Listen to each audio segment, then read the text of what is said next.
Wakey wakey, 201. Got some more questions. Sound the alarm! Prisoner 201's escaped! Well, you know, with Dad's back on the streets, things will be on the up and up for us. Keep your voice down. You want that rebel hunter to find us or something? Come on, we're small fries compared to... Huh?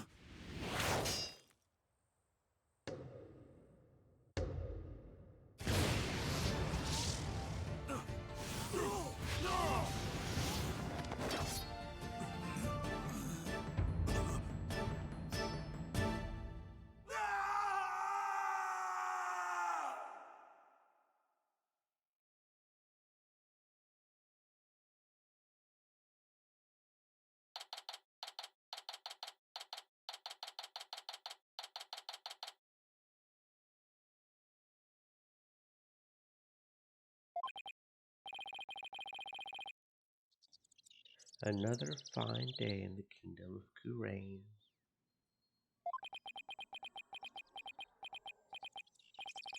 It's so peaceful here.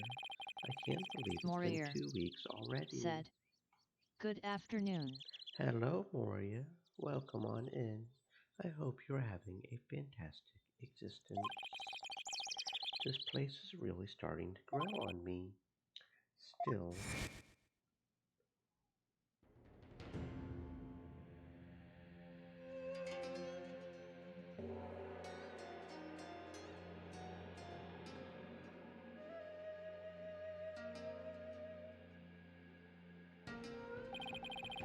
it sure was a rough start. Now to do what I came here to do, to see Maya. Her long ascetic training is finally coming to an end. But before it does, she said something about one last rite she has to perform today. Mr. Wright.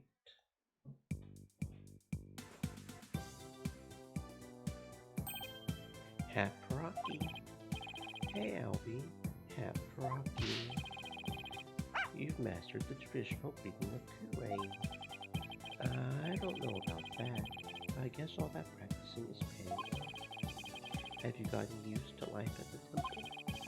I'm grateful for letting me stay here, but the mornings are a little too early for me. Yes, well, morning prayers do begin at dawn. After all, you can never pray too much. Daily devotion is very important here in Kurain. Hats off to you guys. I don't know how you do it. And today's a special day, full of even more prayer than usual.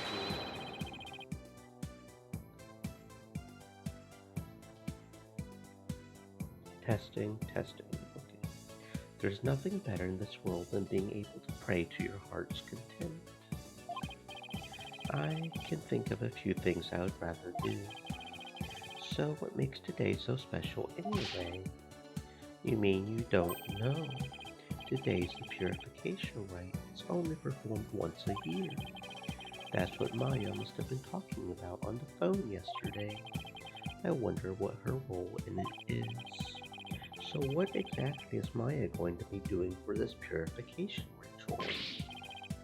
What? Didn't she tell you? She's playing the role of Lady Kira. It's only the most important part of the entire rite.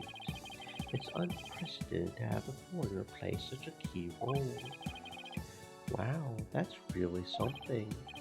It really is.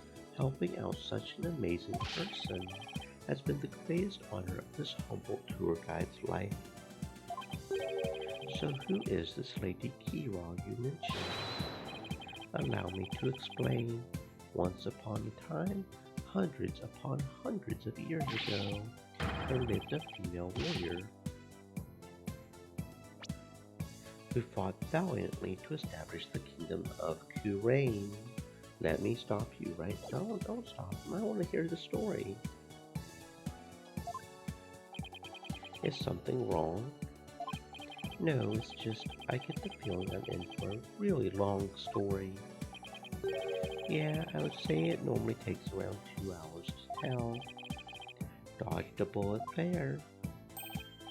Oh right, you're supposed to finally see Miss Maya today.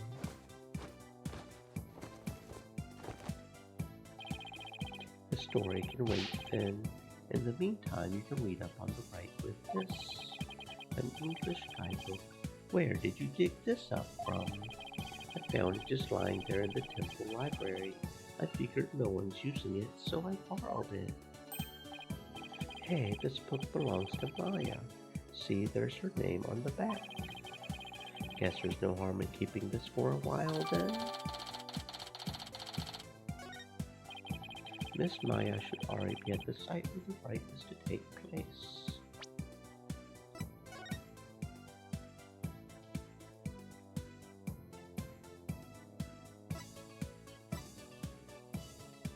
Staging area, High Priest, Priestess, Curtain.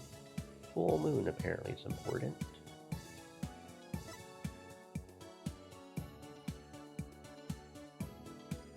Kira, High Priest purifies both and her dagger. Ancient Priestess circles sacred flames to purify her soul. The purification rite is a three-part ceremony held when the moon is directly over the summit of Mount Ponypony. It begins with the transformation rite. The High Priest reads scripture while Priestess dons robes of Lady Kira, which have been purified with incense. Next is the rite of water, in which the Priestess enters the spring dressed as Lady Kira, and the High Priest purifies both Lady Kira and her dagger. The ceremony ends with the rite of fire, in which the Priestess circles the sacred flames to purify her soul. The two then devote themselves to prayer until the rite comes to a close 2 days later at noontime. So basically the whole thing's a fancy way for Lady Kira to take a bath once a year. Must be nice to her. Let's go to the Plaza of Devotion. I wonder if Maya's matured any since I last saw her. It's on a mountaintop, so it might get a little cold though. I think I can handle it.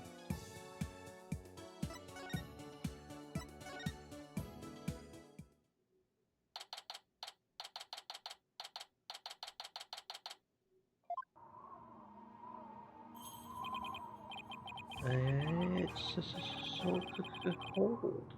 It's like the air itself is made of ice. But look at all these people. Well, this is the day we come to offer prayers to Lady Kira, the protector of our land. It's amazing to see how devoted everyone is. Devoted, right? But couldn't they just as easily do all this praying someplace warmer? This too is a part of our religious training. It helps us build strength of spirit and willpower. Further up at the end of those stairs is the inner sanctum.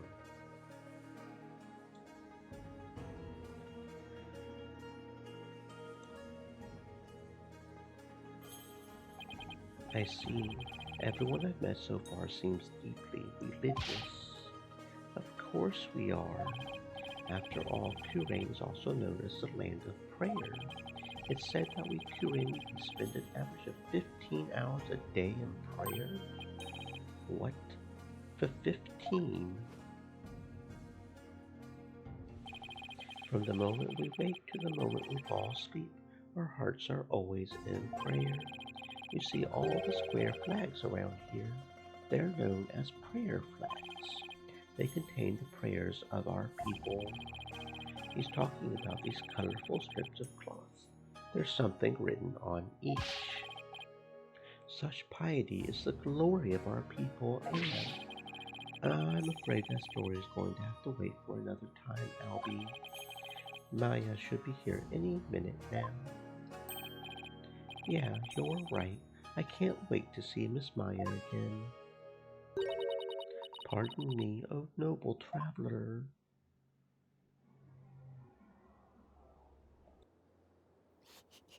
How do you fare, Mr. Wright? It's been many a day. Who might you be?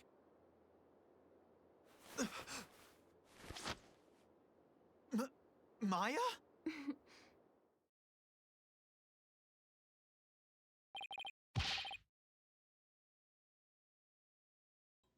Miss Maya Haparaki. Haparaki, Albie. And you, Mr. Wright, may the Holy Mother guide you on your journey. Oh, thanks. Long time no see, Nick. Well, did I surprise you with my act? Yeah, you can say that again. This is Maya Fey. She's a spirit medium from Kurain Village back home. She was also my assistant for quite some time, but that was many years ago. Her ability to channel spirits saved me more times than I can count. I sure miss those days. It was a ton of fun being the real boss of Wright & Company law offices. Now she's here training to be the leader of Kurain Village and the master of her craft. Apparently, to become the master of the Kurain channeling technique, you have to train here in Kurain, since this is where the technique originated. Didn't I sound just like a pious nun when you saw me just now? Too bad that's about all I learned from all the training I did. You haven't changed a bit, Maya. What's that supposed to mean? She may look a little more mature on the outside, but inside she's the same old Maya. I'm actually kind of glad for that.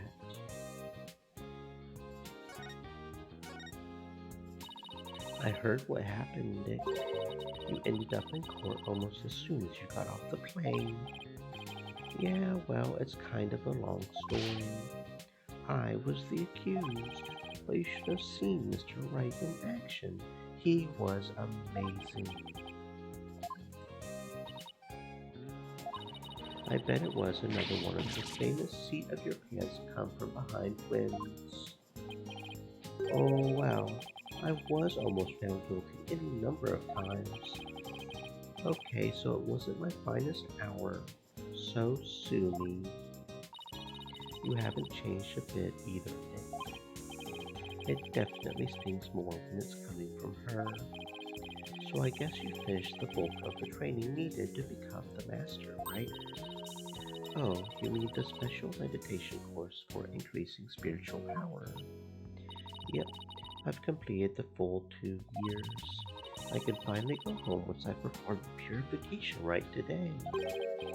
Actually, I was wondering why they're having a foreigner conduct one of their sacred rites. Well, the High Priest's wife usually conducts it each year, but with her baby on the way, it's just more than she could handle. So the High Priest practically begged me to stand in for her this year. Well, you may not know all the customs, but with your training, I'm sure you'll do great. You bet. Just you watch, Nick. I'm going to be the best Lady Kira guardian deity ever. I had better throw in a few prayers for things to not end in a flaming disaster then. So about that guardian deity you'll be portraying today, what exactly are we talking about here? Well, first of all, Lady Kira isn't really a deity in the way we think of them back home. She's a real person who fought to establish the kingdom of Kurain a long time ago. So she actually existed. Now the kingdom's people worship her as a guardian deity. They believe she appears to protect the kingdom whenever it's in danger. Cloaked in a sacred robe, she's a champion of justice who defeats the kingdom's enemies. That sounds like something you would be into. I know, right? Who wouldn't want to be a kick-butt warrior who takes on evil with a wicked dagger? Right. Whatever floats your boat. Still, Lady Kira must really be a popular deity if all these people are here for her. There's more to it than just her popularity this year. There's more.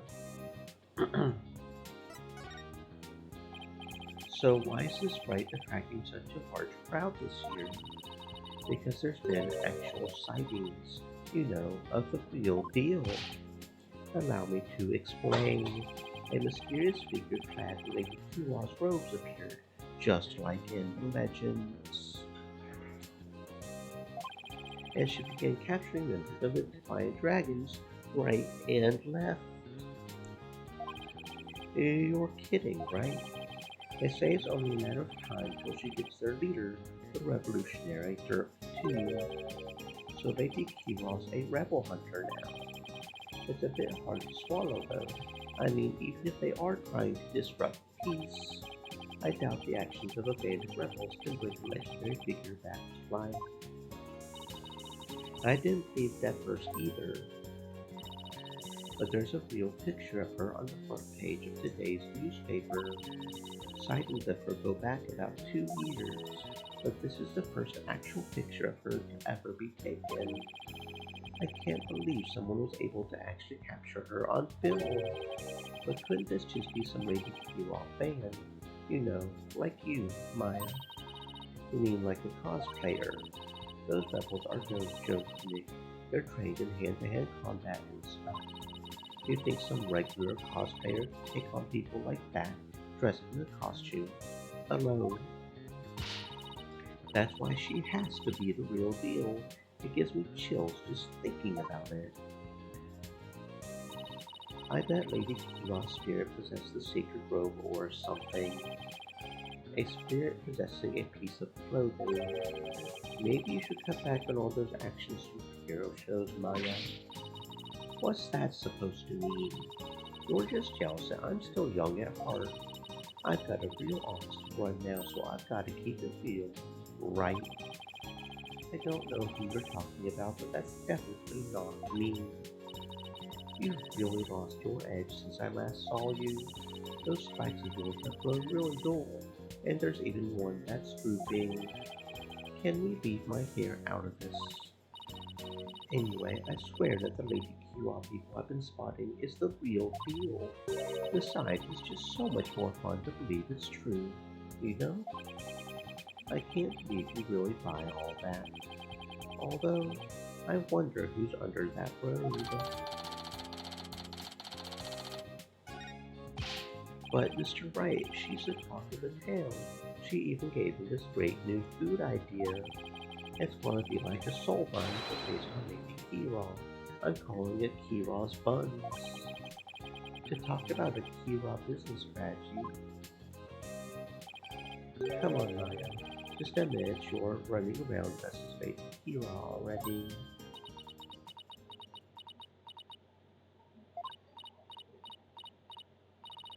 I guess the jig is up. What? Is it really true, Miss Maya? Indeed, it is I, Lady Kiros. After hundreds of years, I have returned in this lovely young lady's body. What? Only a minion of the Defiant Dragon could see through my disguise. Now feel my wrath, foul lawyer. Mr. Wright. Just kidding.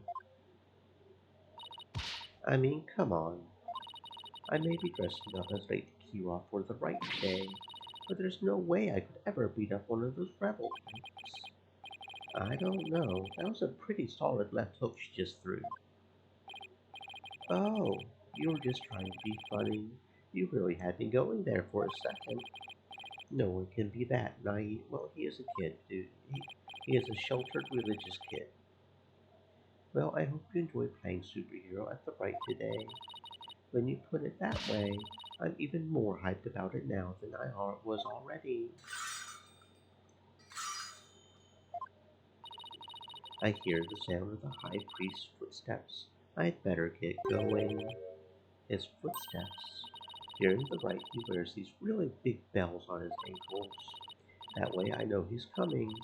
Pretty handy, right? Well, see you later. I doubt they're actually meant to be a stop slacking warning system for you, Maya. Miss Maya is always so bright and cheerful. I'm glad to see she hasn't changed. As in, at all. I wonder if this means her training's been all for naught. I hope not. It's Acolyte Zealot. Acolyte Zealot. Look, he's the one praying in the red and saffron robe. He's a disciple of the high priest abbot Enmi, and lives and prays at his house. See how he prays in the cold without moving a muscle? Yeah, I could never do that. It's Abbot Enmi. The purification rite is about to begin.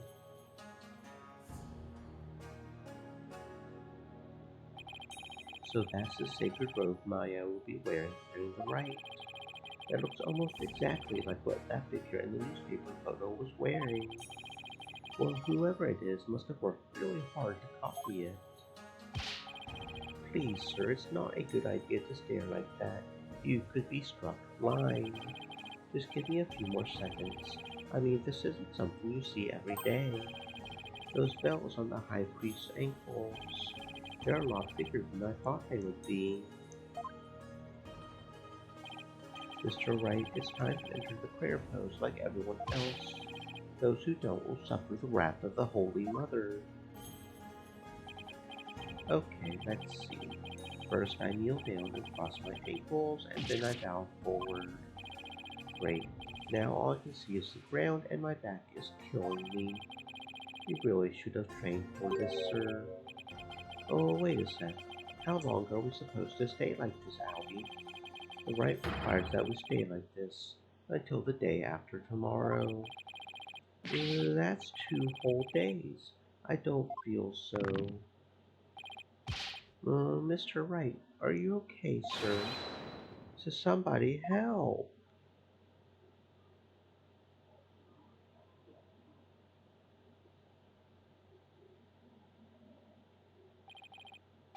Mr. Wright, you please have to get up.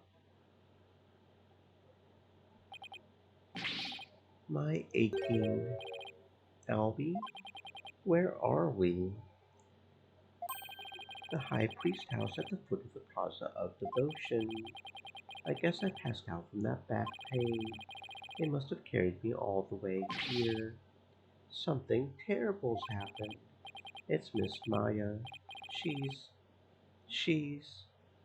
Oh, just follow me to the Plaza of Devotion. Something must have happened while I was passed out. Miss Maya's... She's been arrested. For what?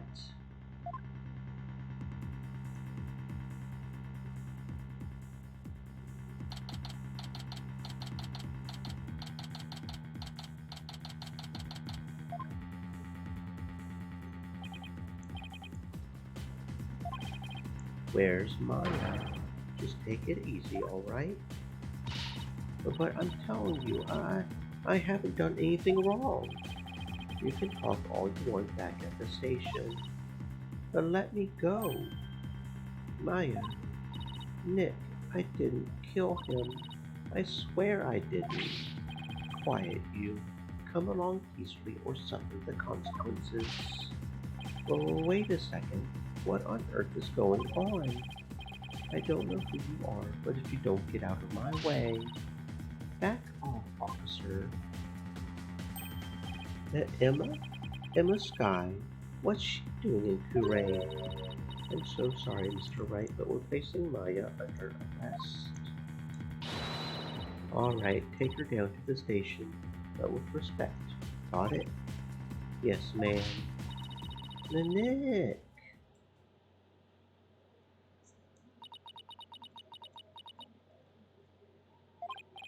So, what are you doing in Kurain, Emma? It's a long story. Anyway, what are you doing in Kurain, Mr. Wright? Same here, it's a long story, but we can get caught up later. Right now, I need to know what happened. Maya's, well, under arrest for the murder of the High Priest. Wait, the High Priest was murdered?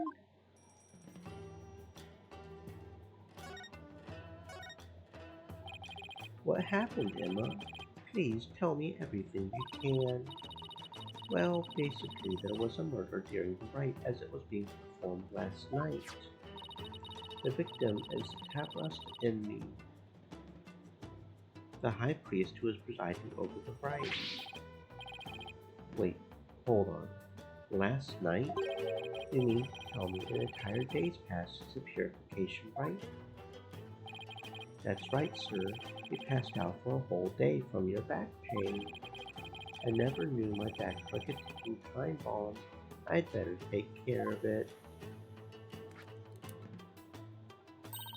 The murder took place at the inner sanctum where the rite was being held.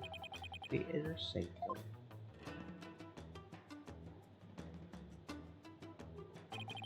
It's the place where the spirit of Lady Kira is enshrined. It's through that gate over there and up at the top of the mountain stairs just beyond. So that's why everyone is offering their prayers in that direction. Abbot and me and Miss Maya went up to the inner sanctum to begin the rite. Just after they finished the prayer you fainted in the middle of. So who do you think killed the High Priest? Unfortunately, Maya is our sole suspect right now. During the rite, the inner sanctum is off limits to the general public. So then, only the High Priest and Maya could have been there when the murder occurred. Right. Plus, the inner sanctum is on the side of a very steep mountain. The only way up there is a stairway that starts here at the Plaza of Devotion. So that's why she's been arrested. Also, the crime scene was only discovered after Maya came down alone. She's the one who told the worshippers at the plaza that the High Priest was dead. And she made a police statement to that effect. So she was the first one to discover the body. Well, that definitely doesn't help. That makes it even less likely that someone else was there at the crime scene.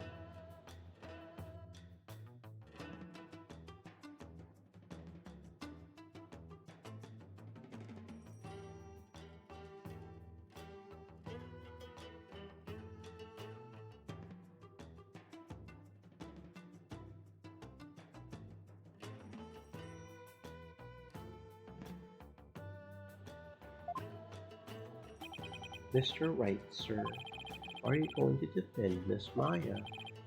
Yes, of course. There's no way she killed anyone. Yeah, I don't believe it either. She's been framed. But this is really something else, Mr. Wright. I mean, who would have thought you'd have to take on that horrible court again?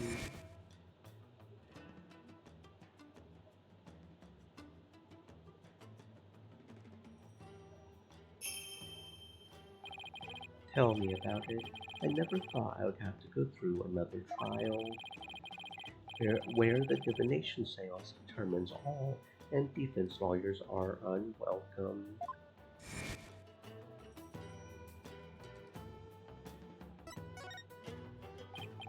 So, what brings you here, Emma? Back in the US, I was working a case with an international prosecutor from Kuwait. He told me this is where I could see the latest techniques in international forensic science. I can't believe I fell for it. I mean, just look at this place. It's like we've gone back in time. I can't say I've been impressed with the police work I've seen so far. Still, he said he takes on cases from around the world, so maybe next time he'll have one in a major city somewhere. Sounds like this prosecutor has taken a liking to you, Emma. After all, it's not every day a prosecutor takes a detective from overseas. I wonder, he's calm and kind and almost always has a smile on his face, but it's hard to tell what he's really thinking. This international prosecutor, is he the one who handled Trucy's case? Yes, he is. I take it he'll be the prosecutor on this one too. Yes, Prosecutor Sadmati's already been assigned. The prosecutor Sadmati. Polkunka. You know him, Albie? Of course. Everyone in Kuwait does. He's a highly revered individual, both as a prosecutor and a monk. If you go up against Prosecutor Sadmati, you'll incur the Holy Mother's wrath. But it's my job to, as a lawyer. Right. Sorry. Just wait. a prosecutor who's also a revered monk in a deeply religious country. This trial shaping up to be even more uniquely Pyrenees than the last one. I'm not sure I should be saying this, but he's a formidable opponent. I heard Apollo had a really tough time, so I had better give it everything I've got. Anyway, I'm glad you're here, Emma. They treat lawyers like criminals here. Come to think of it, Prosecutor Sadretti mentioned something to that effect. I'm not sure how much I can help, but I'll do what I can. Really? Are you sure you aren't going to get in trouble for helping the enemy? He did come down on me pretty hard when I tried to help Trucy in that last trial. Let's just say I'll help where I can. Thanks, but don't go getting yourself in trouble on my account, okay? Prosecutor Sadretti sounds pretty strict. So first things first, let's start with this. Hot off the press is the High Priest's autopsy report. The victim bled to death from a deep stab wound to the abdomen. The murder weapon is believed to be Lady Kira's war-bad dagger. It's used during the fight, however the dagger has yet to be found. Lady Kira's dagger. I think Maya mentioned something about a dagger. Who wouldn't want to be a kick-butt warrior who takes on evil with a wicked dagger? Right, whatever floats your boat.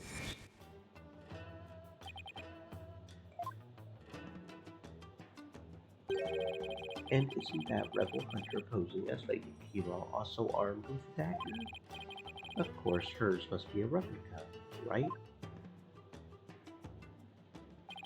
Would it be okay for me to go take a look at the crime scene, Emma? The police have already wrapped up their investigation, but the location itself is off limits to the general public, so I'm not sure. Emma, please, I'm begging you. Just like the police, I need access if I'm to mount a viable defense. Alright then, leave it to me. I'll explain the situation to Prosecutor Sadretti and the police later. Thanks, Emma. You have quite a climb ahead of you, so be sure to watch your step. Wait, you're not coming with me? Oh no, I'm not climbing up there again. No way. Is it really that bad? I wonder if my back can handle it. You get to go to the inner sanctum. You're so lucky, Mr. Wright. Why don't you join me, Abby? That's crazy talk, sir. If a commoner like myself were to set foot in there, I would surely be cursed for all eternity. Because the inner sanctum is off limits for you. Well, guess I'll just have to face this all by my lonesome. By the way, what about all the people still praying here? Aren't they going to go home? The customs of this rite require that they not move from this spot until tomorrow afternoon. It doesn't faze them to have police rolling about. Some of them are even off-duty cops. I guess this is what it's like to live in a deeply religious society.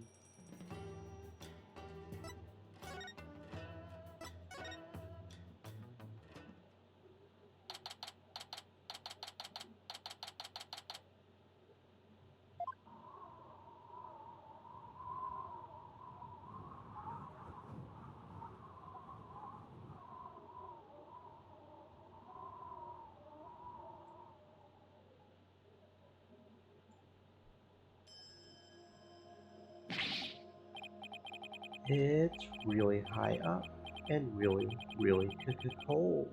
What did I do to deserve this? At least I made it. I'd better get started while I can still feel my fingers. Who's that? It kind of looks like...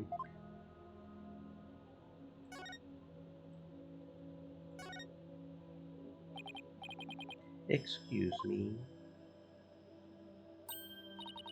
It's you. Do you even know where you are? Barbed head. Of course I do. May I ask why you're here, Your Benevolence?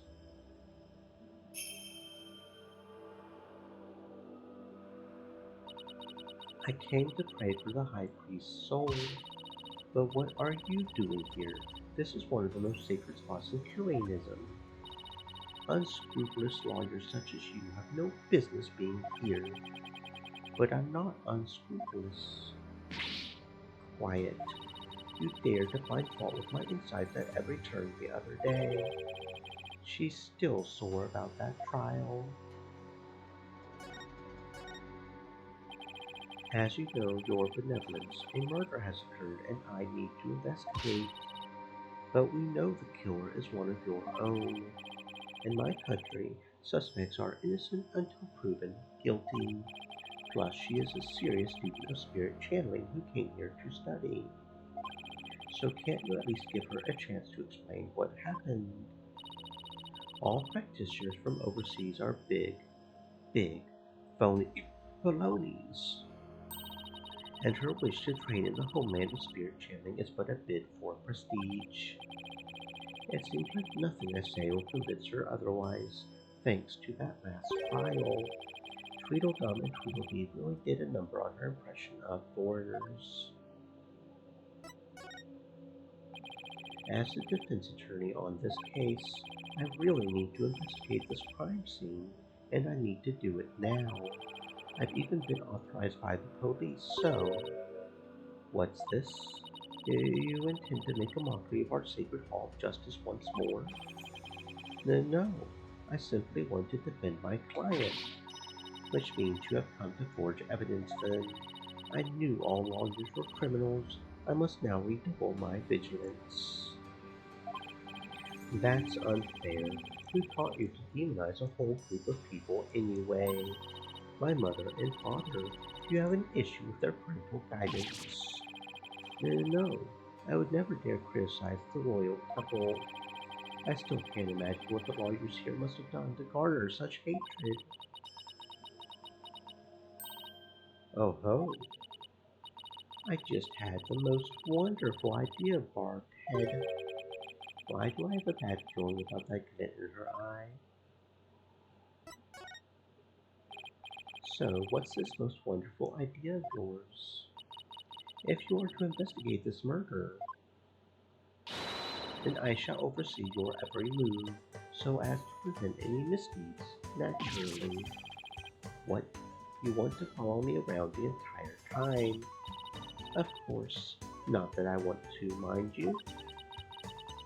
And I will not tolerate any objections. Understood? So she can't do this to me. What was that, Barbhead? Oh, no, it's nothing. Very well then. Let us get this investigation over with. We mustn't stay here in the inner sanctum a moment longer than necessary.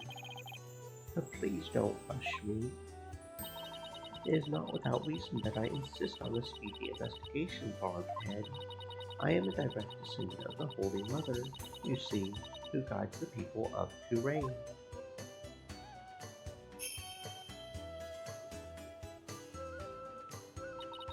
As such, I must not sully myself with the blood of battle that Lady Kira bears.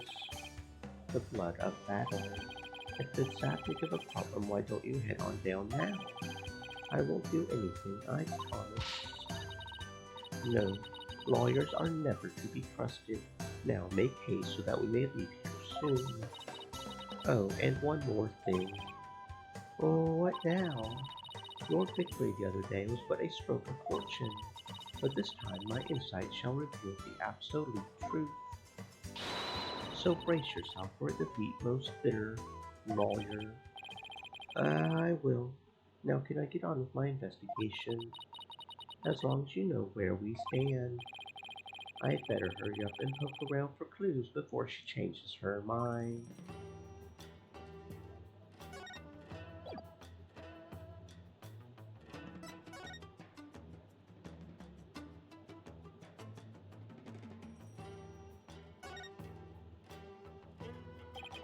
What an amazing wall painting. So this is Lady Kira.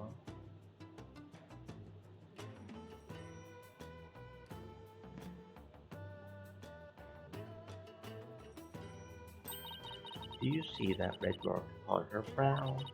That is the character for death in Pyrenees. It is a mark of resolve to fight to the end. There are many different marks we make on our bodies, each with a different meaning. Interesting.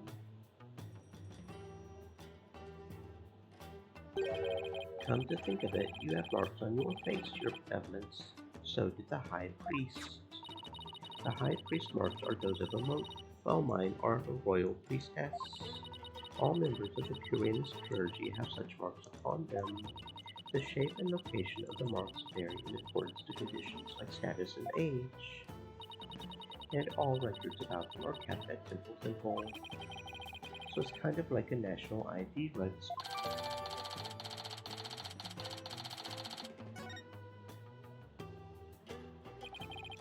Is that a weapon in her hand?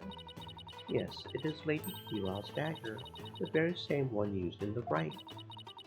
It is made to resemble a war bag, the bird Lady Kiril fashioned herself after. So that dagger is the weapon that took the High Priest's life. If you wish to know more about Lady Kiril, you need but ask. I get the feeling she's going to be super relevant to this case. I should definitely ask the princess for more details later. This mountain face is like a towering wall. There are characters carved into it, but I have no idea what they mean. There is a prison at the apex of this mountain. A prison way up there? It is said that Lady Kiril made those she defeated to rest atop this mountain, so that their souls would not spawn evil spirits.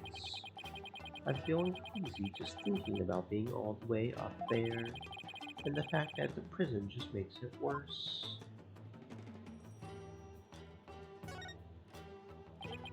It's a lantern, and it's still lit. Of course it is. The sacred flames of the four lanterns here have burned for centuries. Anyone who extinguishes even one of them would be put to death immediately. So that's why they're outfitted with glass wind guards. Still, I had better keep my distance, just in case. So the moon and these lanterns were the only sources of light up here that night. The rite is performed by the light of the full moon, because moonlight is a purifying force. I see. No touching. I was going to.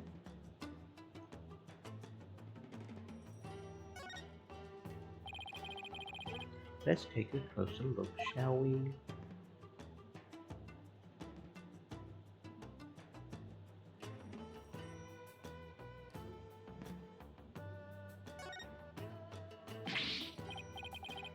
This is blood. This is a statue of a war bat, the bird upon which Lady Kiril based her appearance. And all this blood is from the High Priest. He no doubt embraced the statue in the hope that Lady Kiril would save him from death. May his soul rest in peace. Considering the amount of blood, he must have been stabbed with considerable force. But there's no way Maya would be strong enough to deliver such a blow.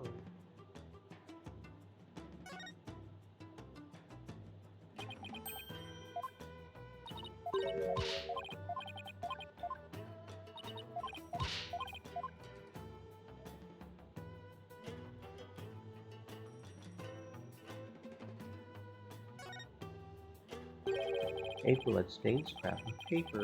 Looks like some kind of note or letter, perhaps. But it's written in Pyrenees, so I can't read a lick. Let me see that. Once the flame is lit, then...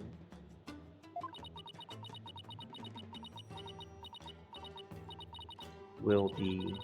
This is simply impossible to read. Wait, what is it? The stamp in the lower right. It's the mark of those insurgents, the Defiant Dragons. The rebel group. What's it doing here? Is there some kind of a connection between the High Priest and the rebels?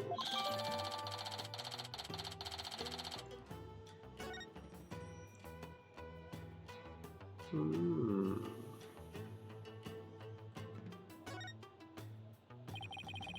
It's been stained red by the High Priest's blood. The spring shall run red on Lady Kiraw's return. What's that from? An old legend. Wait, does that mean that the rebel hunting Lady Kiraw in the newspaper is the real deal? That's crazy talk.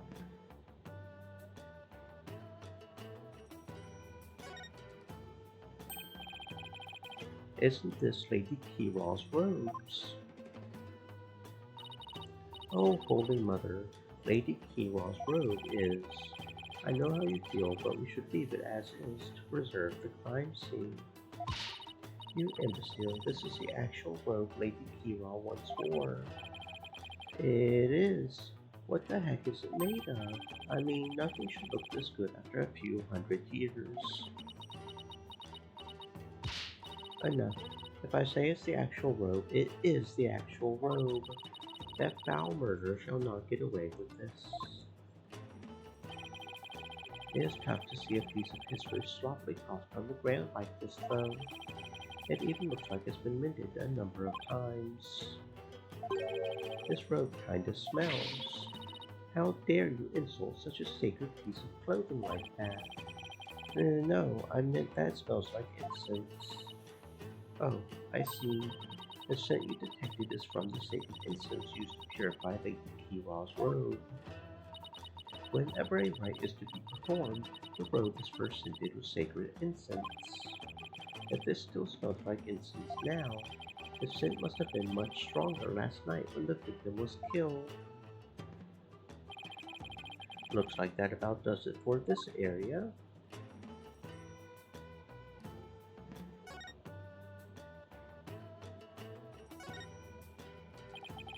It's a statue of a bird.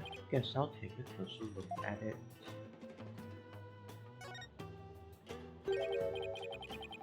Look, the bird's missing its eye. I feel sorry for the poor fella. Are you the one who took it? Of course not. This statue has been here for ages. I suppose some damage is to be expected. I shall ask my mother to have it repaired. No wonder there are no lawyers left. I would leave, too, if I were always treated like this. I don't think I'll find anything else of interest around here. This rock must have fallen from higher up on the mountain. It's like the perfect perch for taking a peek over that curtain. Well, up I go. Wow, what an incredible view. It almost boggles the mind. Get down from there this instant. Right. Sorry. I'll be right down. It looks like the inner sanctum is just slightly higher up from the top of that mountain. I guess that confirms that the stairs from the Plaza of Devotion are the only way up here. The snow around that lantern to the left looks strange. Maybe I should take a look around.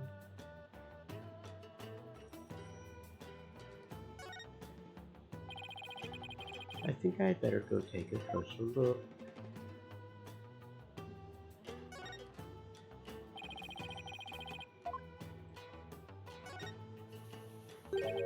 There's no snow here. Maybe it was removed because it would interfere with the rite. The day before the rite, the temperature in this area plunged below freezing. Even the Plaza of Devotion was covered in a layer of white frost. Must be the elevation. It wasn't all that cold back in town, as I recall.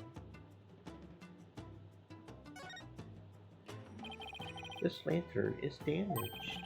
The wind guard is completely broken. Damaged? Was this your doing? No, I didn't even touch it. Then perhaps a falling rock struck it. I will request that be repaired when we are finished here. Of course, I doubt you will live long enough to see it restored. I'll be back to take a look. You'll see. The snow has obviously been cleared away here and the lantern is broken. I still have that camera I brought to take pictures of my trip. I should snap one of this area here just in case.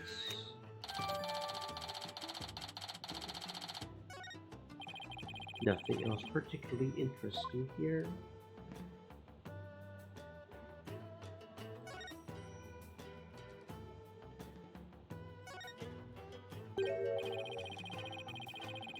There's something hanging off of the ritual curtain there. These look like those prayer flags down at the Plaza of Devotion, except they are arranged like no prayer flags I've ever seen. How so? All these flags have been sewn together.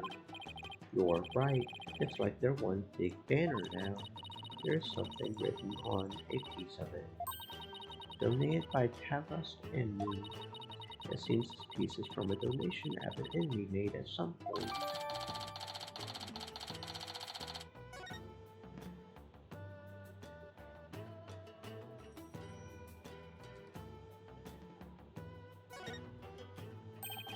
During the rite, the inner sanctum is fully enclosed by this ritual curtain, making this case something of a locked room mystery.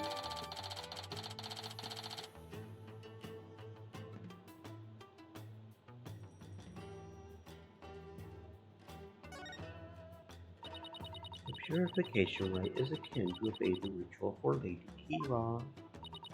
Therefore, it must be closed off from the outside world. So the inner sanctum is like her private bathroom. Indeed, so see to it that you keep it clean. This flap in the center acts as the ritual curtain's door, but that's about it. And what was that shrill scream for just now? It's just, I'm afraid of heights. I didn't notice it as I was climbing up, but now that I can see all the way down, I guess that flight of stairs from the Plaza of Devotion really is the only way up or down.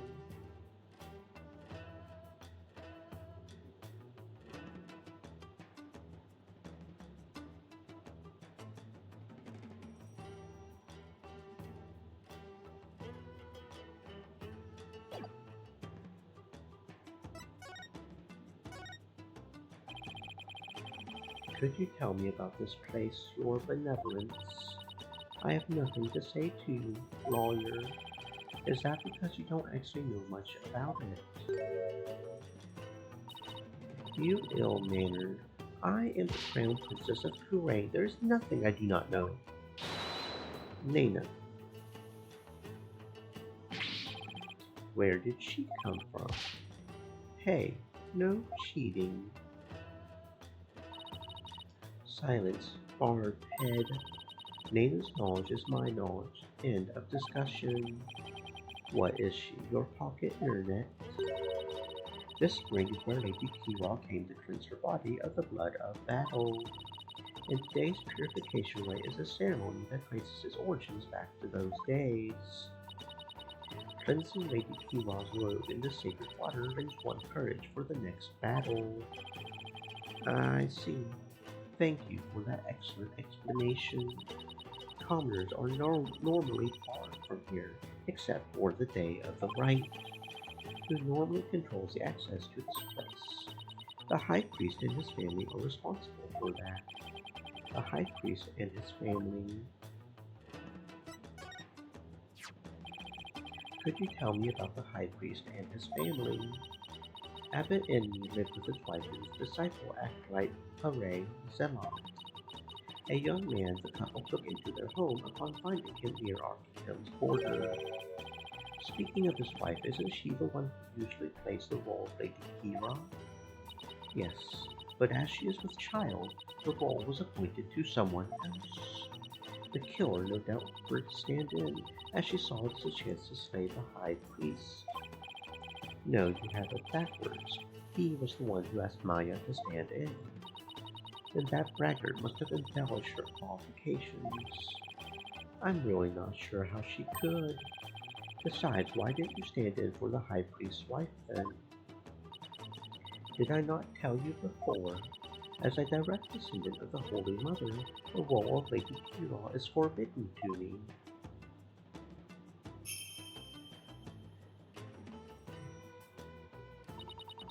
For those descended of her holiness must not defile their bodies with the blood of battle. You did say that, didn't you? I should probably talk to the High Priest's wife and Acolyte Selot later too.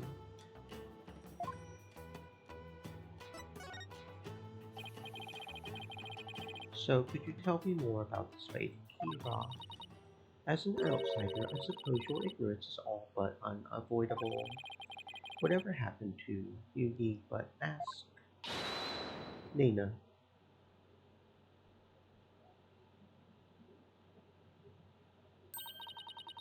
Lady Kira was the Holy Mother's younger sister, but unlike her older sister, she lacked the ability to channel spirits. However, it is said that none could equal her skill with a dagger. A dagger. Well, this became relevant fast. The Holy Mother guides our souls, and Lady Kira keeps at peace with her dagger. Lady Kira was prepared to die for her people. She cloaked herself in a sacred battle robe and concealed her face as her sister did. Okay, but who was she fighting against? Throughout our history, we have been set upon by rebels. Now is no different. For our enemy now is the Defiant Dragons, led by that insurgent Dirk. So Lady Kira played a role akin to the police. So what's with the bird imagery? Lady Kira's robe is fashioned in the likeness of a war bag. Thank you very much for the lurk, Hershey. Welcome on in. I hope you're having a fantastic existence. It is a fearsome bird that is unique to Kuwait.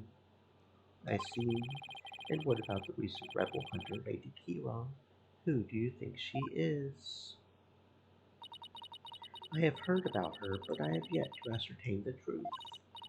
However, I believe her to be a vigilante, or more precisely, a patriot. So even Princess Rafa doesn't know the true identity of the rebel hunter. That about does it for the inner sanctum. I should probably head back to the Plaza of Devotion and let Emma know I'm done. After all, she's the one putting her neck on the line for me to investigate this place.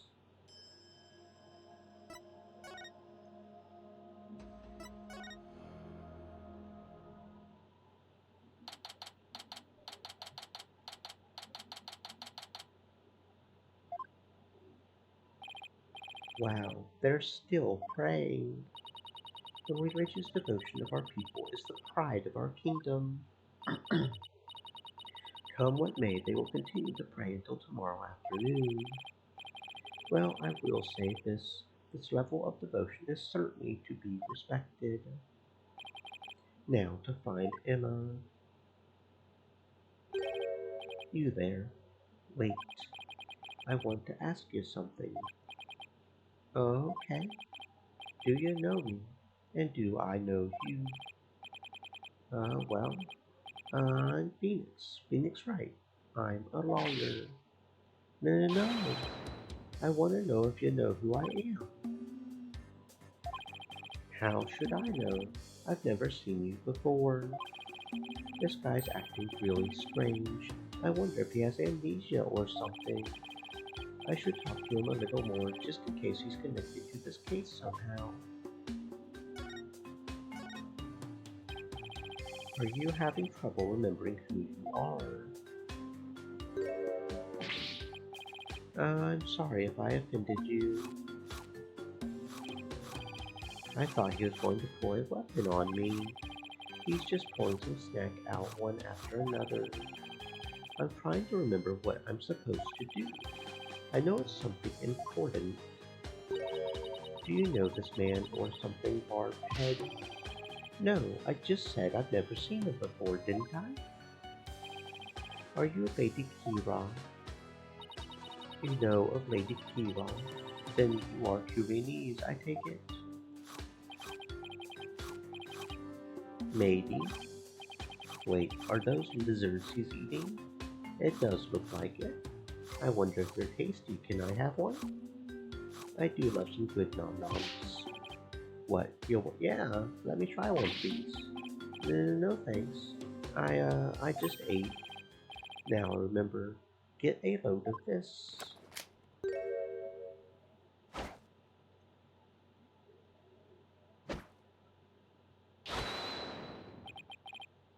Well? Oh, well, what? I believe he suffers from a far more serious malady than mere memory loss. No good, huh? Guess I'll try somebody else. So, who was that man and what did he want, Barbhead? I wish I knew. Hey, Mr. Wright. What now? What's wrong? I didn't surprise you that badly, did I? Oh no, it's nothing. Actually, I've been looking for you. I wanted to tell you I investigated the crime scene. I hope it wasn't too much trouble getting my investigation of the inner sanctum approved. Oh, it was fine. Prosecutor said Maddie gave his okay straight away. He seemed like a rather fair-minded prosecutor. Said that you would probably give up once you saw the crime scene for yourself, and that moving on before the trial began would be the smart thing to do. He must be feeling really confident about his case. Well, just so you know, I have no intention of giving up. I figured. That's why I prepared a little gift for you. I thought it might help your investigation. Here, it's all yours. I wanted to bring you a bunch of other forensic tools, but they were confiscated at the airport. Luminol testing fluid. This actually might come in handy. Also, I made a copy of the crime scene photo for you.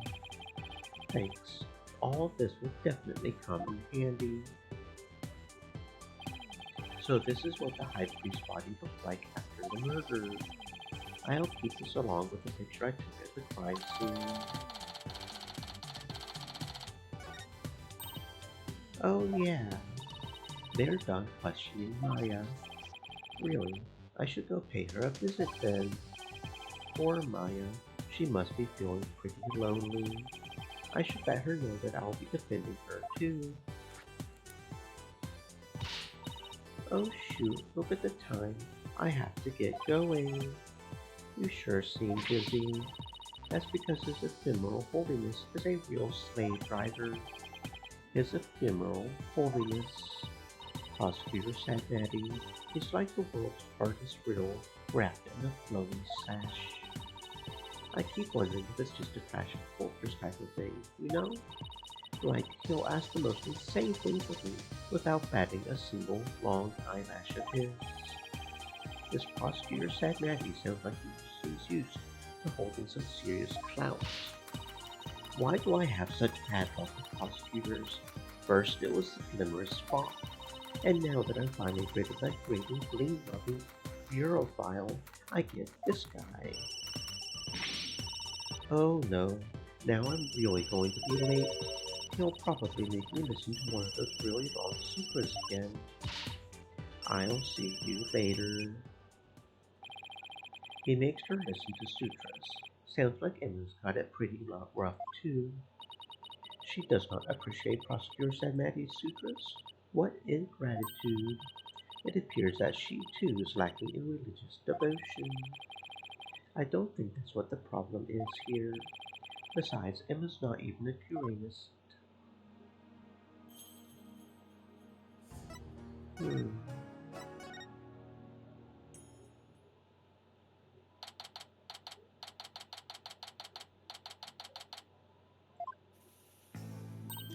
Nick, I knew you would come. Maya, she sure looks tired. How are you holding up? It wasn't me, but no one will believe me. I have to admit, I'm still a bit in shock. Who would have thought you'd get caught up in something like this, and so far from home? But I'm going to defend you, so hang in there. We can do this if we work together.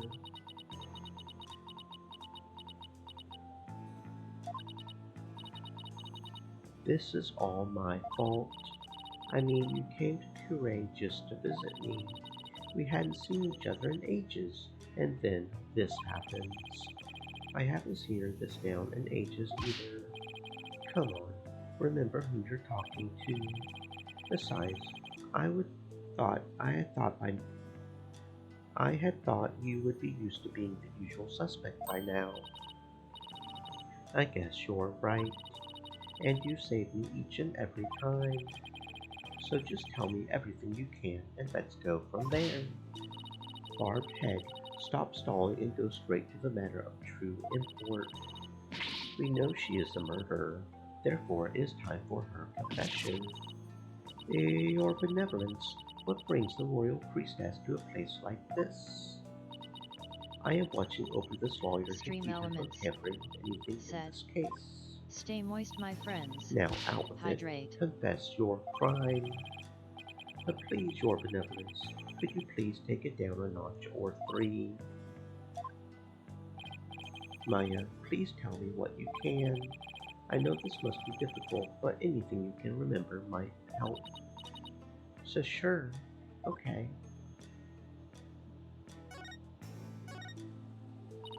I didn't kill the High Priest. I wouldn't even dream of it. I mean, he always treated me so well. Abbot Envy was an important figure with a ton of duties, including training acolytes. He was really kind, even to a foreigner like me. He even invited me over to his house whenever I was between training sessions. How could I ever kill someone like that? He sounds like a really good person. I think I would have liked him. It was so much fun. I got to enjoy meals with his family and everything. And his wife was the master of Kurene's cuisine. I've never eaten better in my life. It's like they were her family at home away from home in this foreign land.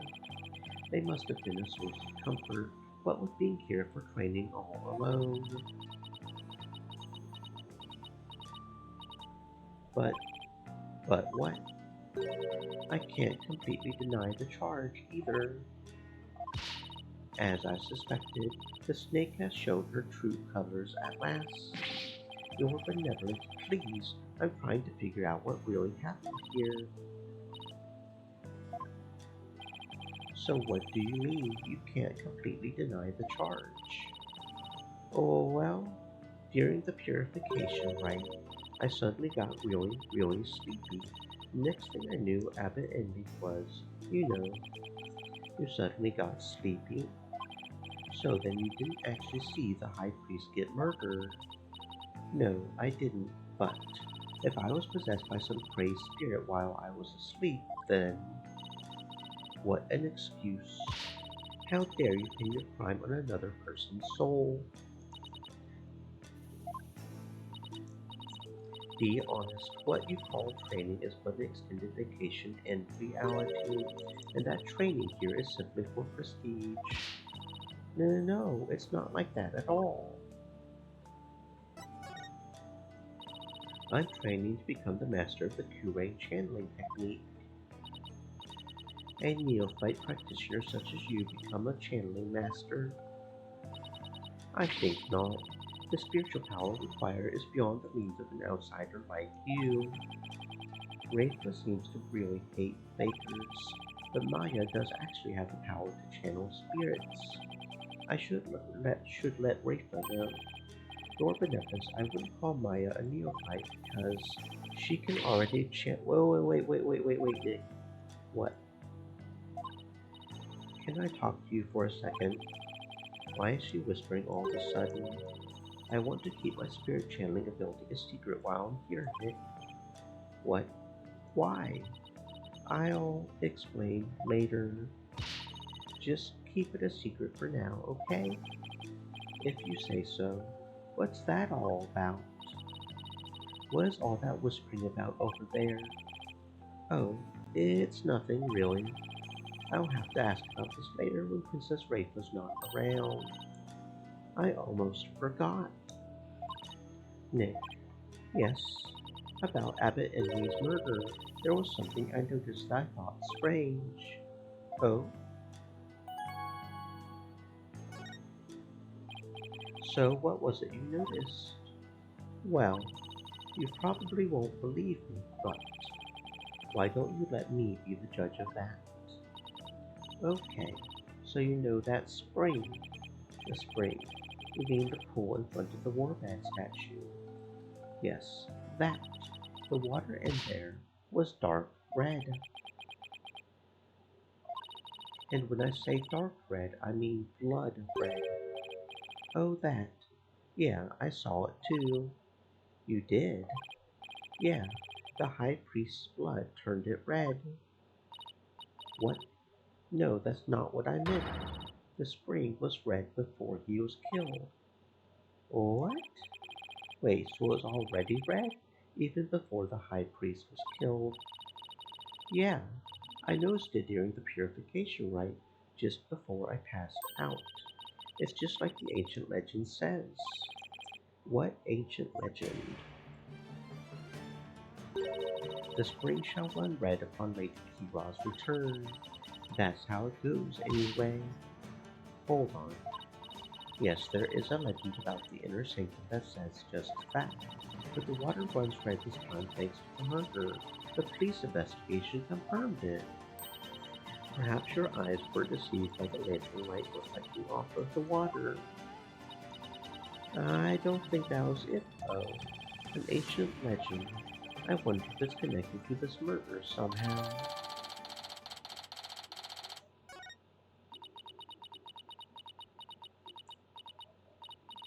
Nick? Yes. So, actually, there's one more thing. What's up with Maya? She keeps looking over at her benevolence like she's worried what Rafa will think. There's something I want to show you. There is. I found this at the inner sanctum after I came to. Is this a letter? It's in Pyrenees. See that stamp on the far left at the end of the letter? Does it look familiar? This red stamp here, that's the mark of Lady Kira. Right, it looks just like the mark on her forehead. Lady Kira, you say? Let me see that. Oh, why, this is... What? What does it say? Do not perform the rite. I know what you are planning, Lady Kira. That sounds like a threat, or a warning. Whoever's pretending to be Lady Kira was pressuring the High Priest to stop the rite. Yeah, that's what it looks like to me too. Nick, do you think... Wait. First, there's that ancient legend.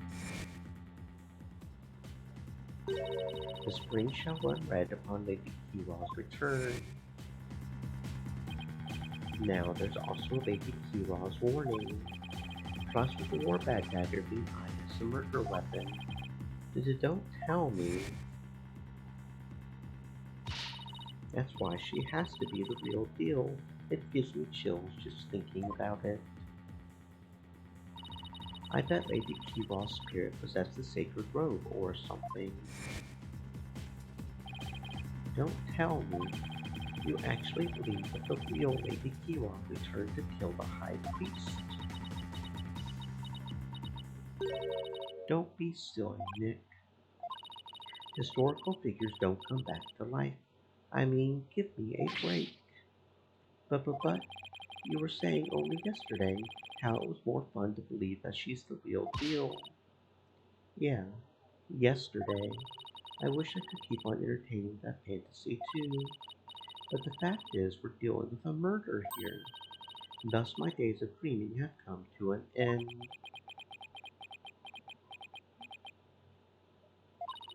I'm going to keep it real from now on, and you should too, Nick.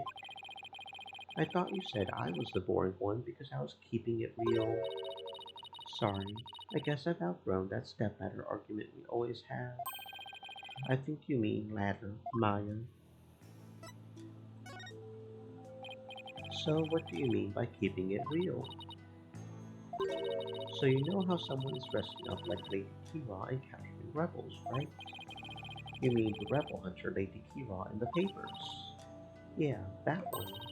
I think that's who probably sent this warning. What nonsense is this? You dare to suggest that Abbot Envy was slain by Lady Kira? You nincompoop. The rebel hunter is sure to be a vigilante who loves his kingdom, and it is that patriotism that led him to cloak their identity in the guise of Lady Kira. Such a patriot would never slay the High Priest. I guess it's only natural for Princess Wafa to see it that way, but I can't let it go at that. Besides, why would such a vigilante want to stop the purification rite in the first place? I haven't figured that one out yet. I rest my case. Still, if this rebel hunter had a compelling enough reason, they might have killed the High Priest after he ignored their warning. Ew. Big dummy. You can't fool me. It was you who forged that warning letter. You are trying to shed your guilt onto our most sacred Lady Kira. Admit it. Then no, I would never do such a thing. Now, your benevolence. Let's try to remain rational about this. Maya, did you show that letter to the police? No, I was afraid that would anger everybody needlessly, so I was waiting to show it to you, Nick. And judging by her benevolence's reaction, I would say Maya was right to be worried. Wait, what are... There are a number of places on this letter where there are 3 holes in a row. Are these supposed to be some sort of a message too? Not that we'll be finding out anytime soon, I suspect.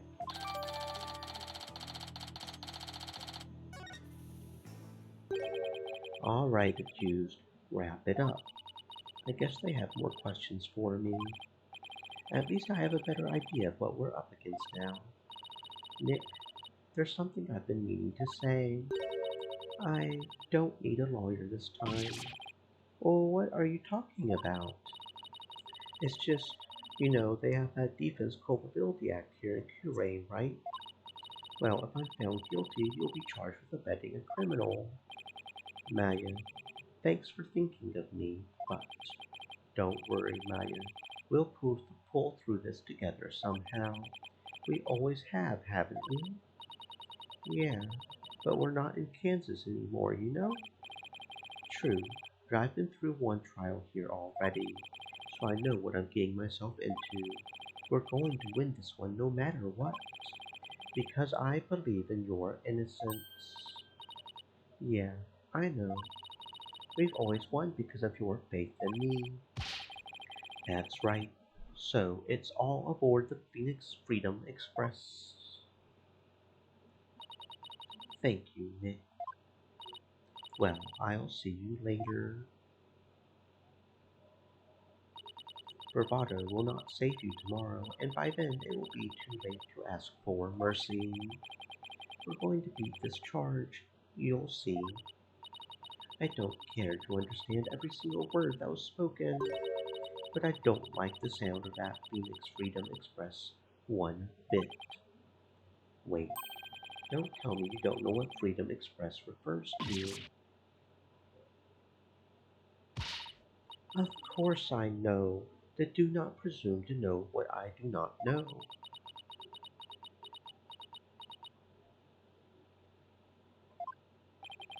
I'm no closer to understanding why someone would want the High Priest dead, but given the use of the Warbad Dagger and the existence of the warning letter, I would say the rebel hunter disguised as Lady Kira is the prime suspect. It might help if I knew a little more about this modern-day Lady Kira. I wonder if anyone has any info on them. Maybe the first thing I should do is to go someplace where locals like to gather.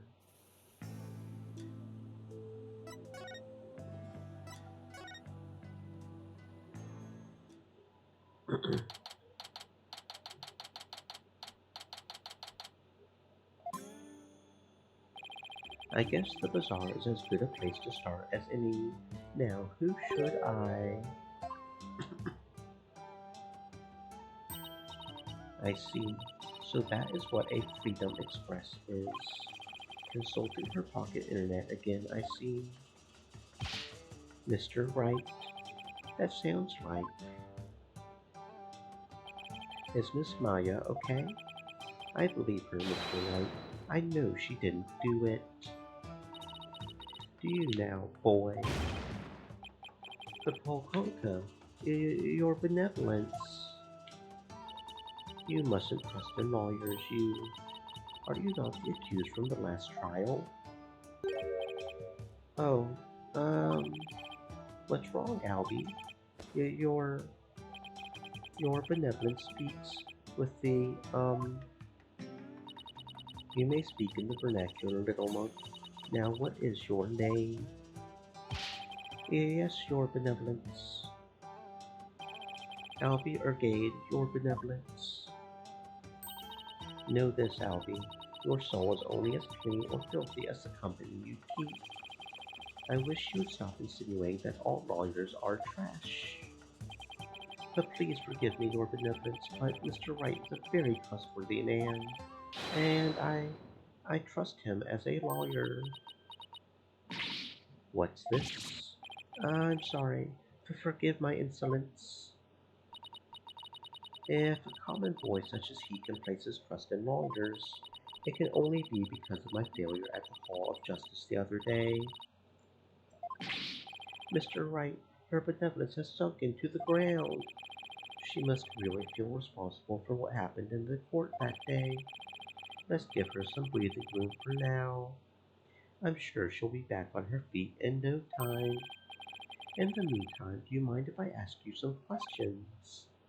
Of course not. I'm always glad to help. So what have you heard about the rebel hunter that was in the newspaper?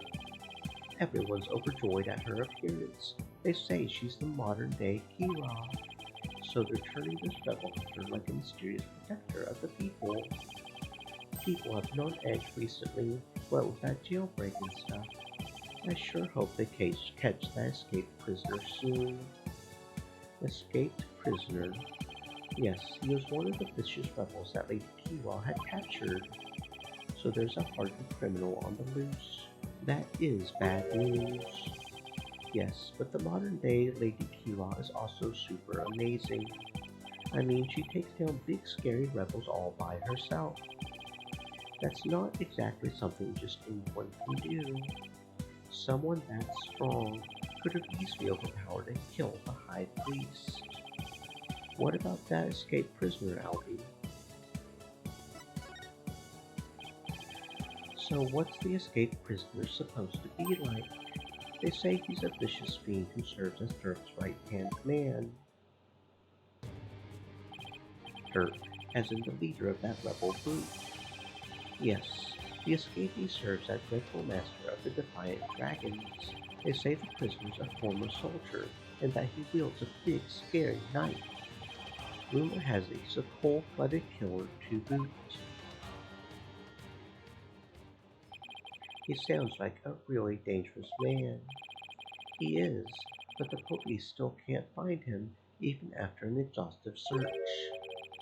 Wait, I remember hearing about a prison. There is a prison at the apex of this mountain. A prison way up there. The prison is at the top of the Inner Sanctum's mountain, right? How did he even break out? No one really knows. He supposedly did it without any tools to speak of, too. Some say he must have fallen to his death. Personally, I would like to believe he did. Otherwise, something like that terrible incident might happen again. Terrible incident.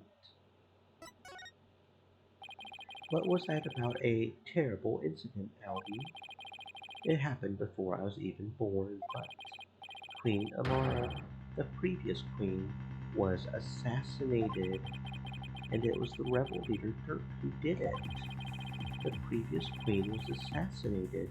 That's kind of unsettling. It was a terrible deed of a heinous sinner. I mean, to take the life of such a gentle queen, only someone with a dark, defiled soul could have done that. They really take their queen seriously here, like God-worshipping level serious. It really would take something pretty bold and blasphemous to assassinate one.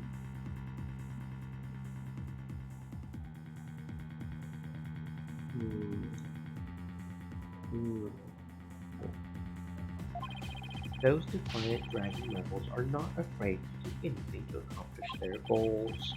That's why we escaped a prisoner on the loose. Who knows who might be killed next? So that's why the people of Kurain are so afraid of Ascadine, and why they want the rebel hunter to take them out along with the other rebels. So, is there anything else you can tell me about the rebel hunter Lady Kira, Albie? I was just thinking there was something else, but what was it? Oh yeah, here. What is it? Shadow found it. Why, that's the Warbad arrow. Feeling better now, Your Benevolence? This is no time to be feeling sorry for myself, for I am the Crown Princess of Kurain. Now let me see that, boy. Yes, Your Benevolence. It looks very much like one of the legendary weapons Lady Kira once used in battle. A three-pronged arrow. I could swear I've seen something resembling that arrowhead recently. Where did Shadow find it, Albie? Near Abbot Enmy's house. Near the victim's house. Something tells me I'd better look into this. Albie, can I ask you to take me to the High Priest's house? Yes, of course. Come to think of it, he was married, wasn't he? And his wife is the one who usually plays the part of Lady Kira in purification, right? I should probably talk to her too.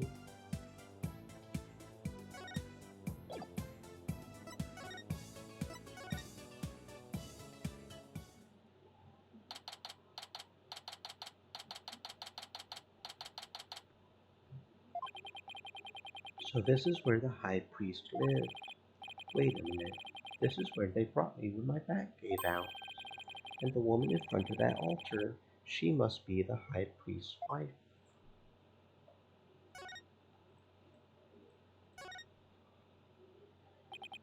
Excuse me. Yes, may I help you? I was hoping to speak with the High Priest's wife. Are you her? Please forgive the intrusion, Lady Believe. Oh my, Your Benevolence. Please be at ease. What a terrible time this must be for you. I owe much to your husband. You have my deepest sympathies for your tragic loss. You honor me with your kind words. Look, dear, the royal priestess has come to visit us. Yes. What's that? Oh, of course. She's talking with this funeral picture.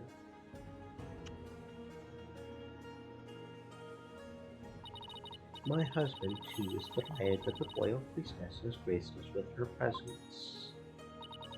You can speak with Abbot Enmy. No, I don't possess the power to speak with the dead, but I can feel his presence. What's that? No, that can wait till later, dear.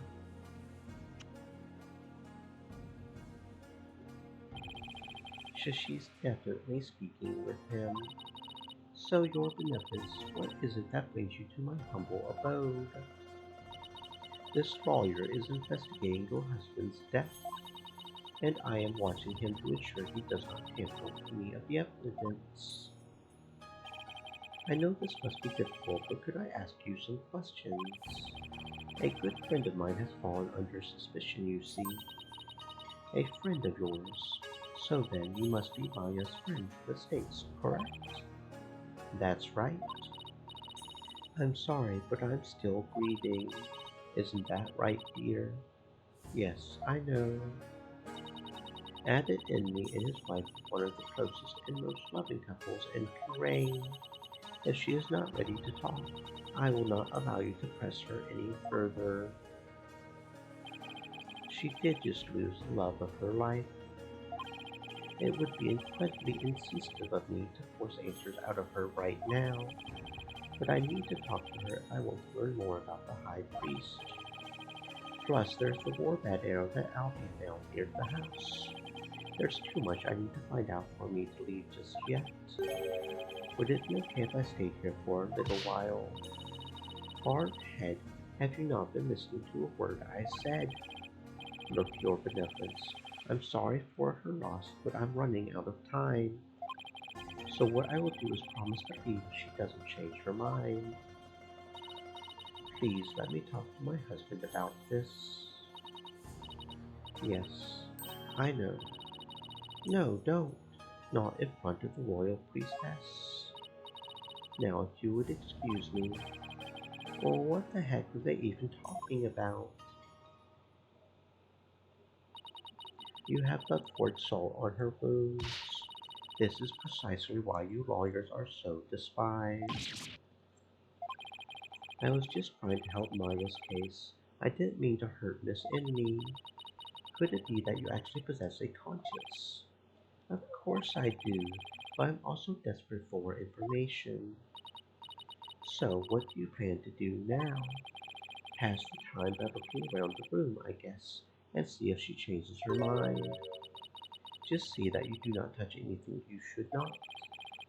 Guess I should watch what I touch then, just in case Princess Rafa gets mad at me.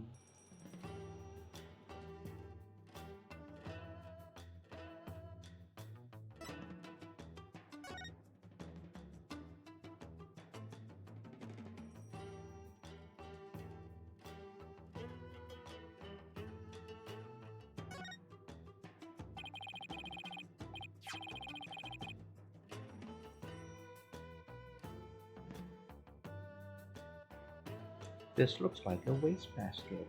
There's an envelope sticking out. There are 3 holes in a row near the top. Now where have I seen holes like these before? Scrounging around in other people's garbage like some stray dog. You are a pitiful creature indeed. What does it say here? Say what you will, but I've got a job to do. It says to the High Priest. You cannot even read. You are even more pitiful than I had thought. The thanks, and I will keep your words of wisdom in mind, your benevolence. Guess I should have studied some Kuranese before I came here. So the envelope was addressed to the High Priest, but it's empty. Still, there's something about it. I'd better hang on to it.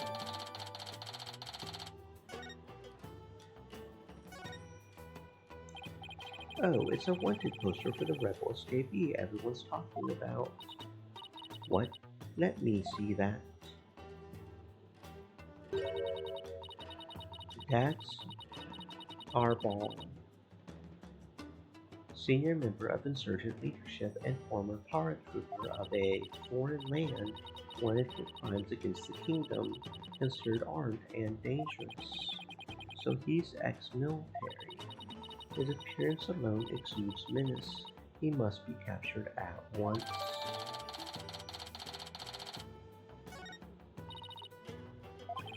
Is something wrong? The bounty is 3 million damas, money that comes out of the people's tax payments. I shall have it lowered to about 1 million damas. You seem unexpectedly concerned with the people's welfare. Unexpectedly? How rude. Nana has always taught me that kingdoms that do not value their people come to ruin.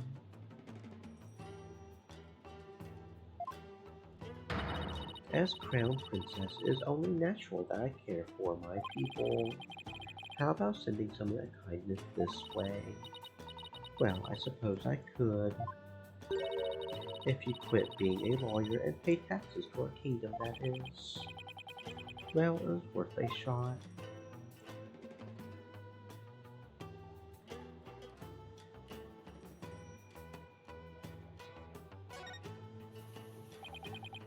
A poster of the mountains. The Inner Sanctum Mountain is featured against those other two towering peaks. Those beautiful mountains are known as the Roof of Kurain. I see they have even included Mount Ponypony in that poster.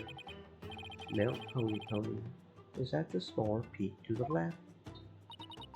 Known as the Little Sanctum, is just west of the Inner Sanctum. Is it not also beautiful? I suppose a lawyer with a defiled soul such as you could not perceive such beauty. No, that's not true. I think it's absolutely stunning.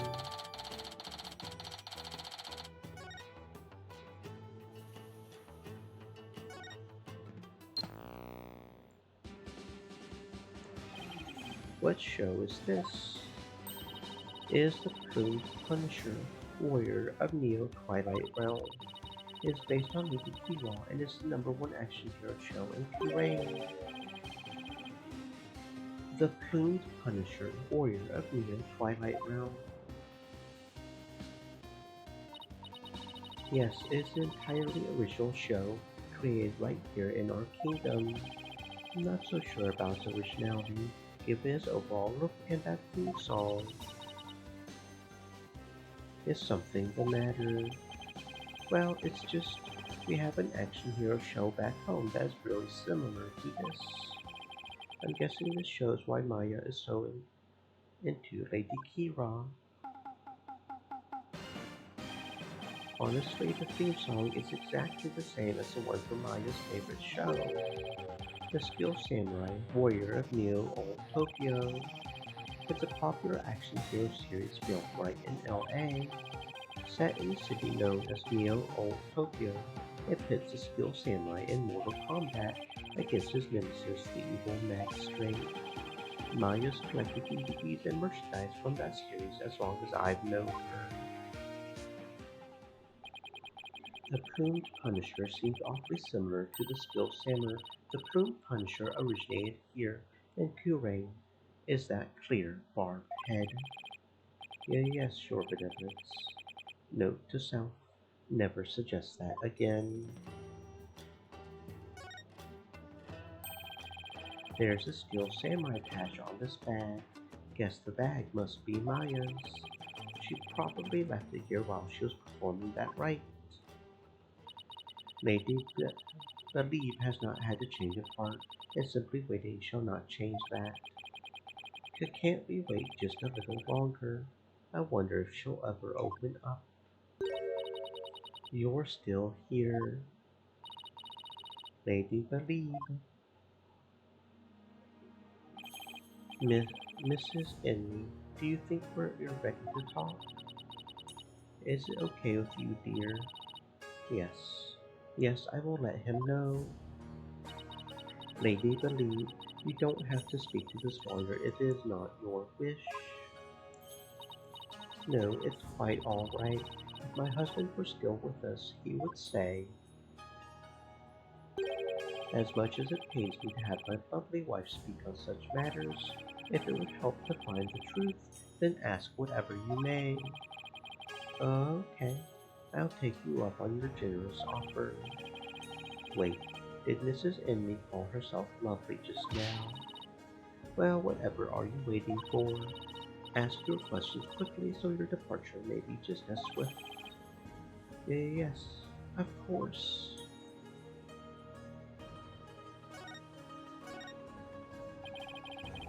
Do you have any idea why your husband might have been killed? Was he acting different or doing anything out of the ordinary lately? No, I don't recall anything of the sort. This is really difficult. Did anybody have a grudge against him? He was a kind man and one of peace. He would never do anything that would cause someone to bear a grudge against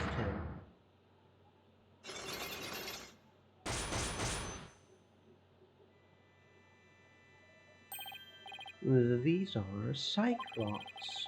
That means Miss Envy is trying to hide something from me. This is the Magatama Maya gave me all those years ago, and it has really amazing power. It reacts when someone is hiding something, and allows me to see the Cyclops that are holding that person's mind shut. Whenever I see any, I only have to present my Magatama to try and lock them. Unlocking them all usually allows me to coax the truth out of someone. Take that!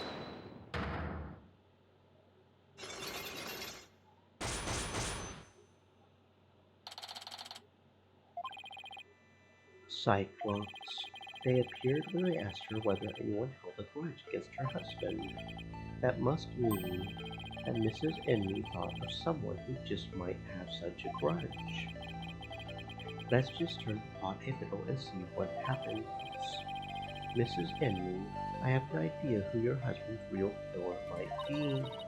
That would be Maya, would it not? No, of course not. It has to be someone with a motive to kill him. This is who I believe had a reason to kill your husband. It was the rebel hunter disguised as Lady Kira. Everyone's talking about her.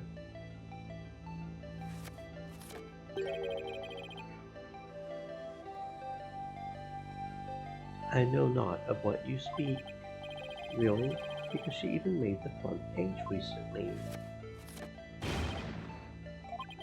I am but a humble servant of Lady Kira.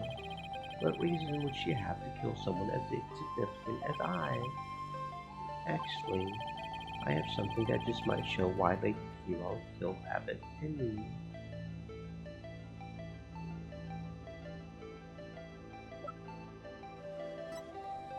Take that! This is a letter of warning from Lady Kira. Maya found it. It was in the inner sanctum, and only Maya and your husband were there at the time.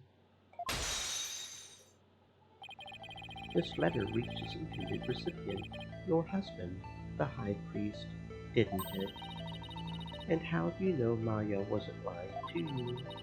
Because I've never seen that letter before, and I doubt my husband ever did either. Sorry, but I have evidence that proves this warning was meant for your husband. Take that!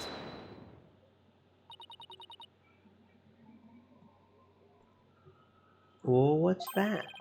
It's an envelope addressed to the High Priest. The warning letter was delivered to your husband inside this, wasn't it?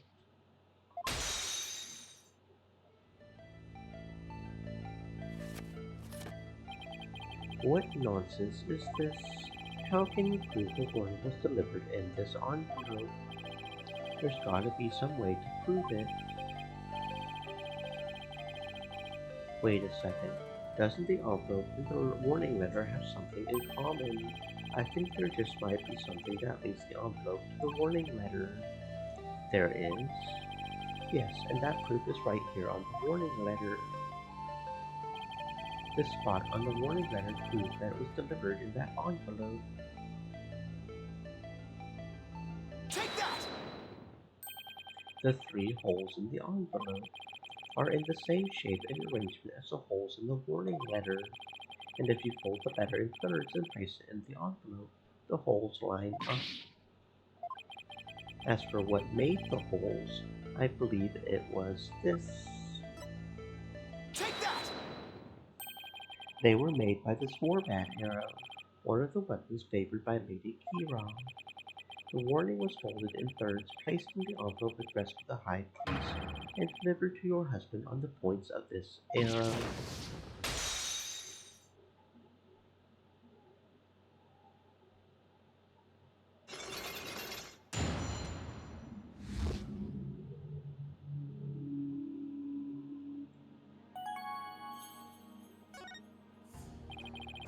Are you ready to tell me the truth now?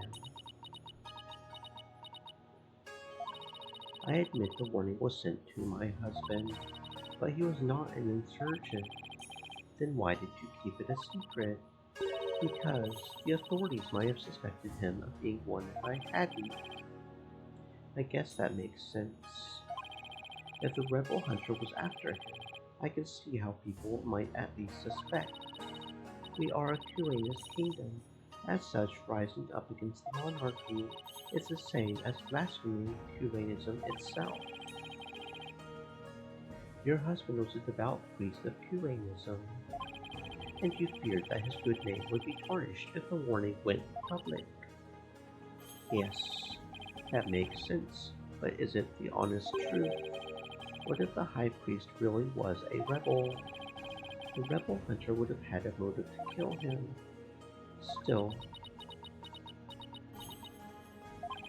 this just doesn't feel like the right time to ask her about it.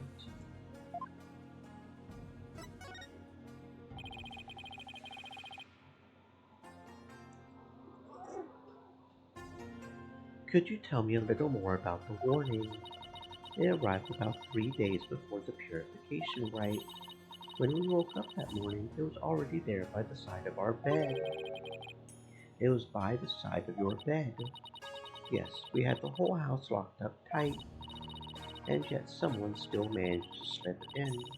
It was so frightening, wasn't it, dear? But you didn't contact the police, because you didn't want them to suspect your husband of being a rebel. That's right.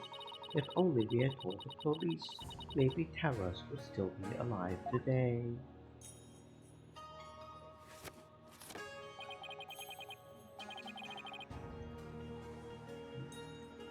Oh, lovely wife, no need to fret, my dear. My only regret is that I left you all alone.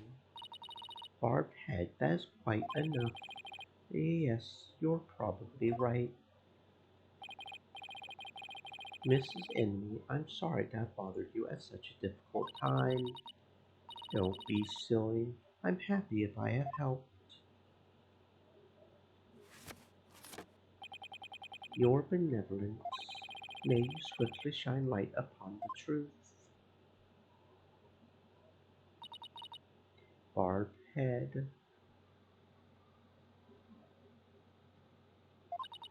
You seem bent on casting suspicion upon Lady Kira, and by doing so you seek to deflect the blame from the real killer, Maya Fey. That is the only logical conclusion.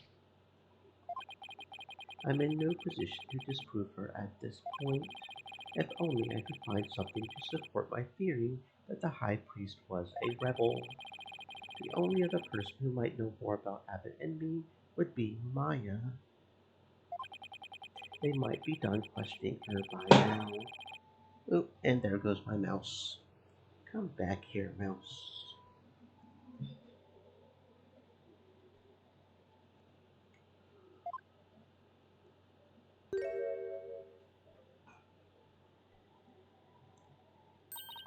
My mother has said, what? It seems I must go. Did something happen? Yes, my mother has decreed that a rite shall be held for the High Priest's passing, and that she shall conduct the prayer of lament therein. Her Eminence has so decreed, has she? Oh, but she should not concern herself with a humble priest like my husband. No, it is only natural, considering his meritorious service. The rite will be held at the palace. You are to accompany me there at once, Lady Valide. Thank you, your benevolence. My husband is most delighted too. How wonderful for you, Mrs. Enme. A direct decree from the Queen. That must be quite an honor. Barbed head, you are coming as well. But I don't have much time left to investigate. As the one charged with monitoring you, you must remain within my sight at all times. Besides, it will take but a moment. Now, come along. Arguing the point will probably just make things worse for me. I had better let her have her way this time.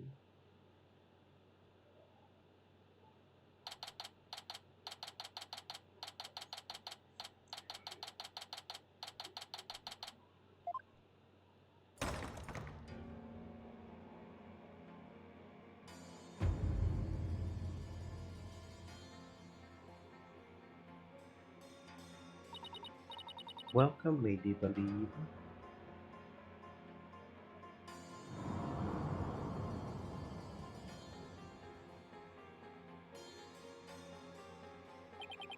So this is the Queen of Kurain. What is wrong with you, barbed head? Show some respect. Should I bow or prostrate myself? No, it is quite all right. Stay as you are. Mother, Your Eminence, I would like to give thanks to you. You honor both me and my husband. His exemplary service deserves to be honored. What a terribly trying time this must be for you, Lady Believe. May my prayer comfort your soul and that of your dearly departed husband.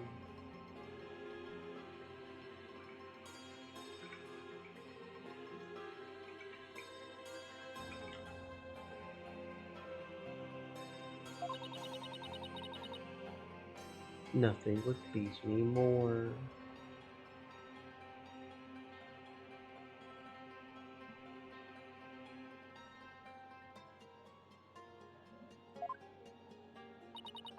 Oh, Your Eminence, your words are wasted on my humble husband and I.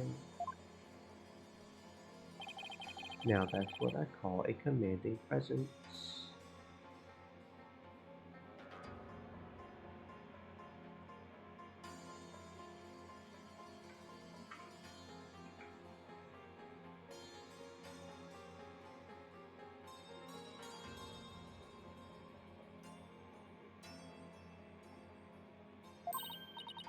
So you are the lawyer of whom my daughter speaks.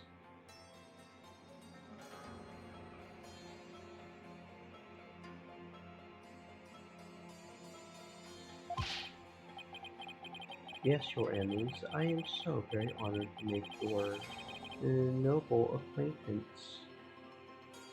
Ship.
Yes, Mother.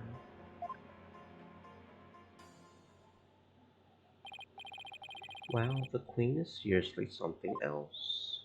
The Prayer of Lament. Don't see how that'll do any good. It's Justice Minister Inga. Who are you, buddy? Nice to see you again, Minister Inga. Again, have we met? I'm Phoenix Wright. We met in the accused lobby the other day. Oh, right. Blue suit, jagged hair. You're that lawyer who brought my daughter down a peg or two. Your daughter. Yeah, Rafa. He's Princess Rafa's father, so he's Queen Gavran's husband. You planning on sticking your fat nose in this mess too? The accused is a good friend of mine. Like I said the last time, you better watch yourself, see? Do you mind if I ask you a few questions? You want Stream to elements. question me? Said. That would be great. Stay moist, my friends. You got balls Hydrate. for a lawyer. Guess I could play along a bit. But I got things to do, see? So we'll have to talk while I work.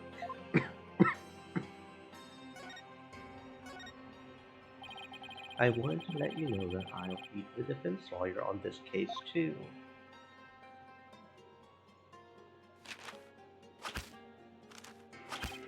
Well, don't say I didn't warn you. You only won last time because that idiotic prosecutor filed false charges.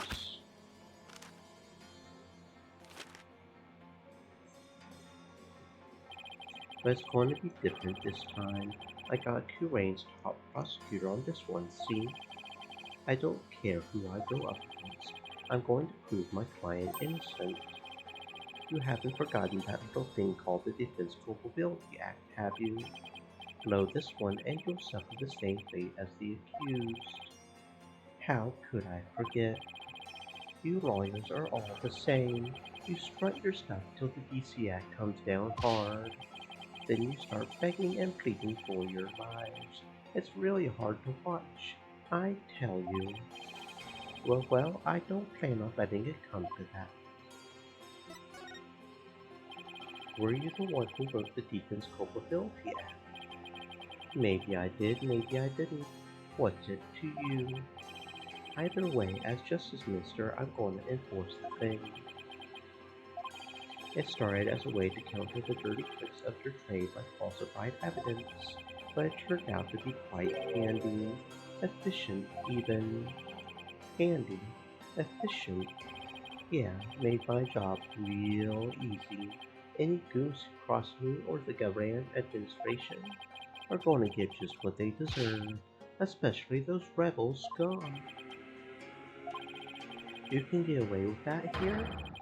Better watch your mouth, lawyer. I enforce the law in Kurain, see? And being that I'm the Queen's husband, that makes me king. No, I'm pretty sure the Queen is the boss around here. Go on, say what you're thinking so I can charge you with lese majesty. I can't get myself arrested now. Listen up, lawyer, we got a low crime rate in the populace that lives in peace. And that's all thanks to the DC Act, so I don't want to hear any more myth about it. I can't defend my client unless I can speak my mind. Even without the DC Act, Dirk and his insurgent scum buddies' days are numbered. Well, what's that supposed to mean? Let's just say I got a little trick up my sleeve, so I would watch it if I were you. 'Cause you got a defiant attitude, like one of them dragon dupes.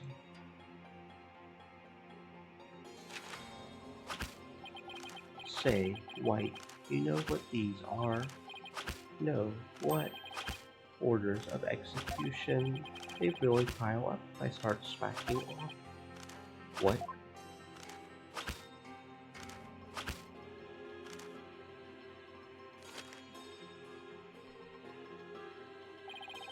And tomorrow, I'll even have more work to do, processing the one for your fiddle friend. And if you really do defend her, I'll have to add one more to the pile for you. But you're not stupid enough to waste your life on that criminal, are ya? Don't worry, I'll make sure to lighten your workload, Inga. I won't give you a single execution order to sign tomorrow. I have returned, Barbed Head. Your benevolence, are you done with the rite? Yes, it was performed flawlessly. Lady Believe stayed behind to speak with Mother. I hope this will help ease her sorrow, even if just a little. So, you have been speaking with my father. Yes, you could say that. My father is a great man. He works tirelessly to keep the peace in our kingdom. Kurain, as it stands today, owes everything to the efforts of my mother and my father. You should feel deeply honored. Under normal circumstances, they would have never spoken so readily with a lawyer. Yes, of course. It seems Rafa doesn't know what her father is really like. Well, now that we're done here, let's go see if I can talk to Maya now.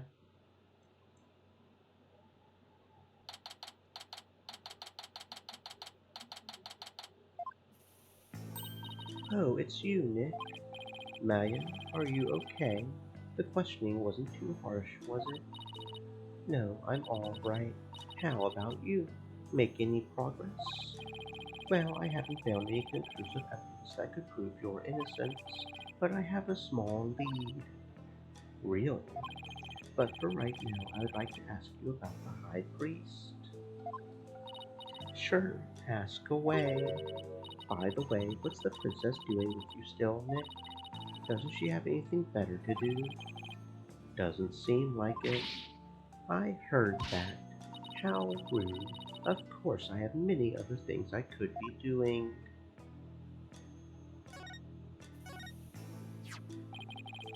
It's just a thought, but do you think the High Priest could have been a rebel? A rebel? Why would you even think that? Because if he was, then the rebel hunter Lady Kira would have had a motive to kill him. What? Uh-oh, Princess Rafa overheard me. What idiocy is this? Abbot in me, a rebel, is beyond the pale. My mother has offered the prayer of lament to his soul. That is the sort of person he was. All right. I was just raising the possibility. I will not listen to such tomfoolery. She stormed out. Oh well, nothing we can do about that. Do you recall the High Priest doing anything suspicious? Come to think of it, he seemed unusually restless during the rite. He kept glancing up at the sky, though I have no idea why. He was restless and kept looking up at the sky. That doesn't really tell us much, does it? Anything else come to mind? Sorry, that's about it. Guess this is all I'm going to learn about the High Priest right now. Oh, but there is one thing I should follow up on. I want to keep my spirit channeling ability a secret while I'm here, Nick. What? Why? I'll explain it later. With Princess Rafa gone, this might be my only chance. Maya, about what you said earlier, why can't you tell anyone you're able to channel spirits? Oh, that. You know how all the queens are also spirit mediums here? I heard. It was kind of a shock at first, though. In Curainism, spirit channeling is a secret art that can only be performed by the queen. No one else is supposed to be able to do it. I see. So spirit channeling is a symbol of power or authority. Then, in that sense, I can see why it would look bad if a nobody from another country were able to do it too. Spirit channeling in the Kurain tradition was developed from a Kurain style that was brought to the US via Japan. But it seems like my clan's spiritual power is greater than that of the average Curanese. It may be a quirk due to how our styles diverged, but I don't really know. So if spirit channeling is a power possessed only by the queens of Kurain, and it's a power that somehow made its way down the line to Maya, then I guess that makes Queen Garan and Princess Larefa distant relatives of Maya's. Anyway, it's not like there's some kind of rule about it. It's just I'd rather not have it become an issue or anything.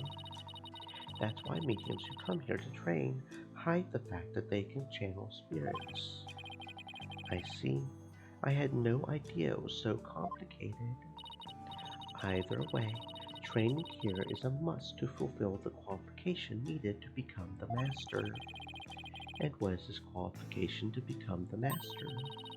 To be able to channel spirits of one's own volition and without fail every time. Like, remember how my spirit channeling was always hit or miss? I only ever succeeded about 30% of the time. Yeah, and it was more like spirits possessed her as opposed to her channeling them. So you can do it every single time now, whenever you want. Yep. At least I think. You think. Well, I haven't actually tried channeling anyone since I completed my training here. But once I get back home, I plan on taking the final spirit medium test. I'll have to try channeling one spirit after another in a marathon channeling session. Only those who pass the test are worthy of becoming the master. Yeah, but I know I can do it. I'm going to ace that test and become the next master. After all, I can't let my clan and the other villagers down. Right. Maya's the next big hub of Kurain Village. That's got to be a lot of pressure. So, speaking of similarities, I've noticed another similarity between our countries besides spirit channeling. I saw a show on TV earlier that reminded me of the Steel Samurai. You must mean the Plumed Punisher, warrior of Neo Twilight Realm. So, you've already seen the Plumed Punisher. You really don't miss a beat. Actually, it was her benevolence who told me all about it. There is not a single person in Kurain who does not know of it. Your benevolence, you're back. As the royal priestess, I am charged with monitoring your movements. So I have changed my mind, for in order to fulfill my duty, I must not avert my ears, not even from your blasphemous theories. Her sense of duty is commendable, but I wouldn't mind if she backed off a bit. Great timing, your benevolence. There's actually something I wanted to show off to the both of you. Show off? Maya sure seems excited all of a sudden. Yup. Ta-da! Oh, what's that? It's an ultra-rare plumed Punisher strap. There's only one of them in the whole world. It was specially made to promote the TV show. You're the owner of this strap. Don't tell me you're a plumed Punisher fan too, your benevolence. No, of course not. Only little children watch that show. I have no interest in such things. Right. No, I am telling the truth. Sure, let's just leave it at that. So, how did you get your hands on that, Maya? I found a kindred spirit in a plumed Punisher fan here in Kurain.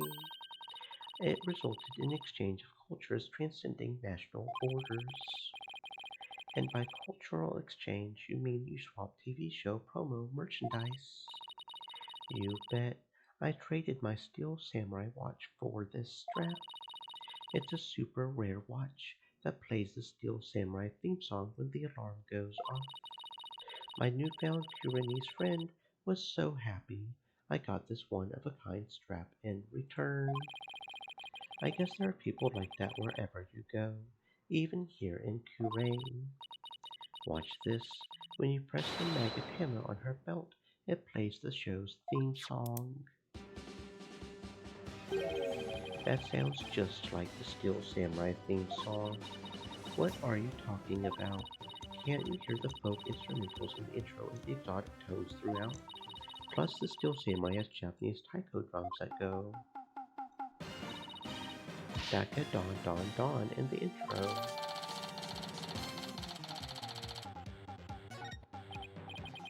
Right, guess my ears just aren't as good as yours. Anyway, I have this amazing idea for a new show. The Plume Punisher vs. the Steel Samurai. I'm going to totally go pitch it to some TV stations when I get back home. It's going to be a huge hit. Right, Your Benevolence? I have no interest in such things. Well, if nothing else, talking about the Plumed Punisher has, thankfully, seemed to cheer Maya up a bit. It's getting late. Try to get some sleep, okay, Maya? And leave tomorrow to me. Okay. Thanks, Nick. I think I've covered just about everything. Time to head back to the temple and go over everything I've learned so far.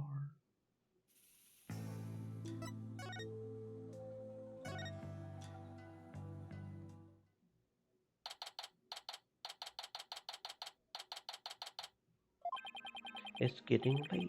Won't be long till sundown. Mr. Wright, your benevolence.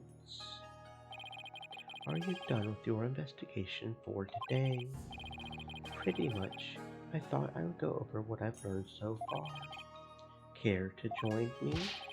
Yes, please allow me to help. Okay.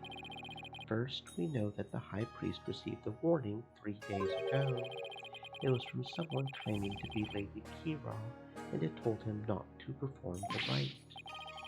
That's right, it was that rebel hunter, but what of it? That's what I'm not sure of yet. Why would Lady Kira want to stop the rite? If you could solve that mystery... Right, I could figure out her motive for threatening the High Priest. It might be the break I need, I just don't know enough right now to act on that lead. How unfortunate for you, Barbhead. Your only hope is pure speculation that shall not stand up in the Hall of Justice. You have no actual proof of Lady Kira's involvement in this crime after all. The warning letter alone can't prove who killed the High Priest. I'll give you one last chance to withdraw before you're charged under the DC Act. Your benevolence. While it is true you did not forge or suppress any evidence, that is perhaps a product of my careful monitoring of your every move. I wasn't planning to do anything like that in the first place, your benevolence, but I am going to prove Maya's innocence within the confines of the law. How can you be so sure you will? Because of my undying faith in my clients. That is a lawyer's greatest weapon. What nonsense. You have chosen to dig your own grave. When next we meet, it shall be in the Hall of Justice. As royal priestess, it is my duty to reveal the truth through the divination seance. This time I will prove that the insights I gleaned thereof are the very truth itself. Prepare yourself, for this shall be your last trial, and your last rites. Tomorrow shall end with you under the headsman's axe. Tomorrow I'll be defending Maya in that so-called Hall of Justice again.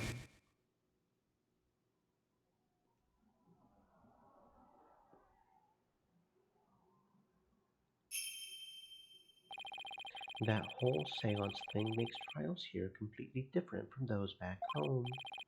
Plus, I don't have a shred of conclusive evidence. On the other hand, I've got plenty of confusion and anxiety to spare.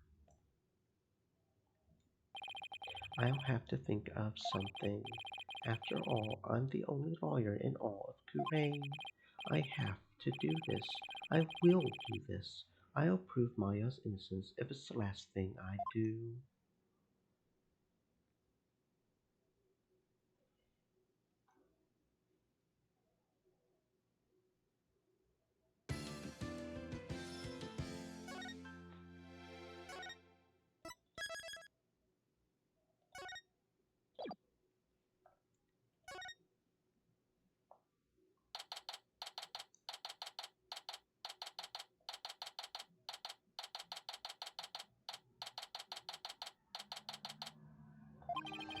I wasn't able to find any conclusive evidence yesterday, but if I can figure out Lady Kira's motive for threatening the High Priest, then maybe.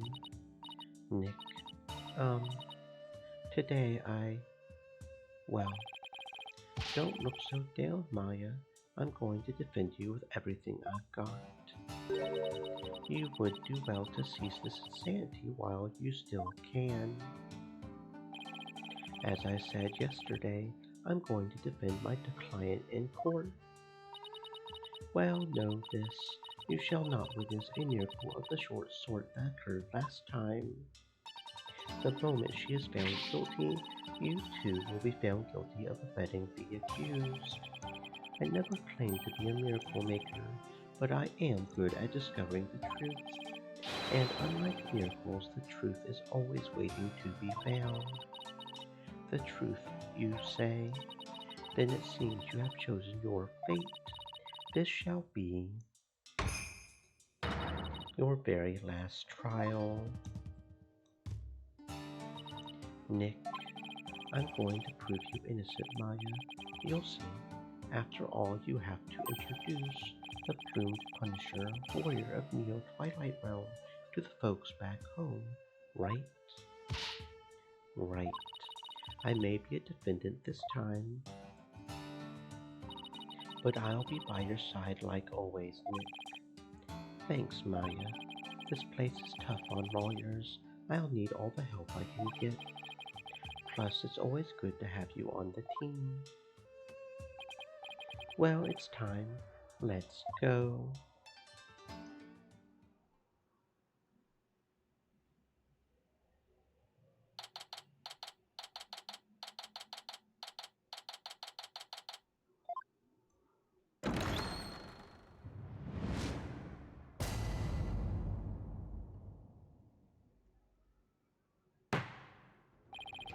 Let the trial of Maya Fey begin.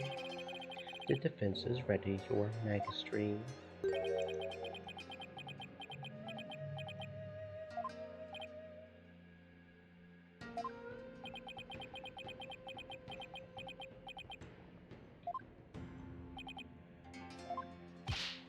Quiet. Can't you see Prosecutor Sadnati is absorbed in silent prayer? Great.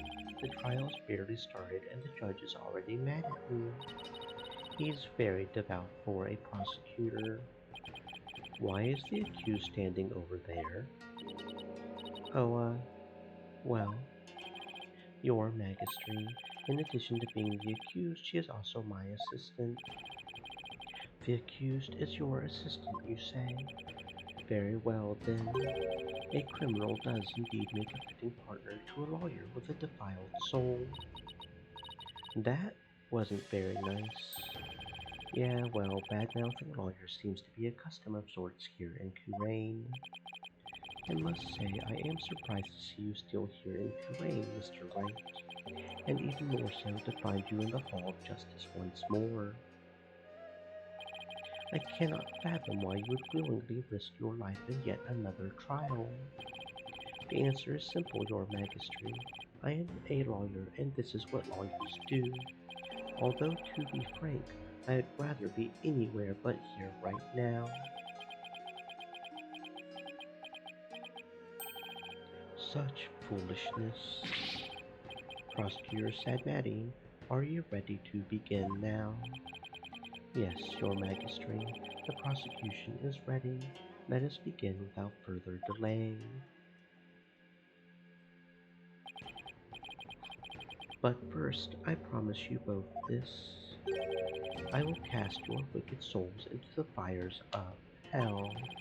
Thus shall the soul of the victim attain salvation.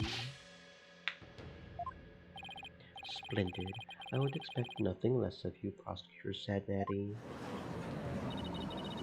Please save the victim's soul, Prosecutor Sadnatty. Punish the wicked lawyer who dares to stop these last rites. I think I'll pass on that whole fire and brimstone deal. But I'm not surprised by your words or stance, considering what Apollo's told me about you.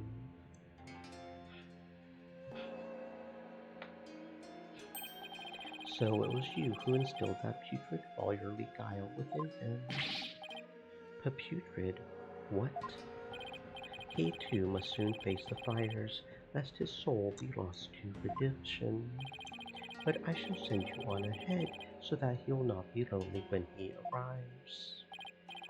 Sorry, but I'm afraid it won't be that easy. People say I never know when to give up. Nervous, Maya? A little. Feels like it's been ages since we stood side by side like this in court. Too bad I'm the defendant. Don't worry, we haven't lost a case together yet. You're right, let's give this everything we've got in it. Now then, Prosecutor Sadnatty, would you please explain the case at hand? Of course, Your Majesty. Let us begin the last rites of the victim. Maya Fey has been charged with the crime of murder. The victim of her heinous crime was High Priest Karust Enmu. He was conducting the purification rite and he was brutally slain. And the cause of death? Let us review the victim's autopsy report and the crime scene photo, shall we?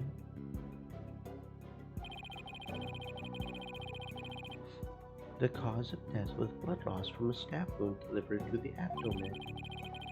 The murder weapon was likely the Warbad dagger, which was used in the rite. However, the weapon has yet to be found, though the scene was thoroughly searched. A sacred relic used as a tool of murder, the Holy Mother's wrath shall be most severe. The murder itself took place at the height of the purification rite. The accused had donned Lady Kira's sacred robes, and the victim was there to offer prayers as a high priest of Kuranism. During the rite, the victim and accused were the only two at the inner sanctum. Therefore, the only person who could have slain the victim is Maya Fey.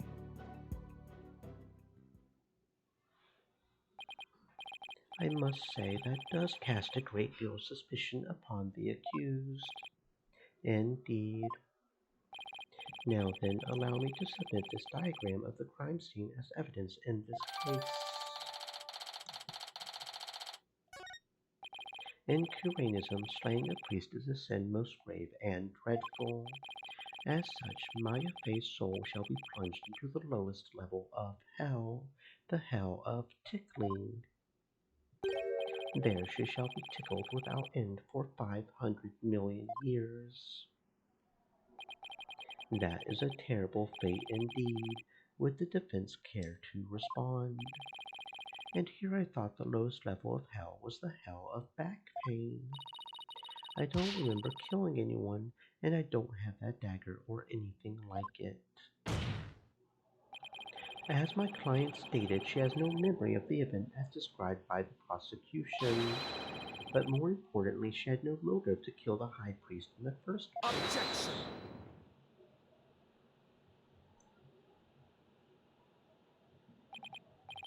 I thought you might say that. Nevertheless. The meaningless prattle of lawyers is utterly ineffectual here in the Hall of Justice. For all will be made clear by her benevolence, Rafa, Padma, Kurain's insights. So it is, and so it shall be. The divination seance reveals the truth for all to see. Here we go again. Bailiff, please show in the royal priestess.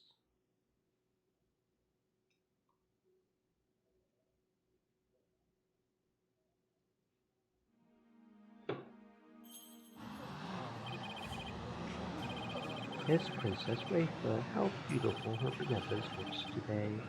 Glory to the Holy Mother for this blessed day. As popular as ever I see. Rest assured, good people of Tulane, I will defeat this murderer and her abettor.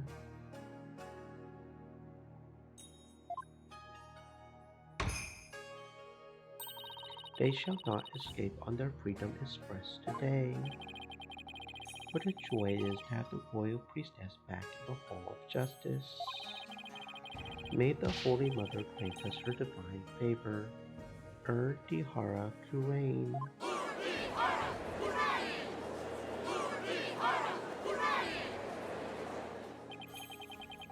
She sure looks pleased with herself, especially for someone who didn't know what Freedom Express was until yesterday. Is there something stuck to my face, barbed head? No, nothing, your benevolence. Now then, your benevolence, divination seance, if you please. Very well. Nana, my robe.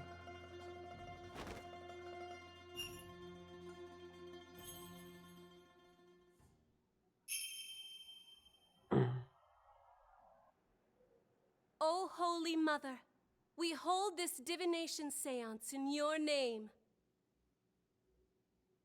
Let the eyes of everyone here be clear and our ears be unstopped. O dance of devotion, guide the victim's soul to me so that we may receive their final memories in the pool of souls.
The victim's Mitama has spoken.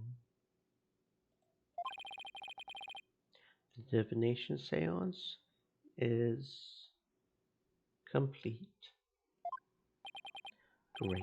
Another clearly incriminating seance vision. It could not be any clearer, O foul defense. The accused donned the sacred robes of Lady Kira and then attacked the victim. How very terrible it must have been. The figure of Lady Kira lit against the dim lantern light, the scent of incense growing ever more potent as she drew near. One can almost sense the horror Abbot Enemy must have felt.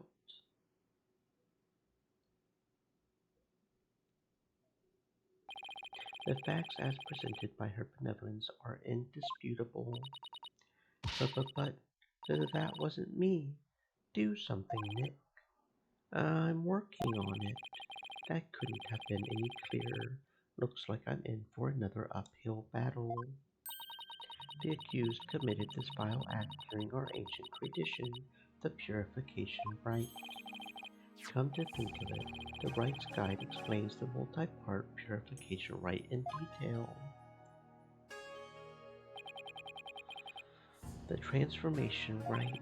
The high priest reads scripture while a priestess dons the robes of Lady Kira. The rite of water. Lady Kira enters the spring and the high priest purifies her along with her dagger. The rite of fire. The priestess circles the sacred flames to purify her soul. Indeed,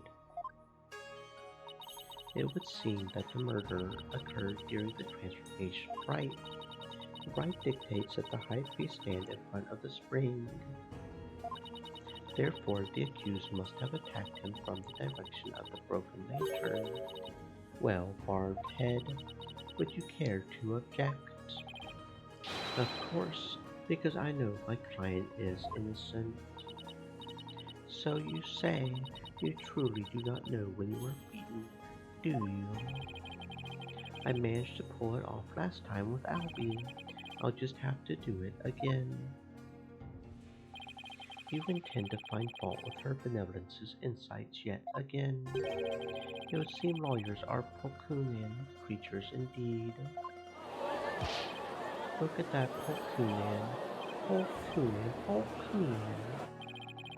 What exactly is a Pulkunian? Someone who's a real piece of work, so to speak. They can call me anything they want. The only thing I care about is uncovering the truth.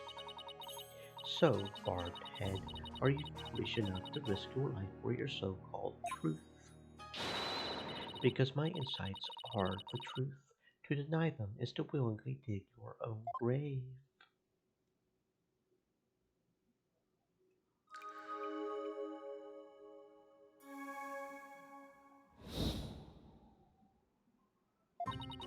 The victim commenced the purification rite by bowing to the lanterns and reading a sutra.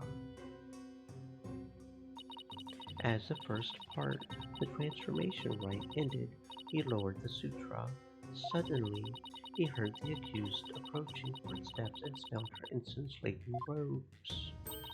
It was then that the victim felt an intense pain. I believe this is when he was stabbed. As his life's blood spilled over, his vision dimmed, till finally he passed from our world. That is everything the victim experienced in his final moments. Dressed in the sacred robes of Lady Kira, the accused rushed the victim head on. The brutal stabbing she perpetrated could not have been any clearer. Yes, it is plain for all to see. No, it wasn't me. A sudden drowsiness came over me during the transformation rite. I didn't even get a chance to put on Lady Kira's robes. You waste our time with such meaningless statements, accused. You cannot explain away the truths revealed by the royal priestess's divine insight. How did you end up finding contradictions last time?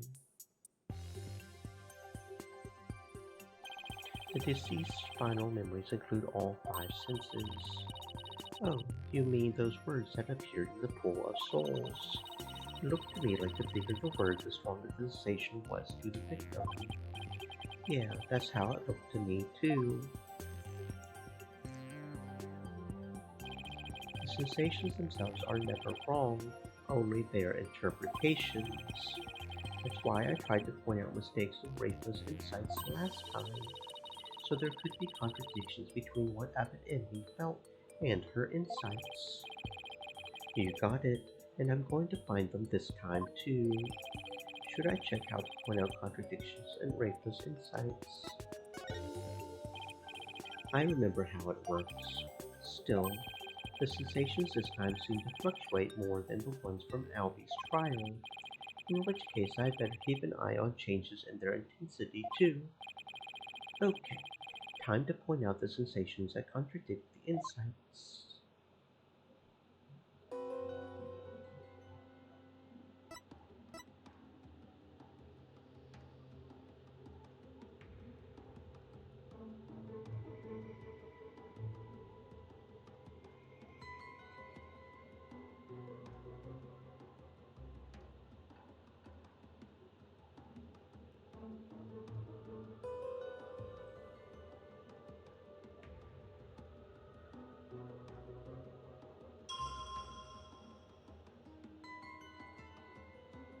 Objection!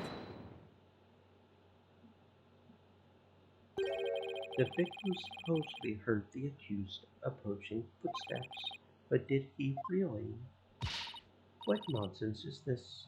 Is it not abundantly clear?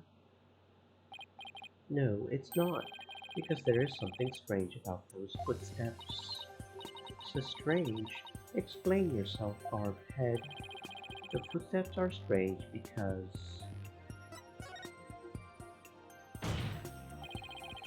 they're not getting any louder. And why exactly does that matter? Please focus your attention on the incense the victim smelled. The scent grows stronger as the accused approaches. If the accused really had approached the victim, the sound of her footsteps would have grown louder as the scent of incense grew stronger. Oh, why, that makes perfect sense. How can this be explained, your benevolence? Well, there must be a reason. Objection! Is as they say, even a putrid worm of a lawyer will turn. What does that even mean? He's not exactly singing your praises, that's for sure. Still, we cannot discount this information solely on account of its lawyerly source. Your benevolence. Perhaps you must listen more carefully to the Abbot's Mitama. Listen more carefully. What's he talking about? Yes, it would appear so. I shall try to refine the sensation. Refine the sensation. I can more accurately gauge sensations by keeping my communication with a Mitama. I didn't know you could do that. Why have we never done this before? By refining the sensation, a clearer picture of the truth can be discovered.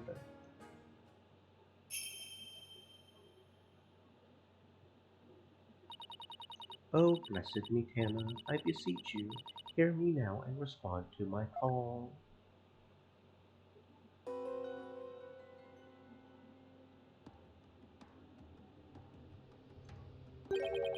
Footsteps changed into bells. What could this mean? Bells, but the only bells at the scene of the crime were... That jingling must have come from Abbott Envy's bells. You mean those big things he had on his ankles? Well, there you have it. The sound of bells was from the High Priest's own footsteps. Then that means... if the footsteps belonged to the victim himself, it means it was the victim who was moving, not the accused. The victim was one who went running toward the broken lantern from the spring, a far cry from what her benevolence's insight would have us believe.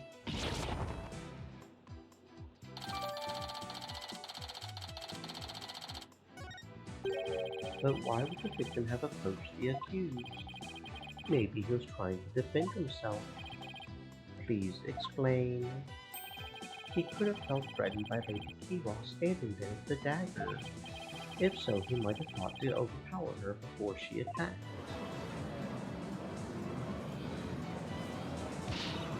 Still, your choices. This is nothing but a theory, and a poor one at that. But be led not astray by this lawyer's obvious postulation. While his insolence is inexcusable, I would ask that you calm yourself, your benevolence. Is there something you would care to say, Prosecutor Sadmati? Even if it was Abbot Enemy who moved, it does not negate the accused's crime. What do you mean? The accused was likely waiting for the high priest to approach. And as he neared, she plunged the dagger into him. It is as simple as that. Right. It really doesn't change much, does it? Yes, it is as the prosecutor has said. In fact, it is as I meant to say all along as well. Right. And that's why you were so shocked when you first heard it. Understand now, lawyer, that contradiction you conjured up has come to naught. Once I hone my insights, it will vanish like the dying rays of the sun.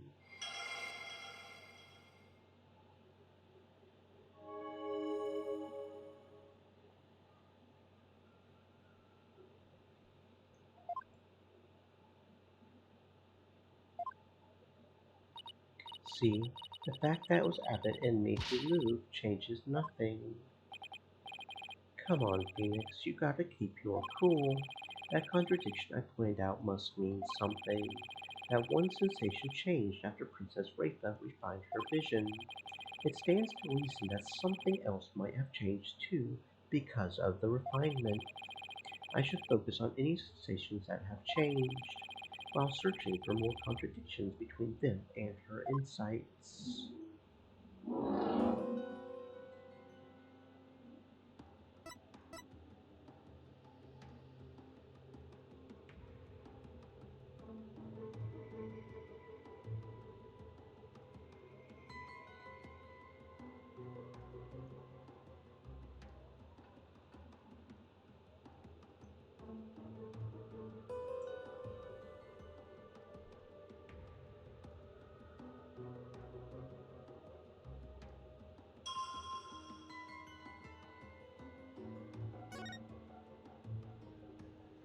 Objection!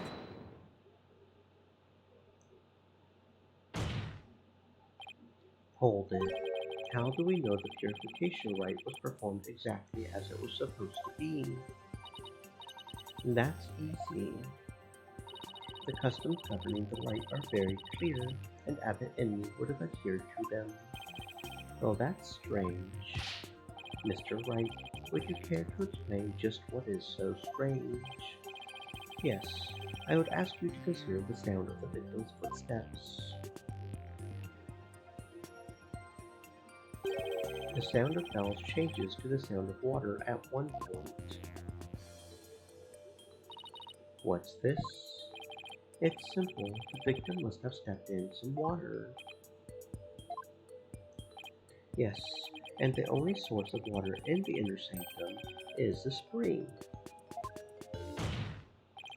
And therein lies the contradiction. Oh, what contradiction? I believe the rite started out as it should have.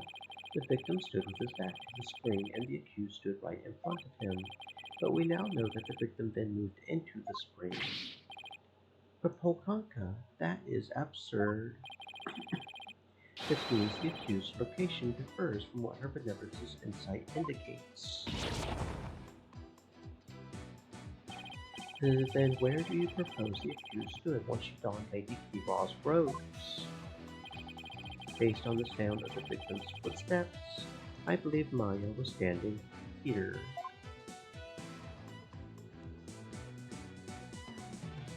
Take that!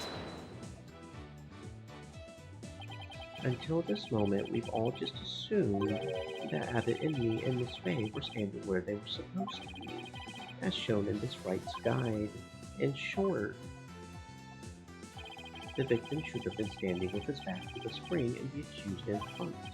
However, if that is how they were really standing, he couldn't have stepped into the spring as he approached her. The problem is that the victim did step into the spring. This can only mean that Miss Faye had actually been standing in the water. But if this is true, then their positions would have been completely reversed. Oh, what is going on here, Miss Faye? Were you really standing in the spring? I'm sorry, but I barely remember anything about the rite. The High Priest would never make such an obvious blunder during the rite. What on earth is that even possible? Be that as it may, this does not overturn my insights. It doesn't.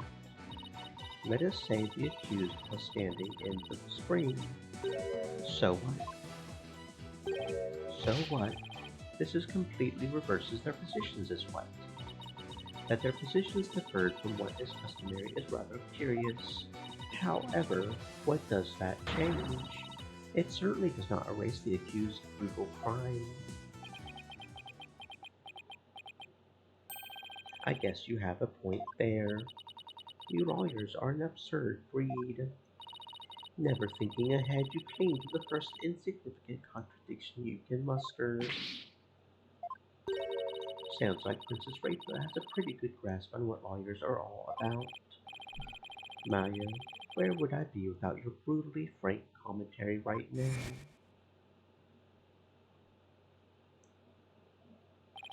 Is this contradiction really meaningless? But something really doesn't feel right. Did I take a wrong turn somewhere? I will now amend my insight to account for this new truth.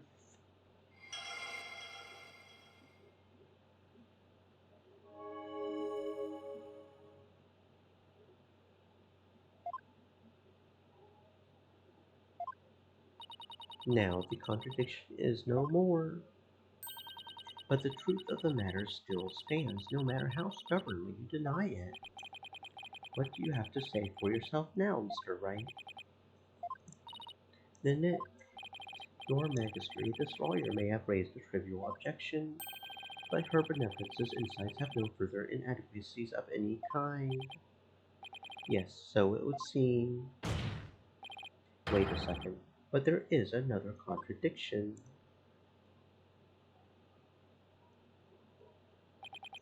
Still you flounder about. Wretched beast. Though you rack that future brain of yours, nothing worthwhile will come of it. But Maya, please tell me you remember something that might help us out here. Sorry, I really don't remember a thing. But now that the place I was standing in has changed, who knows? That alone may cause a new discrepancy with Princess Rafa's insights. That's right. We now know that Maya was standing in the spring. A major change like that could very well produce a contradiction. I should take another look at the inner sanctum diagram in the court record, and confirm where Maya and Abbott and me were standing, and then focus on finding any discrepancies between their position and the insights.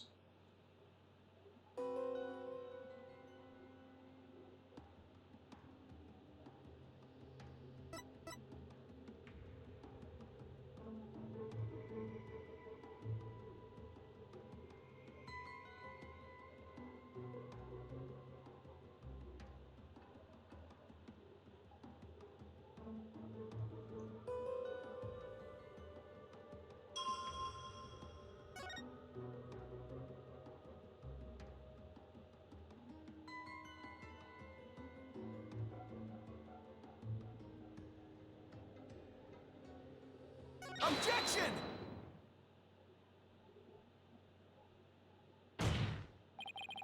Your Benevolence. I found a new contradiction. You did. No doubt it is but another of your vile attempts to slander my insights. Nope. Take a good look at what the victim saw. It just might change your mind. The lantern flame behind the accused was flickering. There is nothing unusual about that, especially as the wind had stirred. No, that's where you're wrong. If the accused had been standing in the spring, then what you see here should be one of the lanterns flanking the statue. I fail to see your point. My point is something is wrong here. The two lanterns flanking the statue were both outfitted with glass wind guards, so neither lantern's flame should have been flickering in the wind in the first place.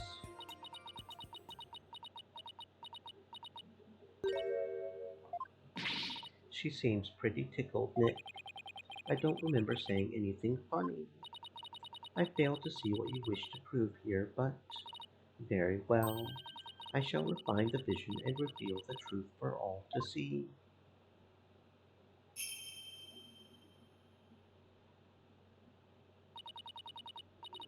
Oh, bless me, Tama, I beseech you, fix your sight upon the lantern there.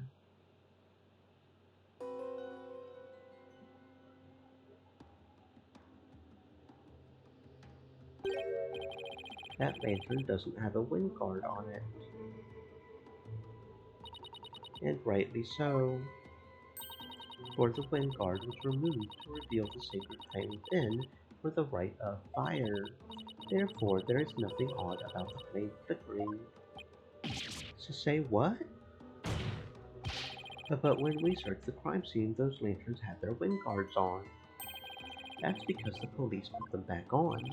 The sacred flames have burned uninterrupted for hundreds of years, Defense. We could not risk them being extinguished, even during an investigation. That would never fly back home. Well, Barbed Head, are you done quibbling? If so, then it is time to bow down before this testimony of the Mitama. Nick, don't worry, Maya. I'm just getting started. Alright, let's go over everything we know so far. Aya was wearing Lady Kira's robes and standing in the Spindash spring. Diva said, I'm back. I was at my sister's in Georgia for the weekend.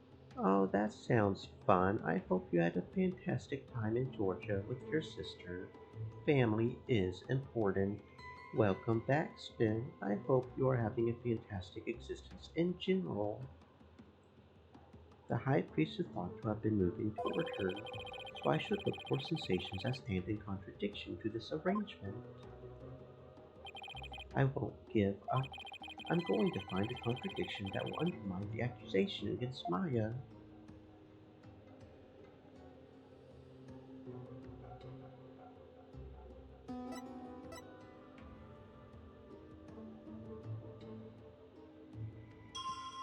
Spindash Diva said, I didn't want to come back lol. I wanted to stay. Oh yeah, I completely understand that. Unfortunately, you do have your own life to attend to. Vacations are not meant to last forever. Such is the way of life. Objection! I completely understand, though. Well, what could this possibly mean? That lantern clearly contradicts the insight, but this contradiction will overturn the entire case I've been building. Are you alright, Mr. Wright? One minute you shout out, and in the next you fall silent. Perhaps it is like the bellow of one who is barreling down a hill with no way of stopping.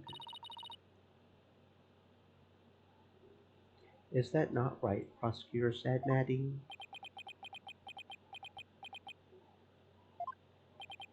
Don't get cold feet now, Phoenix.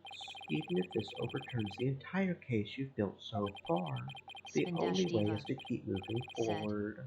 My sister is basically my mom, and it was very soothing getting that comfort after all the stalker crap I've been enduring for the past year now. Oh, yeah, that does sound like something you needed. Stalkers. I thank you for the love, but don't stalk. That's just crossing the line. Gotta have a happy medium, right? Yeah, sometimes you just need a soothing mommy. The only way is to keep moving forward, because that's where we'll find the truth. Sorry, but I'm not barreling down a hill. In fact, I'm in full control of everything with the indisputable contradiction I found. Is that so?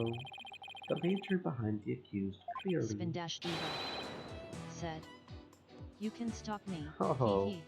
At least you're cute and funny about Oh, it. you think so, huh? Oh, you better be careful what you wish for. You might end up with a corpse soon. A corpse behind, oh, there's the ad break. Wait, no, you're a sub anyways, okay. But you might end up with a corpse behind your shed. Mr. Dash might not appreciate that. No blatantly contradicts your insight. Does it now? One of the lanterns on the entrance side of the inner sanctum is broken, and if you watch Spin what Dash Diva Abbott in me saw in his said. final moments... XD, your interactions with him are hilarious. Yeah, it's all in good fun though. You just gotta have good fun. It's not good to be genuinely creepy. You just gotta have fun.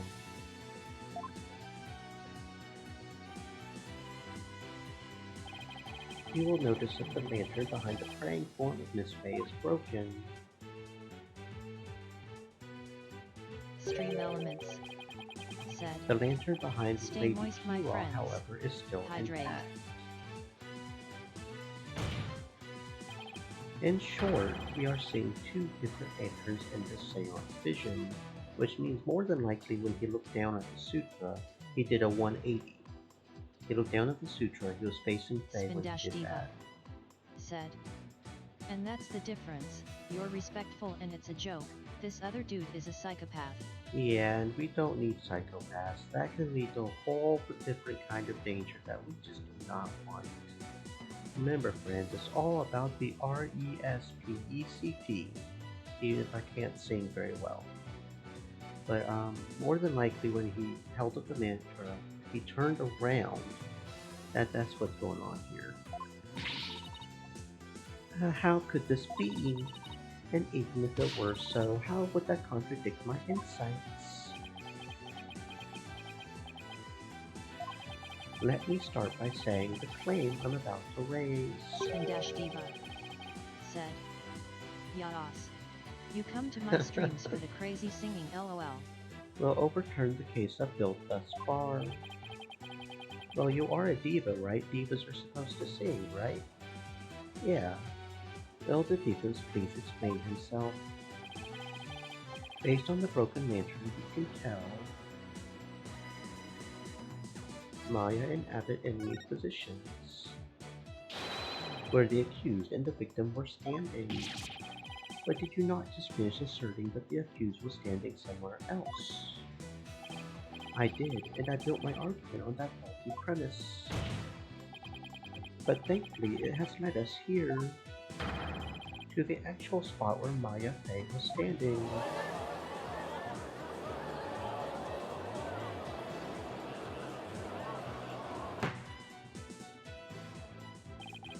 I must say, if the defense keeps changing its assertions in such a capricious manner, its credibility may come into question. I'm willing to take that risk for Magistry, because I believe this will be the last time.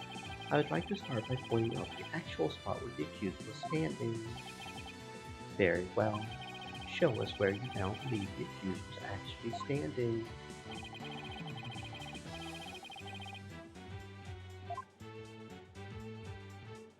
Take that! I wasn't thinking straight before, but now it's all falling into place. We know the victim had stepped into the spring. That means Maya Faye had to have been standing in the water as he approached. However, his memory, which has only now become clear, reveals that Miss Faye was standing by the side of the Dash broken Diva lantern. said.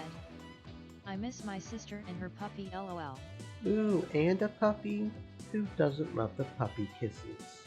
Mommy hugs and puppy kisses. Yeah, that sounds like you had a fantastic time, friend. In other words, she was standing where she was supposed to be according to custom. Does that not bring us back to the very beginning? No, Diva this is where things take said. a different turn. Well, Pupper is 12, so not a puppy. Oh, so getting on up there in age. Well, that just means you've got to make sure to give them extra loves, because you never know when they're not going to be there anymore. So that is pretty old for a puppy, and I mean that literally. The victim had to have been moving toward the spring. That means that while he was moving, he had his back turned toward the accused. What's this? Do you mean to say the victim turned around carrying the light? But such an image appears nowhere in the Diva seance vision. said. But she's a puppy to me. She's a rescue mini pin with cataracts. But she's so cute. Yeah, fur babies and babies in general will always be babies, right? That's just how it works. Such an yeah. Actually, it does appear. It's just that no one noticed until now. No one noticed. How could no one have noticed something so big? There was a moment when the scripture the victim was holding was all we could see. Thanks to that, none of us could tell that he was, in fact, turning around in that moment. Objection! If it is as the defense asserts, then her benevolence's insights no longer make sense. How do you intend to explain Objection! that? I don't need to explain anything, because it's just as you said, Prosecutor Sad Maddie. Her benevolence's insights don't make any sense because they contain a huge error. To such insolence. A huge error, you say? Do explain. The huge error is...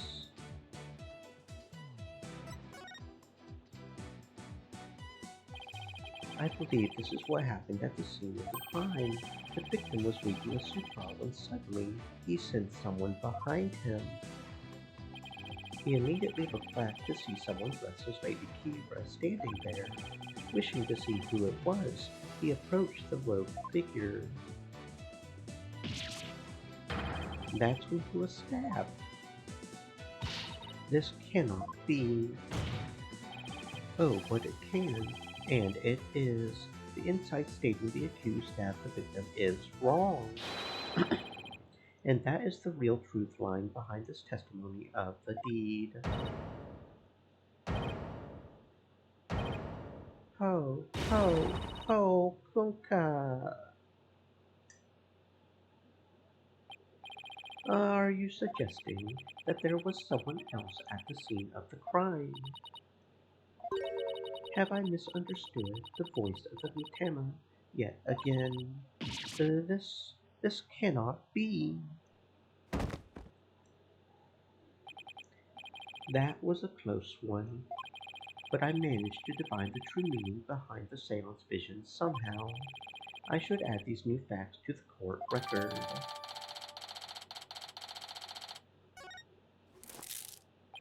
Your benevolence, please allow me to take it from here.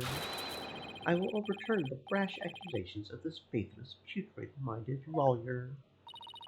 Yes, I shall place my trust in you.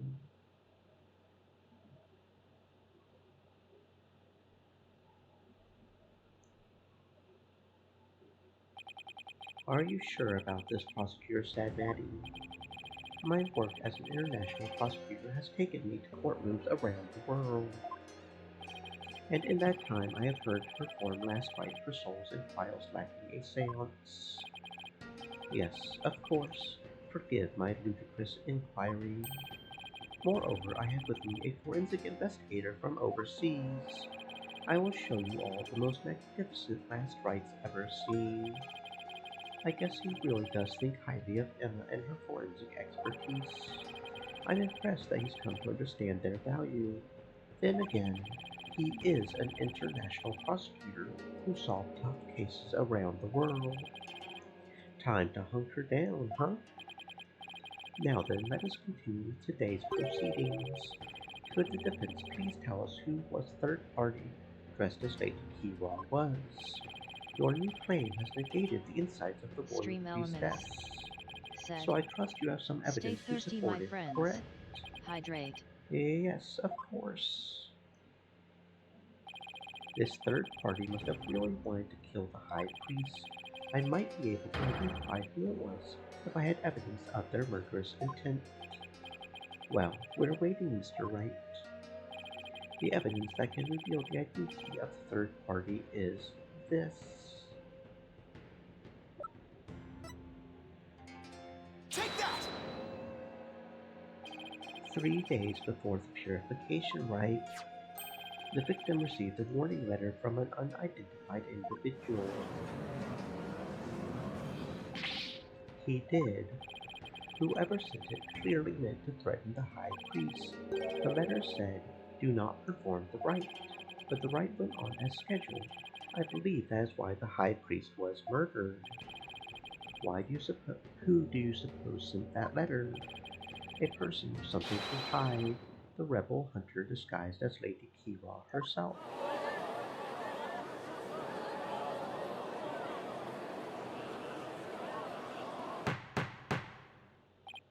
Peace. I don't understand. I had heard the Lady Kira that has been in the news of late only hunted rebels. If so, why would she have killed the High Priest? Excellent question. Maybe it would help to think of it this way. What if the High Priest had secretly been a rebel? The High Priest, he couldn't possibly have been a rebel. The High Priest, a devout follower of Curanism, a rebel. Do you even comprehend the blasphemy of which you speak? Well, do you? I too found it hard to believe at first, but as I continued my investigation, it started to become more and more plausible. Objection! The third party was the rebel hunting Lady Kira, and the High Priest was a rebel. Your mockery of Curanism. No. Of the kingdom of Kurain itself knows no bounds. Oops. That shameless Pokemon lawyer is making a mockery of our religion. As a faithful Kurainist, I take issue with these claims, and I am loath to admit them into today's proceedings. I don't like where this is going. The defense's claims are but vile blasphemy tantamount to spitting on the Holy Mother. Is it really that big of a deal, huh? Abbot Enmu was a distinguished monk, and very well respected too, so yeah. Please don't let this turn into an international incident. But fear not, good people of Kurain. The rantings of this putrid-brained lawyer who seeks to sully the soul of the deceased shall come to no avail once I conclude these last rites. The prosecution's assertion that the accused killed the victim remains unchanged. But the victim was stabbed in his abdomen. How is that possible when he had his back turned toward Miss Faye? Someone else must have killed him. Objection! Are you sure about that? You may have invalidated the seance, but do not let it go to your putrid head. The karmic flow of this trial is, as yet, still in my hands. How can he be so confident? Something has occurred to me, you see, and your allegations of a third party are but a deluded fantasy, and I shall prove that by calling a new witness to the stand. An eyewitness who will deliver a definitive answer that will dispel the defense's doubts. An eyewitness? Very well. Let us call this eyewitness to the stand.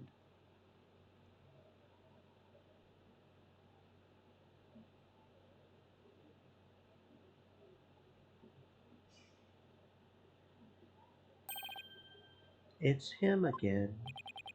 Well then, he has to be the shaggiest witness I have ever laid eyes upon. Please state your name and occupation. Oh, I'm, that's so-and-so, whatchamacallit.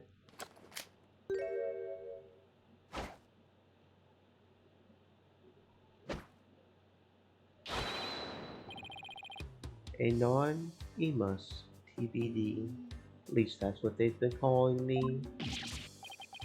TBD, as in to be determined. Can't you just tell us your real name? The witness has suffered a blow to the head, rendering him amnesiac. Therefore, I named him Anonymous TBD in my report, but he thinks TBD is part of his name. Objection! You're letting an amnesiac testify. Have no fear, I have already questioned him at length. While it is true he has utterly forgotten his name and past, his memory of what he witnessed is still very much intact. Considering the dearth of information, any new knowledge may be of help. Therefore, I will permit his testimony. Spin-Diva said, "Ooh, he has amnesia and he's an eyewitness." Well, as long as he can remember what happened that night, even if he doesn't remember his past, it's fine. As long as he remembers just that night at least. Now, Mr. Enos, please tell us what you saw.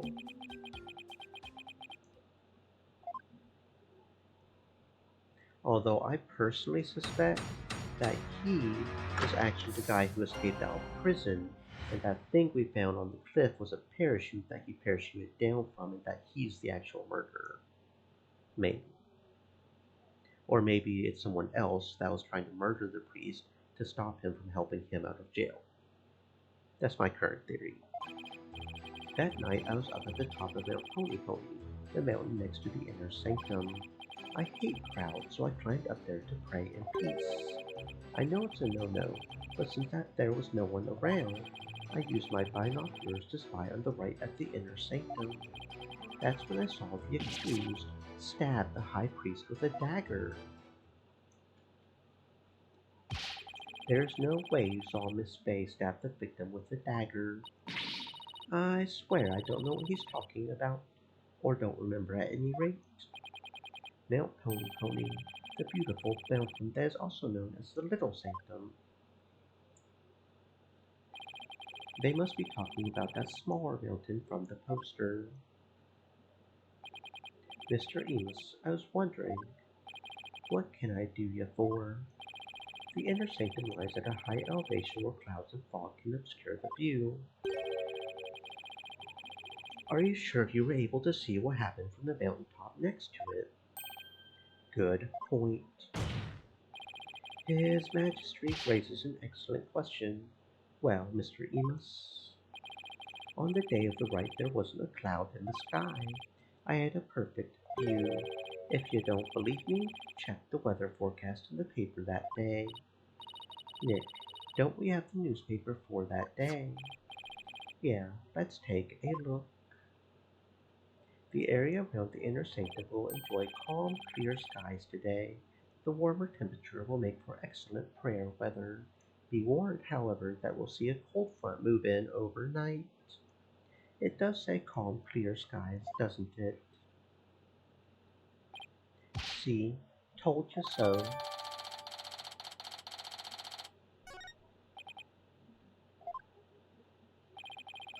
Well, it would appear the witness has offered testimony worth hearing. Mr. Enos, I too have a question for you. Didn't he already question the witness? Well, that's what I'm here for, right? Shoot. How was the accused holding the dagger? Was she holding it underhanded, its blade protruding from the bottom of her hand? Yep, I believe she was. It's called a reverse grip. I thought as much. Hold it! Hold it right there. What bearing does that have on this case?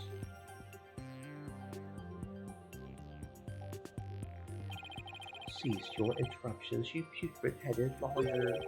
Do you not see the significance in how the blade was held? Why don't you enlighten me, oh enlightened one?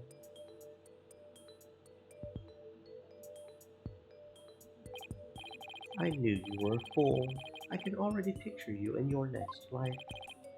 The next life? Yes, after your soul writhes for centuries in the pits of hell.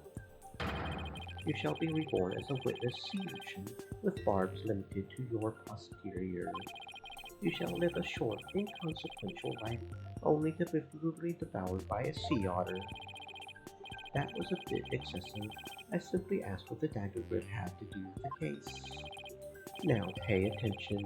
How the accused held the dagger is of vital importance. With such information, we can infer exactly what action she took.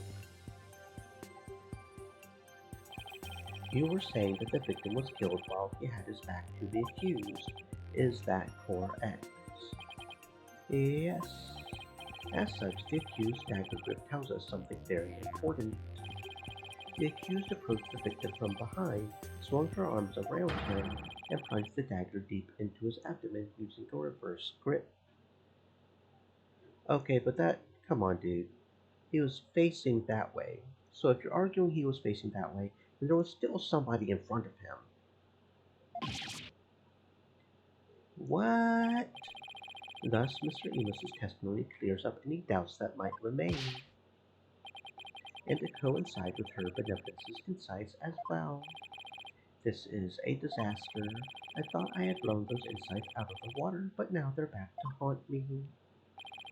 Now then, the defense may cross-examine the witness.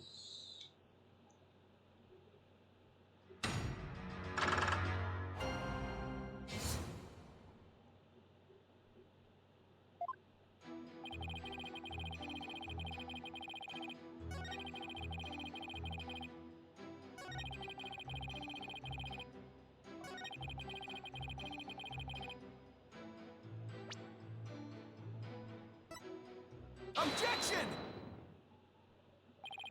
Your Majesty, I had my doubts about this bushy-bearded witness, but now I know we can't trust him.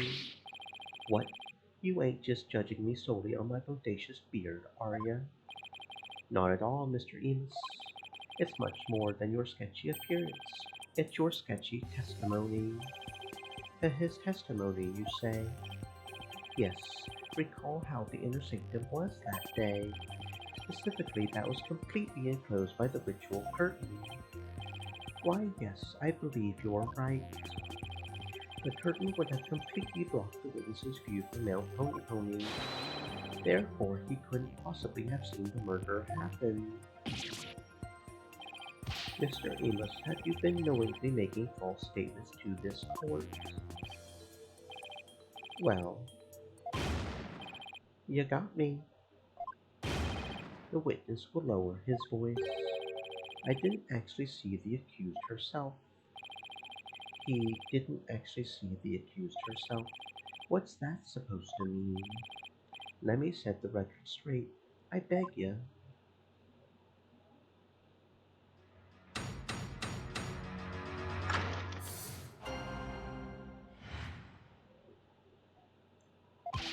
I saw their shadowy silhouettes projected against the ritual curtain. The figures were created by the light of the full moon on that clear and still night. She was just a shadow, but I could tell it was the accused reverse gripping that dagger. Shadows, that's what you saw? That's right. I could see what was going on by the shadows projected onto the ritual curtain.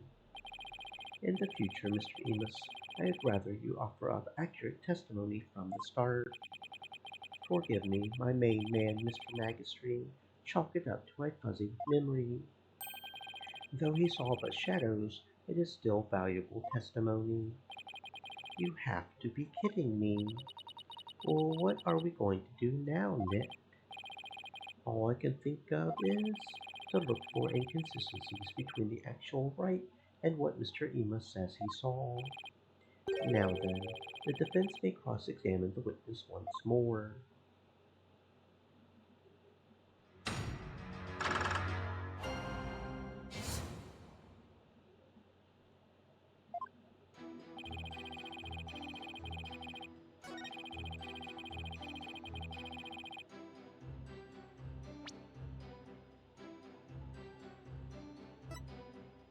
Objection! You saw silhouettes projected by the moonlight. Sorry, but that's just not possible. What do you mean? How's it not possible? That was totally possible. That's impossible. I think I'm going to need a logicalese translation on that. Let's take a look at this right sky, shall we, Mr. Enos? The right is held when the moon is directly over the summit of Mount Pony Pony. So if the moon was shining from the west, any shadows would have been cast eastward. But Mr. Enos wasn't standing to the west of the inner sanctum on Mount Pony Pony. Oh, holy mother! That's right, our witness here couldn't have seen any shadowy figures on that curtain. No way! Perhaps it was the sacred flames of the lanterns that cast the shadows he saw. I'm afraid not. I inspected them during my investigation, but the flames were too small to cast the crisp, distinct figures Mr. Enos claims to have seen. But I did see those silhouettes, really. But how could he, Nick? Maybe he was someplace where they were visible. Wait, don't tell me. Your Majesty, if Mr. Enos really did see those shadows, it brings a brand new fact to light. And that would be... the brand new fact that comes to light if Mr. Enos really did see those shadows is...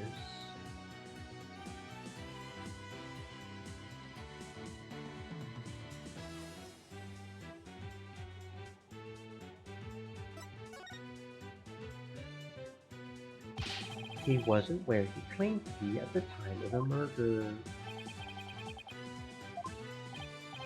Then where do you propose the witness was? Someplace where he could have seen the shadow figures naturally. Wait, you mean... none of the mountains east of the inner sanctum are close enough for a good view. That leaves only one place you could have clearly seen the shadows from. And where might that be? This is where Mr. Enos was at the time of the murder.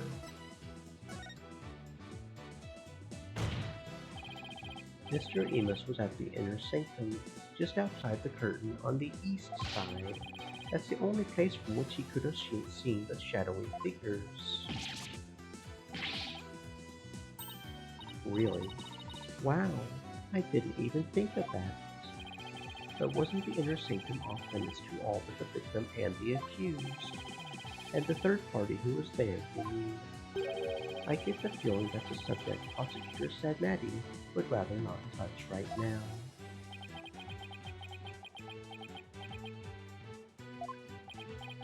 You mean...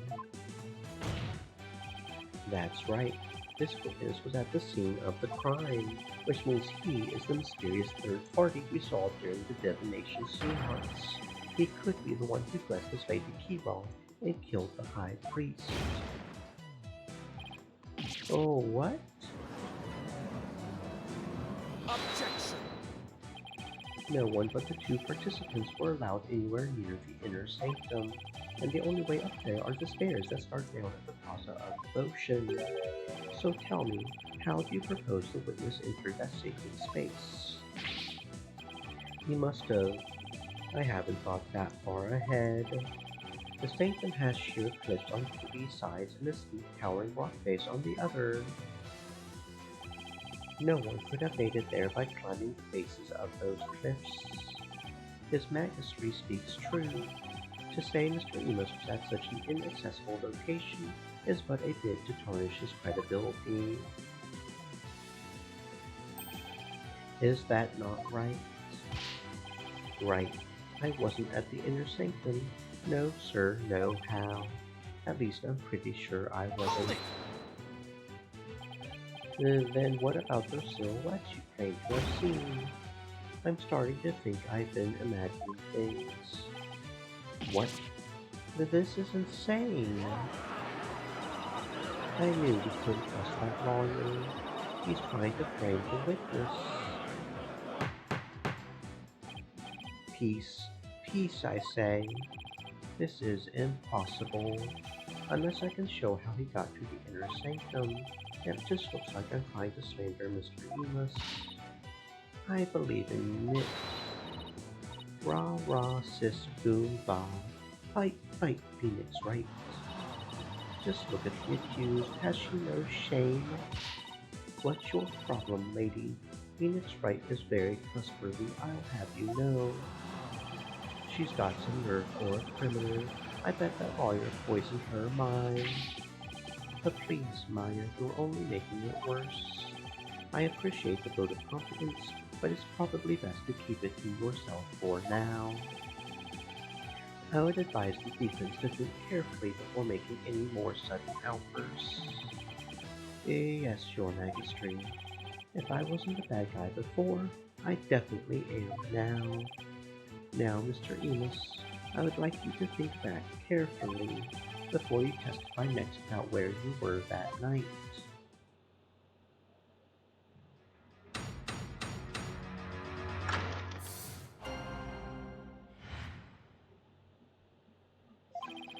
I was never at the inner sanctum, I tell ya. That much I'm sure of, even with the fuzzy memory. Besides, it would have been impossible to get there in the first place. Boy, you lawyers sure are scary. I guess it might have been impossible for him to get to the inner sanctum like he claims, but... Now, will you desist in trying to frame this innocent witness? Yeah, I would like to see you explain how you got up there. Mr. Wright, is it not time to end these cross-examinations?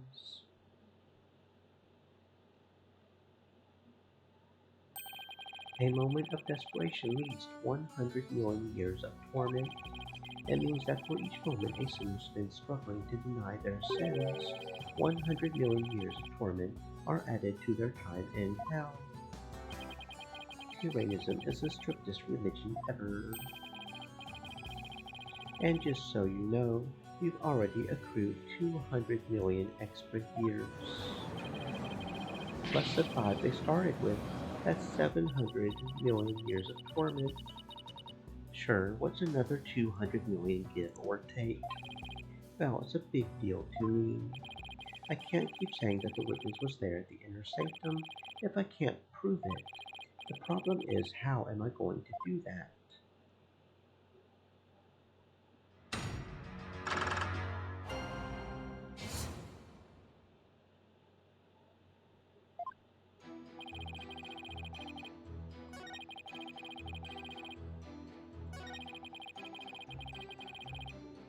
Hold it!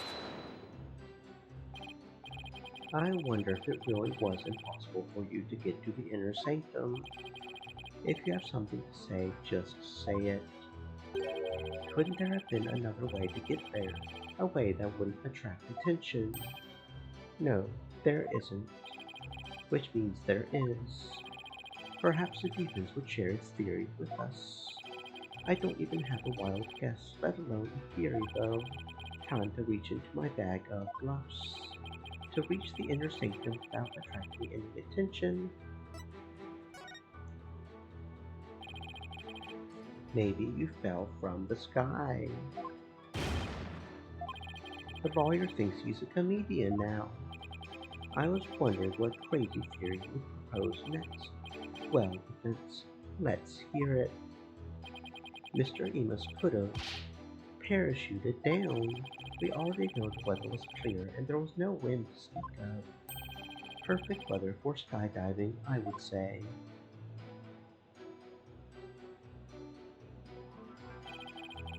Now that you have been backed into a corner, your delusions grow ever more delusional. The inner sanctum is on a tiny ledge upon a sheer cliff over 2,000 meters tall. One misstep in a skydiver would soon find himself in the twilight realm. Yeah, I don't care how still the wind was, even I couldn't have made that jump. Wait, what's this building on top of the sacred fountain? That is the Royal Penitentiary number 4. Oh, right. Princess Rafa mentioned there was a prison up there. How do you get your prisoners up there anyway? By helicopter, but only with authorization from the Minister of Justice.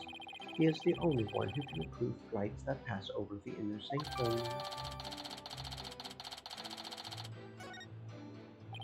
Might I also add, defense, that no parachute or any other equipment necessary for skydiving have been found. Are you saying I flew down there by flapping my arms? I may be an incredible dude, but even I'm not that capable. Well, please add that statement to your testimony, Mr. Enos.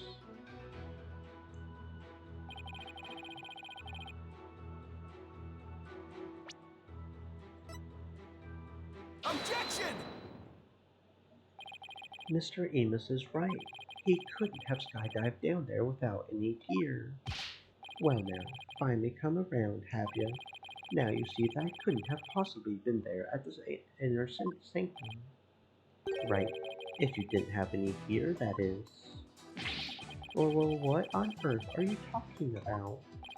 That overreaction is a dead giveaway that I'm on the right track. Take a look at this piece of evidence. Those are prayer flags, are they not? Yes, but they have been sewn together to create one big banner, a banner that could also function like a parachute. Oh, Conka. The people of Tulane are so used to seeing prayer flags that the police didn't even think twice about these flags during their investigation. No, this cannot be. The witness landed at the inner sanctum by using these prayer flags as a parachute. Is that not right, Mr. Enos? There's no way out. I'm surrounded. Mr. Enos, all this talk's jogged my memory. I guess I was there at the inner sanctum after all.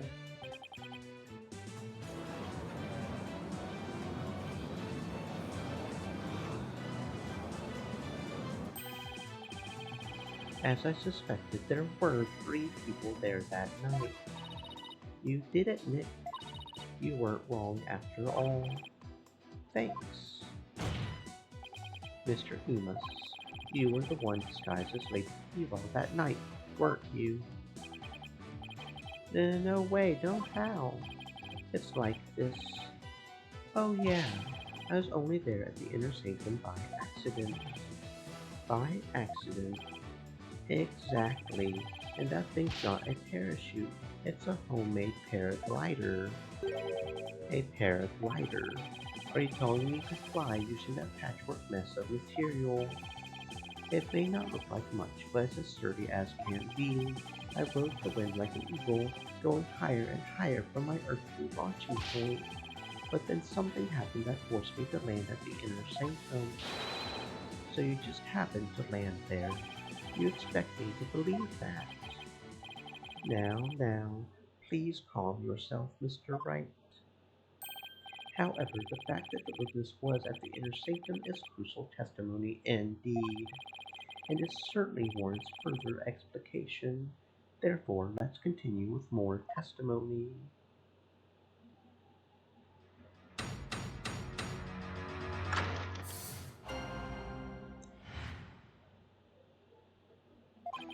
That evening, I was enjoying a trek through the night sky with my homemade paraglider, but just as Mount Pony was drawing near, something terrible happened. An accident forced me to make an emergency landing at the inner sanctum. As I landed, I banged my head, causing me to lose my memory. So you see, I ended up at the inner sanctum purely by accident. Mr. Enos, you failed to mention any of this during your pre-trial questioning. Can't be helped. I mean, I'm just remembering it now. Continue such slipshod testimony, and you'll be cast into the hell of hangnails, where you shall have hangnails grown and ripped out for 800 million years. I think I'll pass on that. Looks like that cop prosecutor's had Maddie off guard. This is my chance to rip his case to shreds.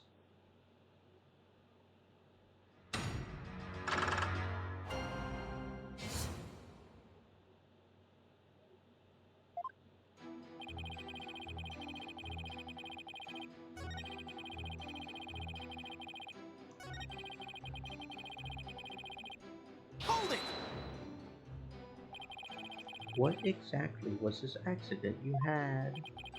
Good question. Now what was it again? Wind. Oh yeah, it was the wind. And not just any wind, but sudden gale force wind made me lose control. The wind was strong enough to make you lose control. You got that right. Okay then, please add that to your testimony.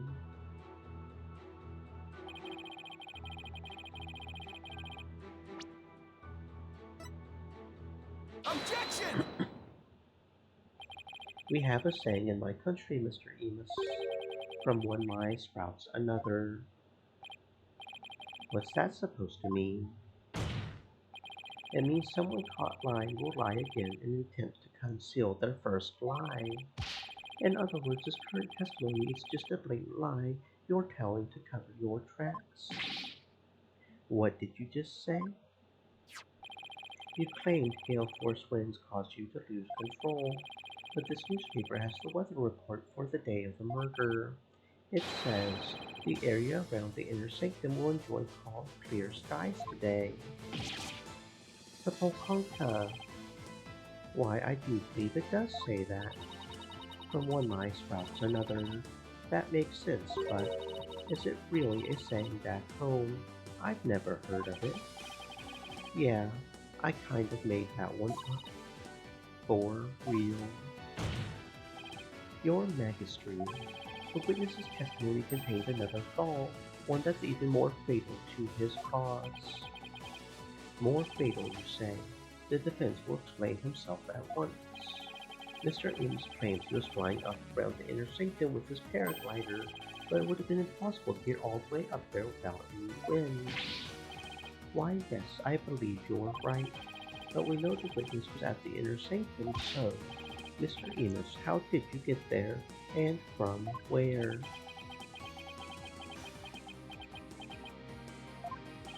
Without any wind, he couldn't have flown up there from the bottom of the mountain.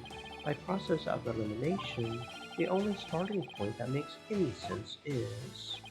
Your Majesty, I believe I have the answer to your question. To reach the inner sanctum, Mr. Enos must have launched himself from here.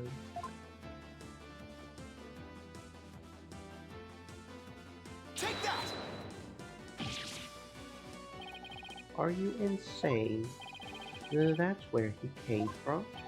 If he couldn't have come from below, the only other option is from above. So you see, a non-Emus came down from Royal Penitentiary number 4.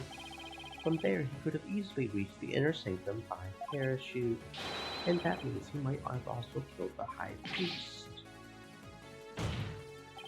Mr. Emus, were you the third party at the inner sanctum, and the one behind the warning to halt the right that the victim received? Was it you who he saw in his final memory? Are you the rebel hunter, Lady Kira?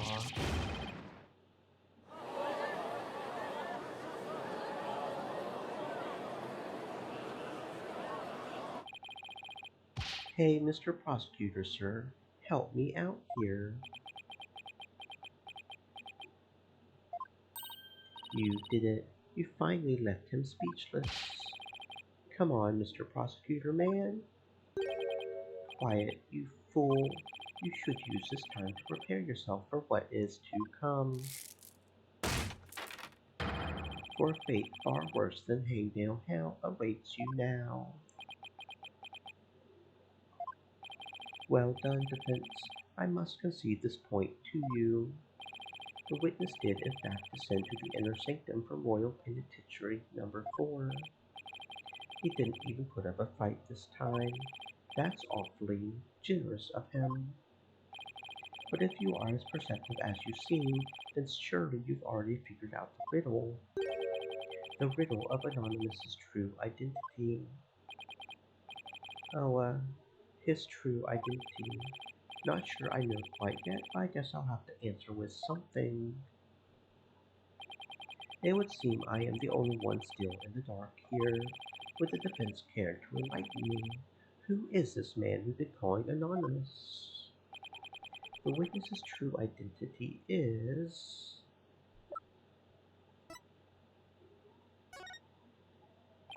Is this really him? Only now do you realize the truth. Well, please do share with us your belated insight. What's wrong, Nick? Why are you holding back? Because this isn't going to be very helpful to our case. Really? Are you sure? Unfortunately, I've got no other choice. That scruffy beard and shaggy mane completely threw me off. But it's all becoming clear now. The nighttime base jump of the mountaintop prison, the precision landing at the inner sanctum using only a handmade parachute.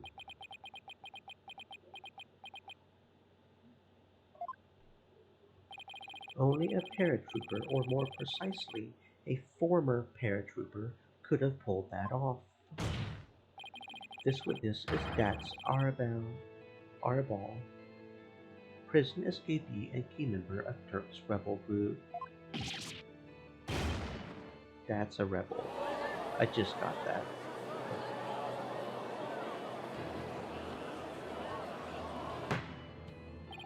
The witness is an escaped prisoner. Precisely, the police have been scouring every corner of the city to no avail. Meanwhile, here he was under our noses the entire time. Didn't think anyone would see through my clever disguise. But the witness's charade is not all that has been shattered, is it, defense? Boy, do I hate this guy. Please recall the defense's own words.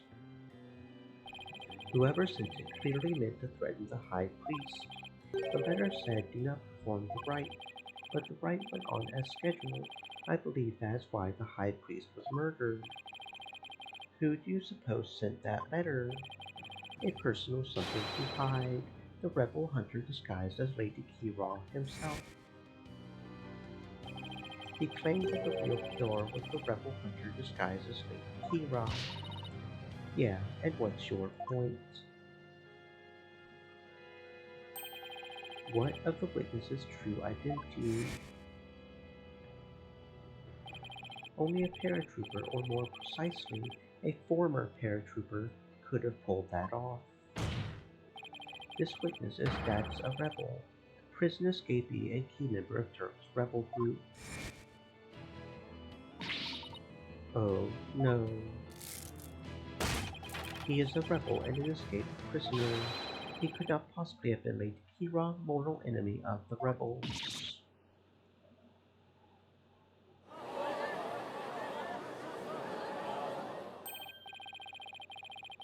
Now, perhaps the witness will enlighten us to the truth. After all, he has yet to refute any of this. You got me. I'm the razor-sharp fangs of the defiant dragons.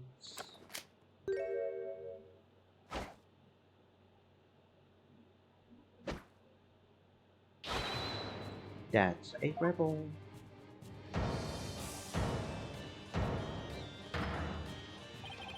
When did you get your memory back?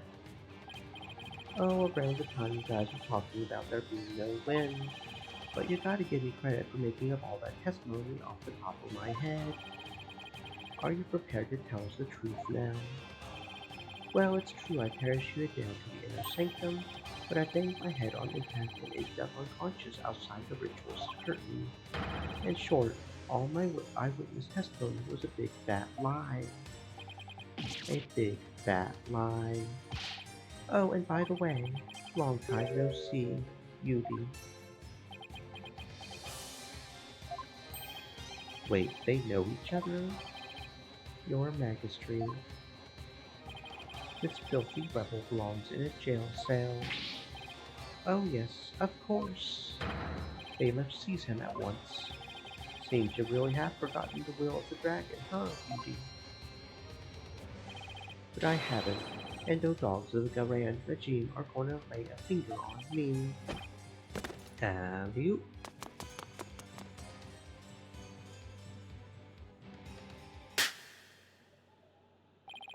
Deploy all available resources. I want all units placed on high alert.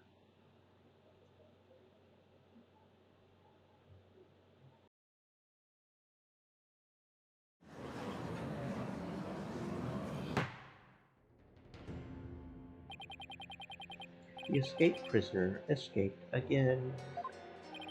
The police force has been placed on high alert. He will be caught before long. An escaped prisoner who's escaped the law again after giving a ton of false testimony. Talk about a troublemaker. He really pulled a number on all of us. What was the point of all that anyway?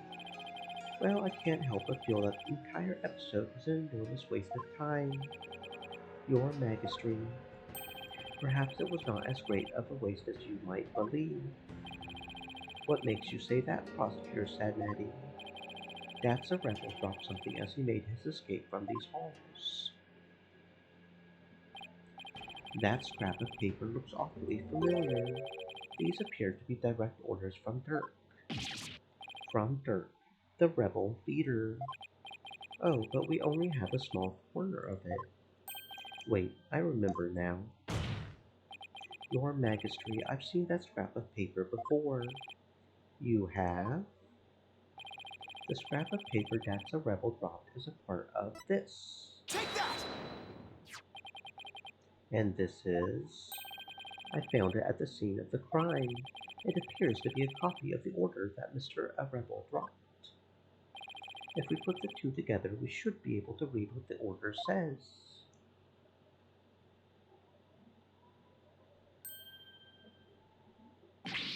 Oh my, and just what does it say, Mr. Wright?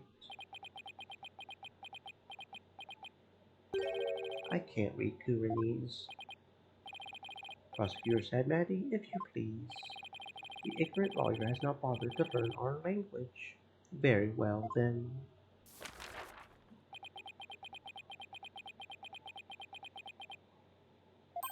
I do not understand. Well, what does it say? Using the lamplights as a landmark, he was to parachute down to the inner sanctum. Upon the rite's completion, he was to don Lady Kira's robes and make his escape. What? That is how he was able to escape from prison. So if I were to assume that Mr. Rebel was the one who killed the High Priest, then maybe it was because Abbott and me tried to thwart his escape plan. Oh, foul lawyer, I'm afraid that's simply ludicrous. But I didn't say anything. Did he just read my mind? I know how your putrid mind works. Unfortunately for you, however, now that the rebel's escape plan has been revealed, it is clear that that's a rebel is not the High Priest's killer. How can you be so sure?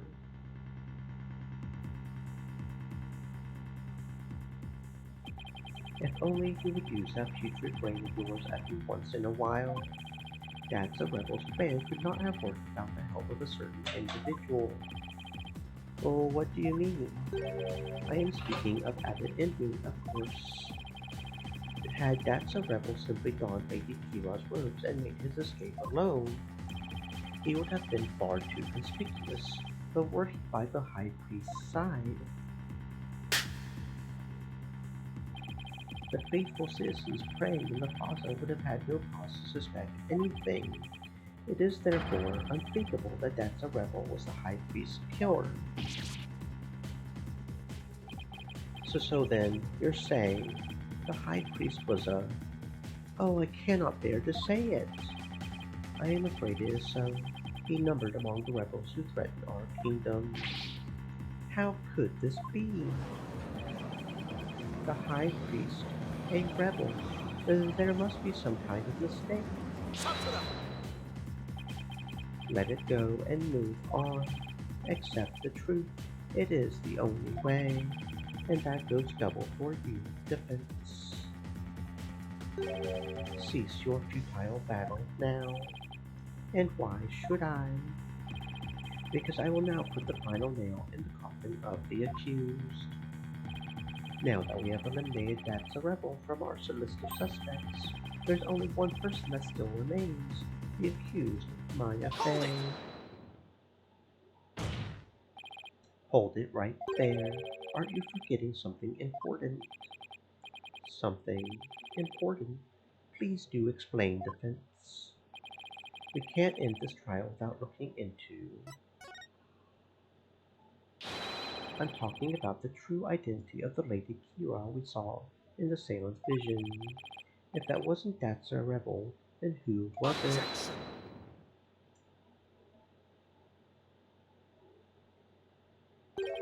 That matter has already been resolved. It has.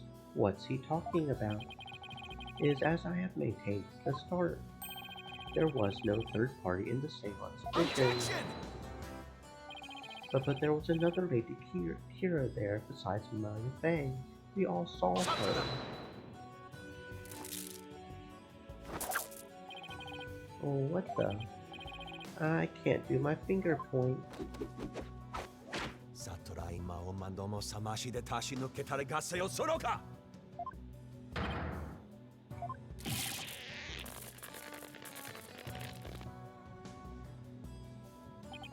It is time to let it go and move on. Your fate has already been sealed, much like your arm. This hardly seems fair. It is quite simple once you consider where the victim and the accused were at the time. If the victim was near the spring with his back to the accused, what would he see ahead? Besides the water itself, there is nothing but the war-mad statue. Precisely. The Lady Kira we saw in the Seance is the war-mad statue draped in her sacred robes. No way! The accused wanted the false Lady Kira to appear in the Seance vision. Before she came from behind and stabbed the victim with a dagger in a reverse script. But why would the accused want to do something like create a false Lady Kira? To show it to the victim as he was being slain. And what reason would the accused have to fool the victim she was about to kill? It was not the victim she was trying to fool. It was this very court itself. Come again? Suspicion would not fall on the accused if it looked as if another Lady Kira was there. And the defense was foolish enough to fall for it and claim it was a third party in disguise. Are you saying? I am. It was all a cleverly wicked scheme perpetrated by the accused. A scheme in which she sought to use the Seance vision to mislead us.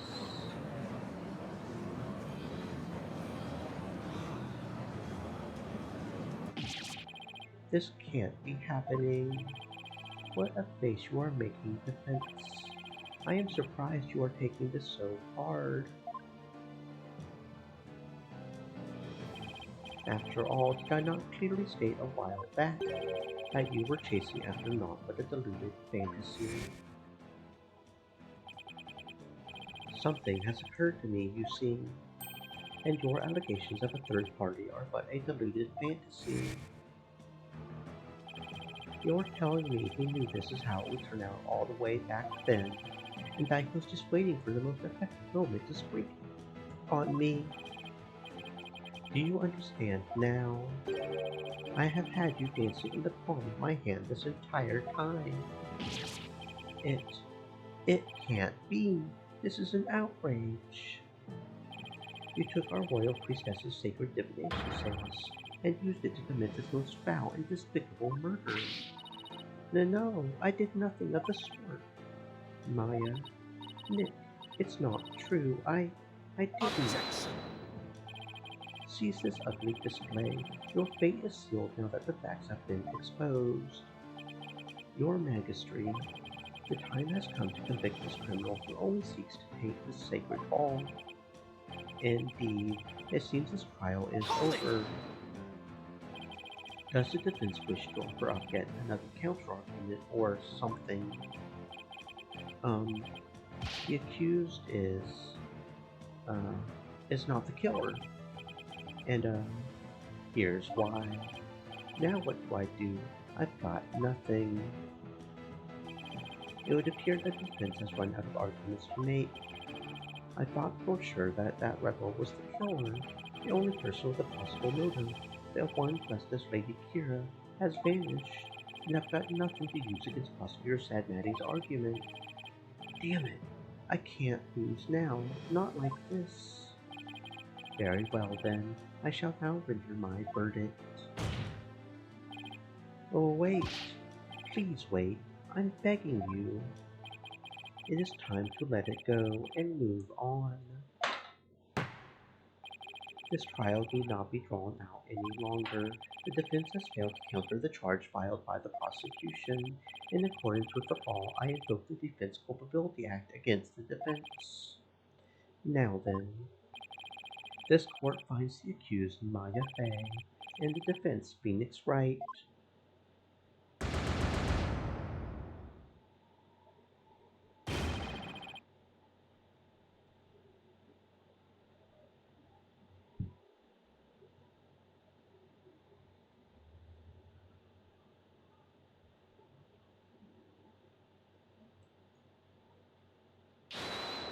Your Majesty, please forgive the interruption, but...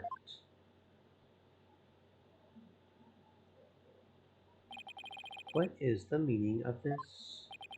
A body has been found in the Plaza of Devotion, Your Majesty. What's this? Stream elements. A body? Said. What happened now? Stay moist, my friends. And we found this Hydrate. sticking out of the victim. Oh, why that's Lady Kira's warbag dagger. Lady Kira, she has returned from Twilight Realm once more. She has come to defeat the rebels. Peace. Well, it would seem the dagger that was once lost has now been found. I have one more thing to report, Prosecutor Sadnati. Yes, this dagger.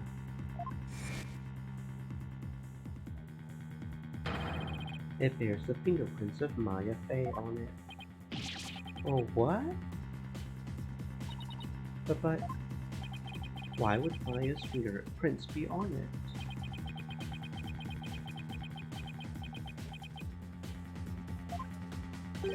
I cannot believe it, yet it must be true. Is something the matter, Prosecutor Sadmati? This trial has run its course and the accused's guilt has been firmly established. However, it would seem the defense was right about one thing. I was? You claimed that the murder at the Inner Sanctum had been carried out by the rebel hunter masquerading as Lady Kira. I did say something to that effect, but what of it? Prosecutor Sadmati, are you suggesting what I think you are? I believe the true identity of the rebel hunter who has been masquerading as Lady Kira is none other than the accused, Miss Maya Fey. Oh, what? Me? What?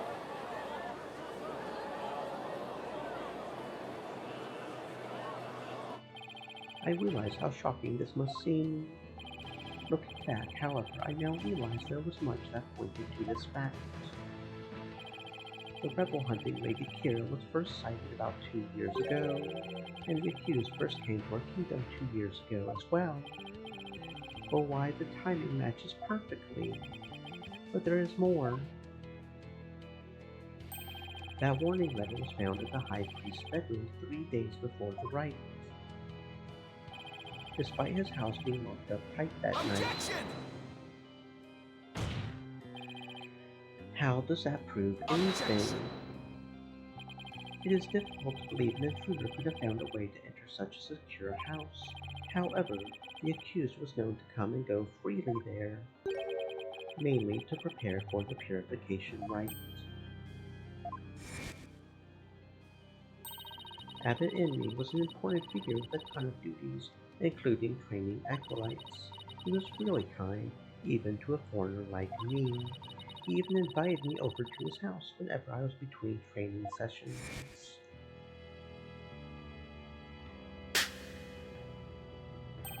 The accused could have easily left the house unlocked for herself without anyone noticing. No. If we assume that the accused was Lady Kira, that more than establishes her motive for killing the High Priest.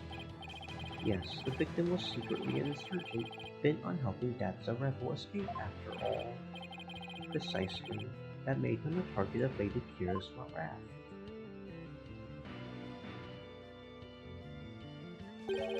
And after killing the High Priest, she then unleashed her divine justice on another rebel. So it seems the scope of this case has expanded. We now have 2 murders perpetrated by this Maya Fey, masquerading as Lady Kira.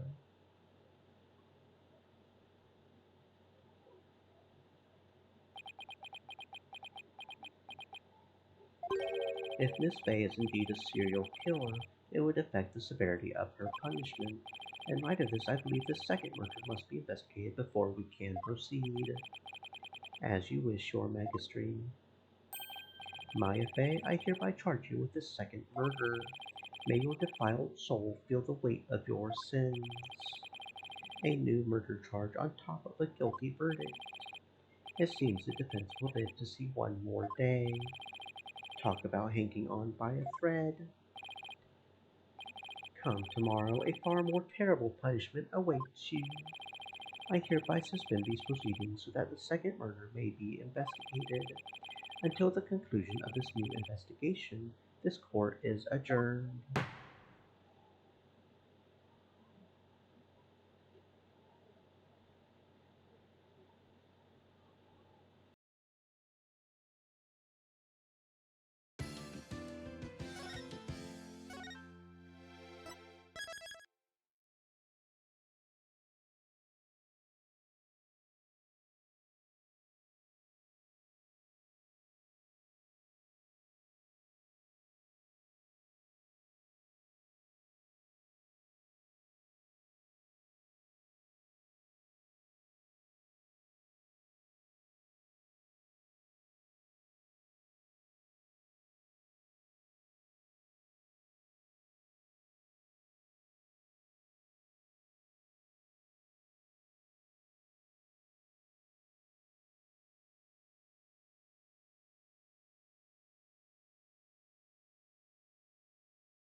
What do I do now? I can't believe Maya and I were actually found guilty.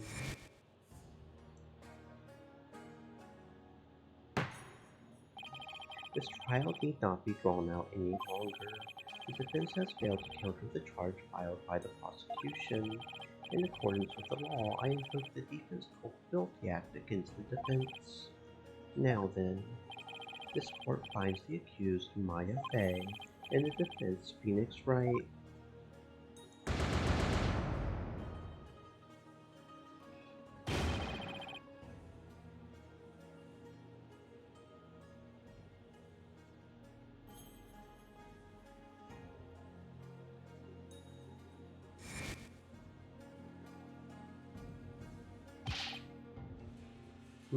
Mr. Wright, Albie, I saw the whole trial. What's going to happen to Miss Maya now? I'm worried about that too, but right now...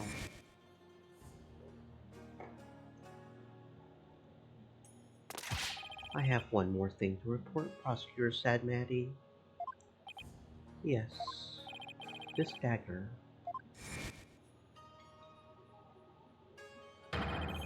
It bears the fingerprints of Maya Fey on it.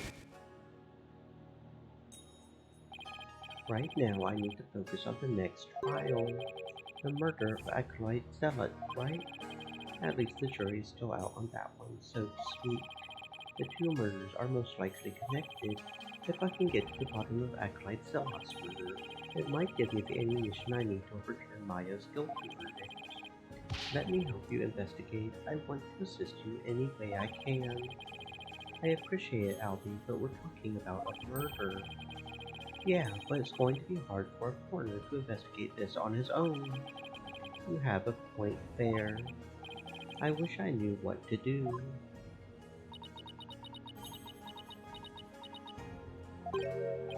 Isn't that your benevolence? Princess Rafa? Oh, it is you again. The dead lawyer walking, guilty of abetting a murder under the Defense Culpability Act. I see she hasn't lost any of her charm. Why the long face? I thought you would be glad I was found guilty under the DC Act. I am in no mood to take joy in your suffering.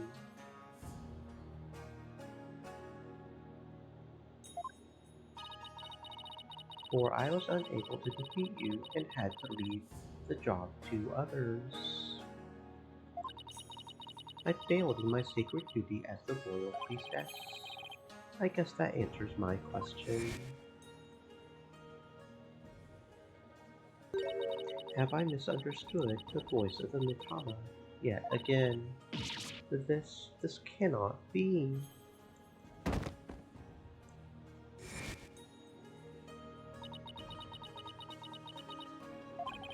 All I did was defend my client. I can't bear to see her looking so sad like this, though. Your benevolence. Your benevolence. Oh, Barbed Head. I thought you had already begun your journey to the Twilight Realm. I'm not dead yet. I still have an investigation to do for tomorrow's trial. What's this? Do you mean to say you have not given up yet? That is right. I'm going to prove Maya innocent tomorrow. But why? Why do you refuse to give up? I cannot fathom such obstinacy. Investigate all you want. I care not. You really don't mind. But aren't you worried that a lawyer backed into a corner by the DC Act might do something desperate, like forge evidence? What's this? If left unsupervised, I would be free to do whatever I wanted, you know? Okay, now to see if she takes the bait. Yes, I see your point. Barbed Head. Yes. I know what happened yesterday. You perpetrated some sort of fraud or other misdeed while I was not watching. That explains why I misunderstood the voice of the High Priest's soul. Yes, of course, that is the only explanation. I was just trying to cheer her up. Now she thinks even less of me. I must not allow you to sully our sacred hall of justice with your misdeeds ever again. Therefore today I will be monitoring your every move once more. I will not fail to spot your misdeeds this time. The moment I see anything out of the ordinary, I will send you straight to prison. And you, boy, do not throw your lot in with this foreign devil. But your benevolence. It's okay, Albie. You don't need to worry about me.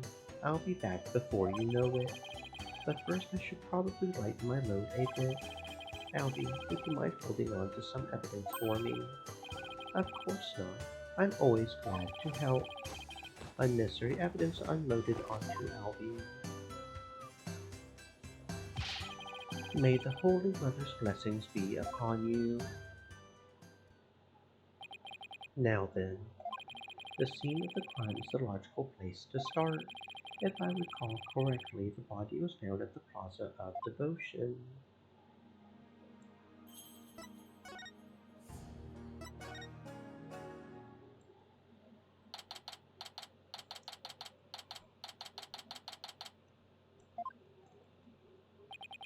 Looks like the police already finished their investigation. To think someone would be killed here, a place devoted to prayer. A body outline and flowers. Did someone leave them here in memory of the deceased? And there's something different about the prayer flags today. As the high priest's disciple, Acolyte Zealot was utterly devoted to his training. First the high priest and now his devoted disciple. Maya Fey will pay for this. As I keep trying to tell you, Maya has nothing to do with any of this. And you can prove this. How? What do you think I'm doing here? Gathering dirt and dust for the trial. You and your smart mouth. This is precisely why you and your lawyerly ilk are so reviled. Hey, Mr. Wright. Emma? It's that detective from your country again. It's the princess. You seem displeased that I am here. Oh, no, don't be silly. Mr. Wright, I'm so sorry about what happened to Maya. It's not your fault, Emma. You were just doing your job, and if I had just done mine...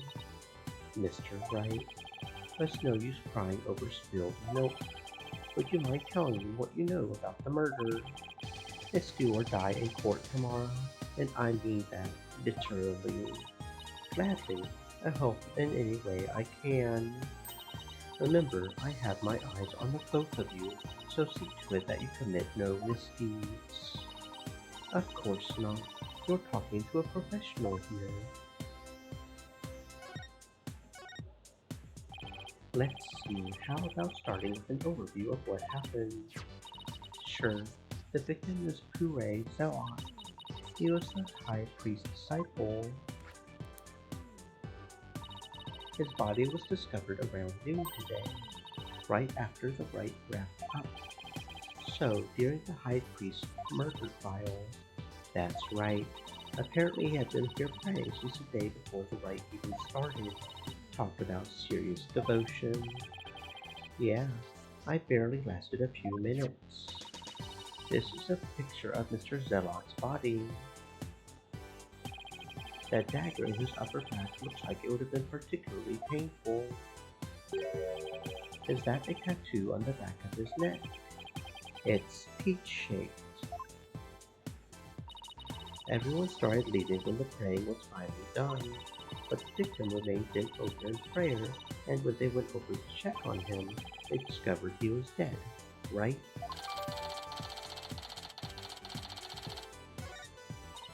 Yes, the estimated time of death is May 9th, sometime between the start of the rite and discovery of the high priest's body. In other words, we believe the crime took place during the purification rite, and the murder weapon was the same ceremonial dagger that killed the high priest. The prosecution believes Maya came down the stairs after killing the high priest, and then stabbed Mr. Zealot with the same dagger. Circumstantial evidence does point to Maya, but what about the cause of death? He apparently died instantly from the dagger that was left thrust into his upper back. Here's the autopsy report.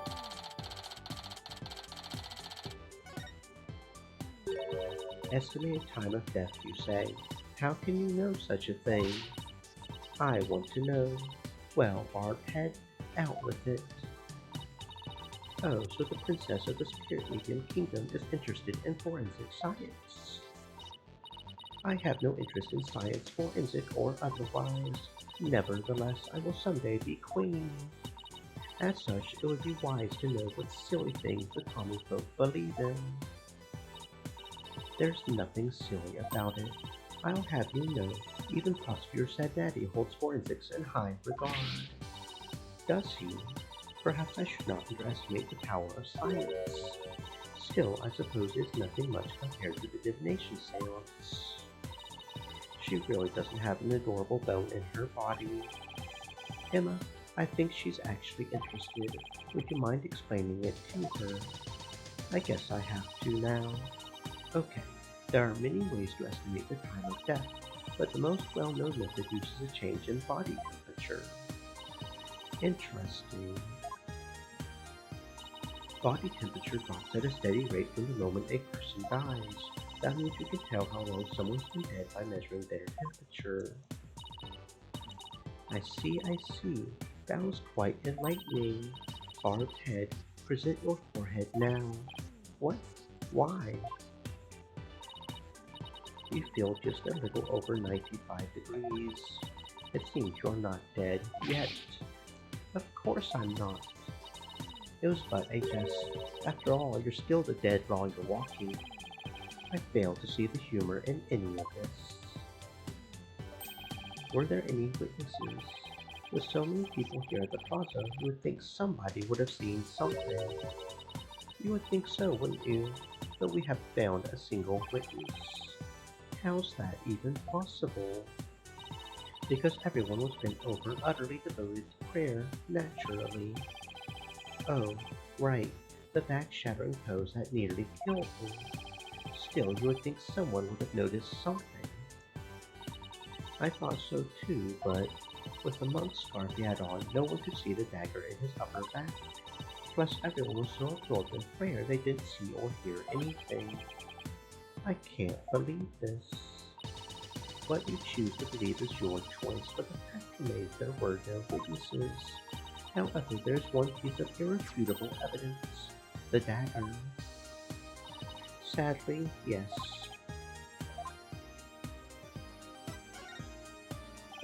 Could you tell me about the murder weapon? The killer used the Warbad dagger, the legendary weapon of Lady Kira. It was discovered impaled in the victim's upper back.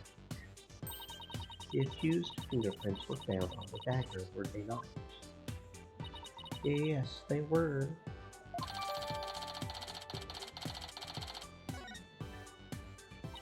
With such irrefutable evidence, there is no questioning the accused's guilt.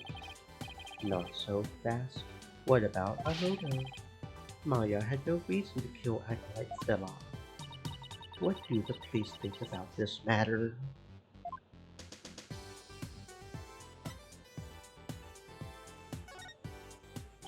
Maya had no reason to kill Acolyte Stella. So you say, but let us now hear what the police think about the matter. The police believe Maya is a Lady Kira figure who has been battling the rebels, and since Mr. Zealot was a disciple of the High Priest who turned out to be a rebel, he too was likely a rebel and therefore met the same untimely demise as his teacher. Yes, that is how the police currently view this crime. There's no way Maya is that Lady Kira vigilante. I agree on a personal level, but the police are just going with what today's trial concluded. I really blew it in court today.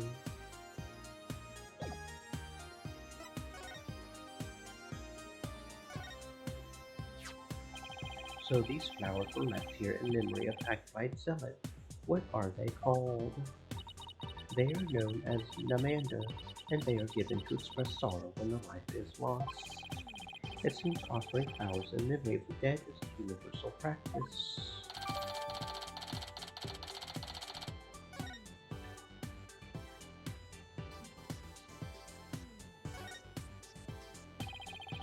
Acolyte Zealot died bent over in prayer.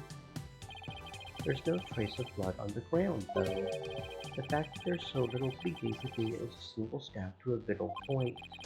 Not that that would have been very difficult considering the position he was in.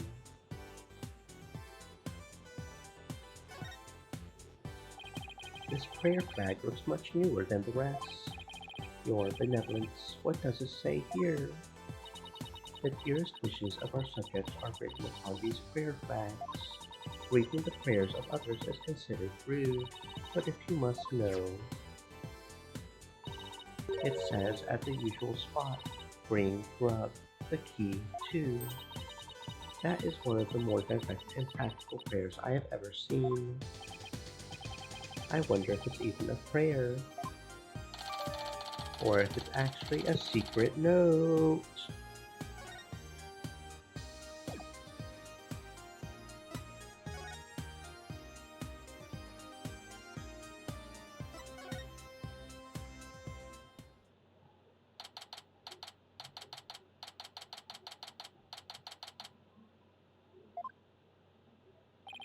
Hello, I'm sorry to bother you again, but... Oh, it's you. Barbed head. You are not contemplating casting suspicion upon Lady Believe, are you? She lost her beloved husband, and now Acolyte Zealot, who was like a son to her. Of course I'm not, but since she was close to both victims, I wanted to hear what she has to say. Very well. And then there's the fact that Lady Kira didn't attack Mrs. Inley. That probably means she isn't a rebel. Is this about poor Pare? Well, I'm sorry, but I don't think I can talk about that right now. But what about Maya? She's innocent. Maya, I heard she was found guilty. First my dear husband, and now Pare. Mrs. Inley, you don't really believe that Maya is the killer, do you? I don't know. But that was the verdict, so what else can I believe? What am I to do? The verdict was already reached in your husband's case, but the truth of the matter is yet to be found. How can you be so sure? Because I believe that Maya is innocent. That is all I have right now, my faith in her. So please, help me understand what happened. So you're defending her based solely on faith, even though you'll be punished for abetting the accused. That's right. All right then. Your faith has moved me. I will tell you what I can. Are you sure about this, Lady Believe? My lovely wife is also a devout follower of Curanism. As such, she is not one to make light of another's faith. But if I find that you have lied about your faith in Maya Fey's innocence, I shall curse your entire family and all your disciples for the next 8 generations. Hey, leave Athena and Apollo alone, buddy.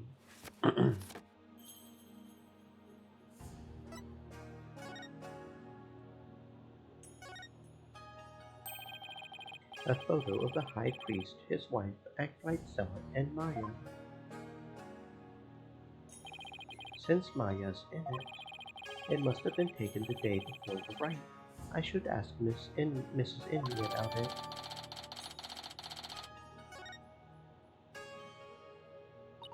To think that this would be their final family photo, that no good Maya Fey has some nerve. I mean, here she is posing with the 2 men whom she would soon kill. I beg to differ. I see this photo as proof that she didn't kill them. That smile of hers does not fool me. I sense a deep and abiding malice behind it. I'll prove Maya's smile is the real deal.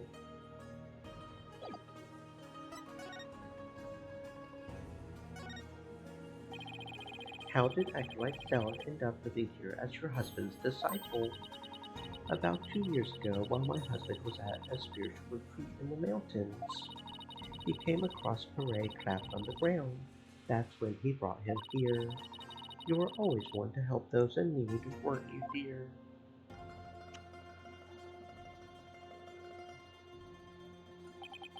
And he had been living here ever since.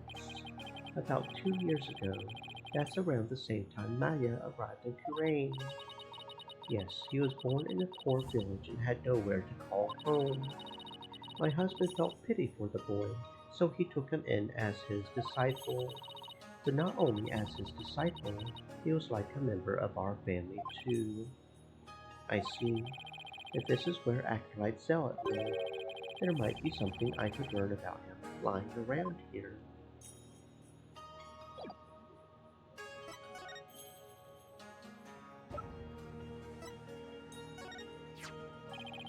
Can I ask you about this photo?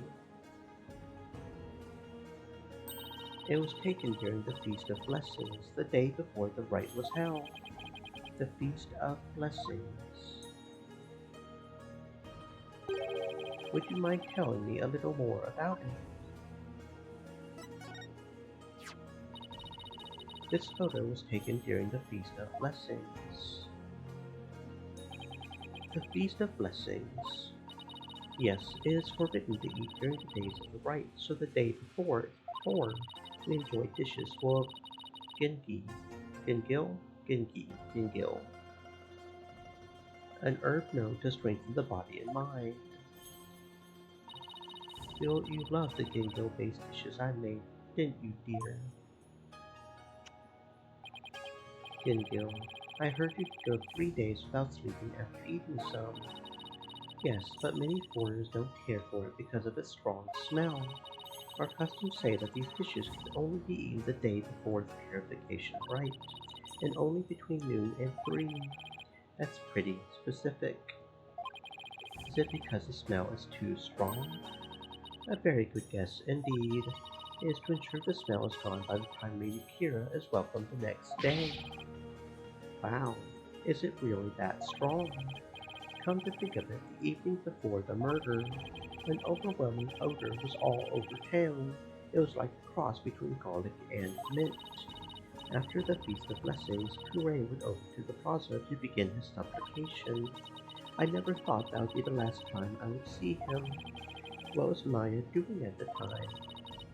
Shortly after Pere left, she went to the temple to prepare for the rite. I don't know what she did after that. So Acolyte Zealot went out to pray the afternoon before the rite. According to newspaper, on the day before the rite, the plaza was so cold the place had ice over. The thick white ice that froze the ground from the inner sanctum to the Plaza of Devotion until yesterday has melted. The rite can now go on as planned.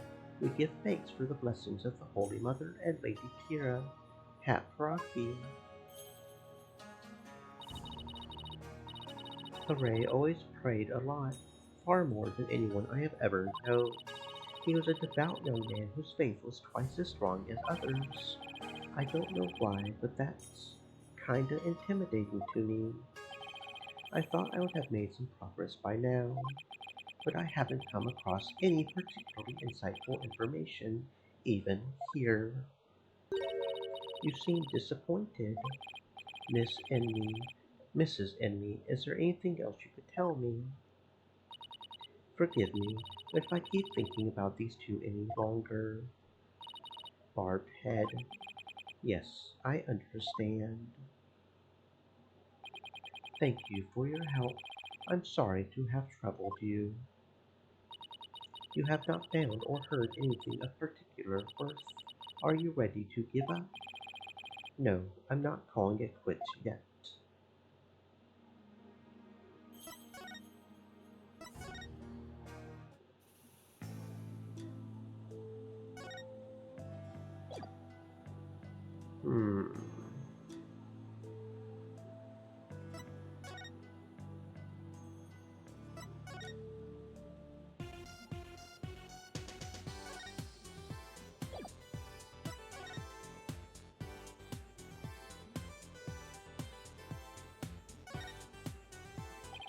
Acolyte Cell was killed in a prayer pose, with his head bent over like that, but last thing he saw must have been this rug.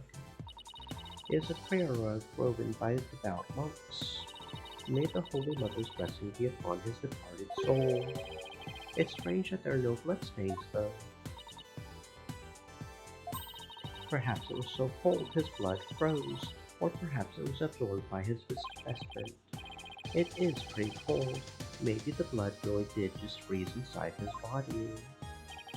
That message on the prayer flag seems a little weird, but I'm not sure it's related to this case. We have paid a visit to all of the people and places connected with this case. I think it is about time you prepared yourself for the inevitable, don't you? It doesn't look like you have any hope of winning, Mr. Wright. Emma, I can't really say at this point. All I know is I have to keep investigating. What are you two sneaks up to? I would advise you to get back to work if you are done here, Detective. Otherwise, I will report you to Prosecutor Sad Maddie for dereliction of duty. I'm going. Well, see you later, Mr. Wright, and good luck. Well, Barbed Head, is it not time to give up? No, there is still someone I need to talk to first.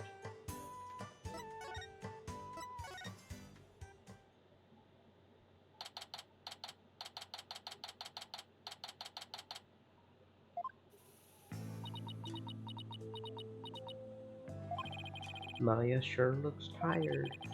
I'm so sorry, Maya. I failed to defend you during the trial earlier today. I'm sorry too, Nick. I never meant to get caught up in this whole mess. Even worse, I got you caught up in it too, and you were convicted under that stupid law. Nick, you should really withdraw from this case. Maybe they'll even commute your sentence if you do. I could never abandon you like that. You might not believe me, but I'm going to pull off a win somehow. It's not like I don't believe in you. It's just... Don't worry. Maybe this extra day in court is a blessing from the Holy Mother. Let's use it to our advantage. We'll turn this trial inside out and upside down. You'll see. Okay.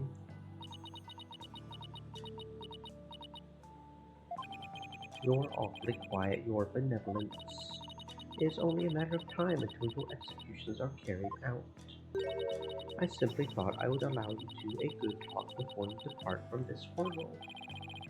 I'm sorry, but we're not giving up yet, and we won't till the bitter end. There is no need to put on a brave face.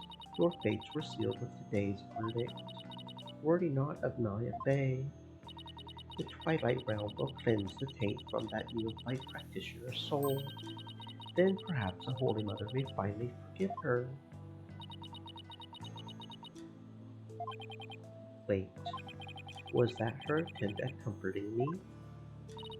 Barbed Head, further resistance shall come to naught. Stop your desperate struggle. Accept the judgment that has been passed upon you. She obviously doesn't know me very well. Then perhaps your sentence will be commuted, and hold it right there, Your Benevolence. Why do you always have to be like that? Maya, what are you? Oh, what is the matter? I was simply showing some mercy upon your souls. Nick here is risking his life to defend me. And that is why I told you it will come to no, it won't. Get back here. And no.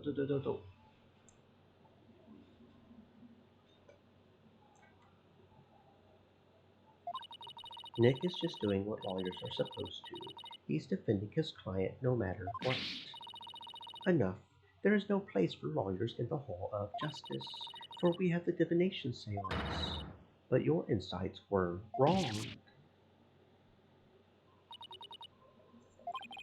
Oh boy, that's gotta hurt. Don't you get it? Errors are bound to happen if your insights are accepted without question. So I ask you, Royal Priestess, what is your true duty? Do the victim's souls or the Holy Mother herself wish you to judge people in error?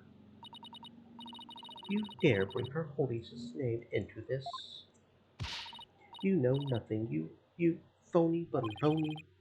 But please, you two, enough already. So sorry, Nick, I got a little carried away. That's not really like me. No, I should be thanking you, Maya.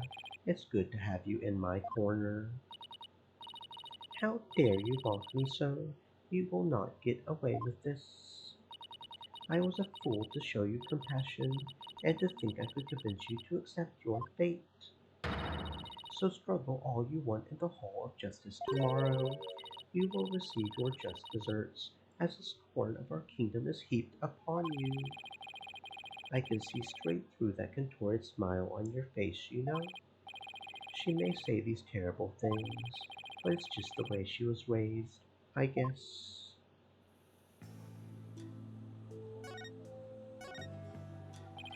Could you try to remember what happened one more time? I've been trying as hard as I can, but I can't remember anything from the middle of the right onward. Oh, right. You suddenly felt sleepy and everything after that's a blank. Even so, I didn't kill anyone, and I'm not the one going around dressed like Lady Kira. Although it's kind of cool to think there's a mysterious female vigilante out there. Right. Were you close to Acolyte Zealot? We met several times during the meetings about the rite, but I didn't know him very well. He seemed pretty quiet. Didn't you eat together the day before the rite? Yeah, we ate this one super stinky dish, but it was actually really good. I wasn't sure I would like it, but it was love at first bite. Like, you know the salty noodles at Altoon's Noodles. It's like if you added garlic and herbs to that and then let it simmer for a really long time. Sounds more like a hot pot than ramen to me at that point. Now I miss ramen too. So what was Acolyte Zealot like while you were eating? He seemed to be enjoying the food, but as soon as we were done, he left to go pray. And what did you do? Oh, I returned to the temple to prepare for the rite. That coincides with Mrs. Enmy's description of events. Any idea who might be pretending to be Lady Kira? When the rite started, it was just me and Abbott Enmy, but the seance vision showed a third figure who looked like Lady Kira. I know. Lady Kira. I wish I could have seen her in the flesh. Yeah. Let's stay focused on the case, shall we? It was supposed to have been impossible for a third party to enter the inner sanctum. But what if she came from the sky? You know, like that bushy-bearded paratrooper. That mountain would have been no match for Lady Kira's wings. That's from the Plumed Punisher TV show, right? How did you know? Because the real Lady Kira doesn't have wings. I buy it this time. There must be a secret room with a secret door at the inner sanctum. Did you know there are 88 secret Plumed Punisher bases here in Kuwait? Can we please stop talking about the Plumed Punisher show for a sec, Maya? I guess so. Keeping it real is much harder than it looks. Well, I should get going now. Sorry I wasn't any help. Don't worry. I've got this. We'll beat the charges tomorrow and be on the first plane back home before you know it. Then we'll go grab dinner at Aldoon's or your favorite burger joint. You pick. Sounds good. I think I'll get the extra large Hamburg steak topping on my salty bowl. Best of both worlds. You can have whatever you like. But first I have to beat the charges. I almost forgot. Oh, what is it? I have a favor to ask. Okay, but why are we whispering? I forgot I left something at the High Priest's house. It's super important. Would you mind getting it and holding on to it for me? Sure. So what's this super important thing? In my bag you'll find a folding book. It's only given to the priestess who performs the rite, It's called the Tome of Secrets. That does sound important. How could you leave something like that just lying around? That explains all the whispering. If Rafa found out, all heck would break loose. Look, it's got Lady Kira's real name written in it, so... Don't tell anyone I told you that. In fact, just forget I said anything at all. It's supposed to be a secret. The Tome of Secrets contains secrets. Imagine that. What are you two whispering about? No, nothing. It's just she forgot something, so I told her I would go get it. You are up to something. I just know it. Thanks, Nick. I'm counting on you.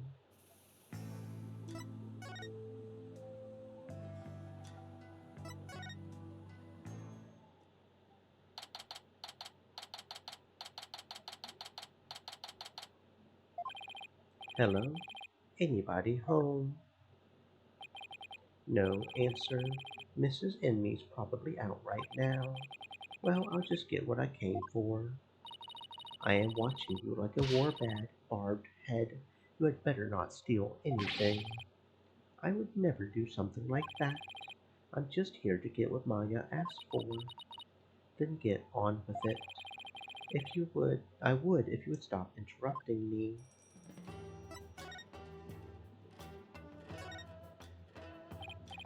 Here's Maya's bag.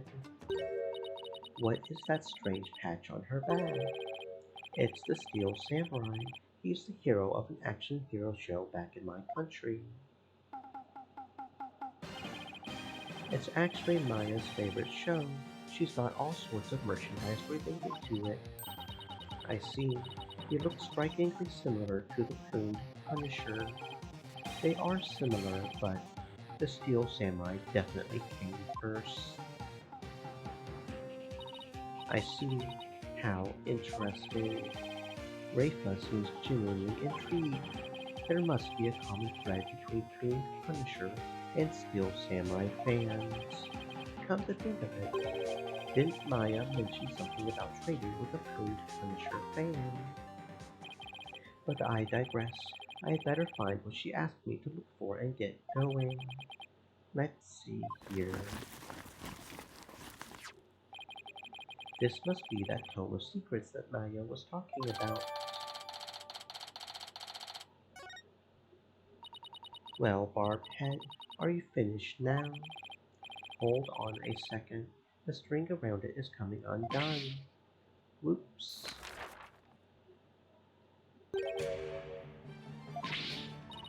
You fool! Do not lay eyes upon it.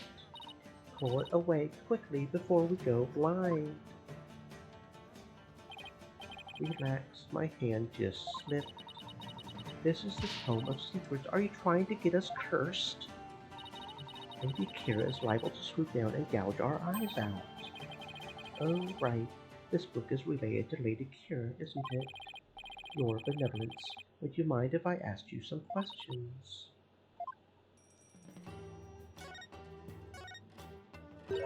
This is not something I would normally speak about to an outsider such as you. Well, can't you make an exception? If you insist. Nana?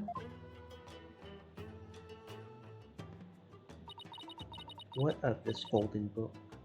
Yes, I see. This very important tome is bestowed upon the priestess in the purification rite. Very important. Oh, what's written inside? Yes, I see. Really? Is it alright to reveal that? Your benevolence? Patience. The book contains Lady Kira's true name. Her true name. Is a name really that important of a secret? To a Kurena's priestess, a person's name is one of the most important things to know. What's so important about a name? Without a name, a priestess's voice will fail to reach a person's Mitama. It is much like trying to send a letter without the recipient's address. A spirit can only be identified once you know the deceased's face and name. Oh, I get it. It's like when you see someone in a crowd you recognize but you don't know their name. It makes it impossible to get to their attention. Indeed, you must know a spirit's face and true name before you can commune with it. It is the same for Curanism's most secret art, one that my mother alone may use. The Queen has a secret art. It is something a foreigner such as you could never hope to guess.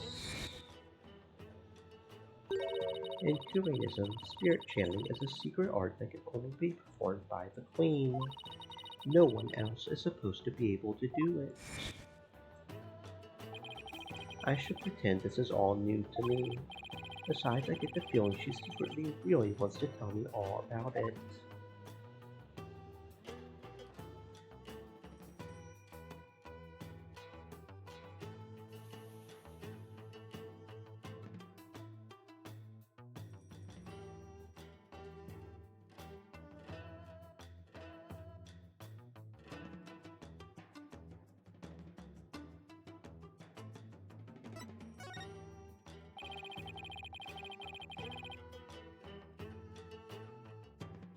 Could you tell me about the secret art of the Queen you spoke of? Come again? Oh, sorry. Maybe we shouldn't talk about this. It is a secret after all, right? It is the secret art of spirit channeling, but I suppose those words are meaningless to you. I'm just surprised how willing you are to tell me about it. A third-rate lawyer could not channel spirits simply by learning of the technique. Third rate is a bit harsh. I would even settle for second. What is it? You have the look of a tentacled hag frog upon your face. What the heck is a tentacled hag frog? Spirit channeling. That's where a medium lets a spirit possess her body to return to our work, right? Well now, I see you have done your homework. I guess I studied a bit. With the power of spirit channeling, one can bring back even the most ancient of spirits. It is quite a magnificent power, is it not? I've never seen her eyes light up like this before. I imagine they're pretty shocked when they come back from ancient times. Indeed, a spirit's memory is cut off at the moment of death. So even a spirit that's brought back after centuries doesn't sense any gap in time between the moment of its death and the moment it is channeled. Yes, and yet it clearly recalls all the memories it had in life. Thus, even heroes and scholars of antiquity can be channeled and directly learned from. Our queens have also used this power to help the rulers of neighboring lands seek counsel. That is why we have never been invaded, and how we have maintained our unique culture. So spirit channeling is really an effective tool for international politics. It is indeed, and that is why only those with the power to channel spirits may rule our kingdom. But of late there has been an endless influx of illegal immigrants from neighboring lands. The fools come seeking the same great power as my mother. Illegal immigrants. Yes, it is becoming quite a problem. Some have lost their way in life and look to Curanism for their salvation. Among them are also those of dubious nature that have been driven from their own lands. Dubious nature, driven from their own lands. Gaspar Pay definitely fit that bill. They sure weren't treating him like an illegal alien. Can you channel spirits your benevolence? I am but the royal priestess. There is still much that I must learn. As of now, the divination seance takes me to the very limit of my ability, so her spiritual power doesn't measure up to Maya's. You were just mocking me in your mind, weren't you? Don't be ridiculous. It is written all over your face, you impudent nincompoop. The divination seance was once one of the important roles fulfilled by the queen. That is what my mother taught me when I was little. So the queen can perform the dance of devotion. That would be a sight to see. Someday I will be a powerful priestess and queen just like my mother. and the divination seance is a vital part of my training to prepare me for that day.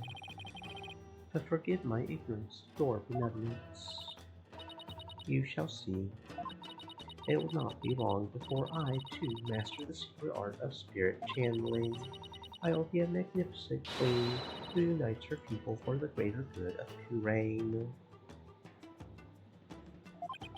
Now I see. Spirit channeling is something she really aspires to.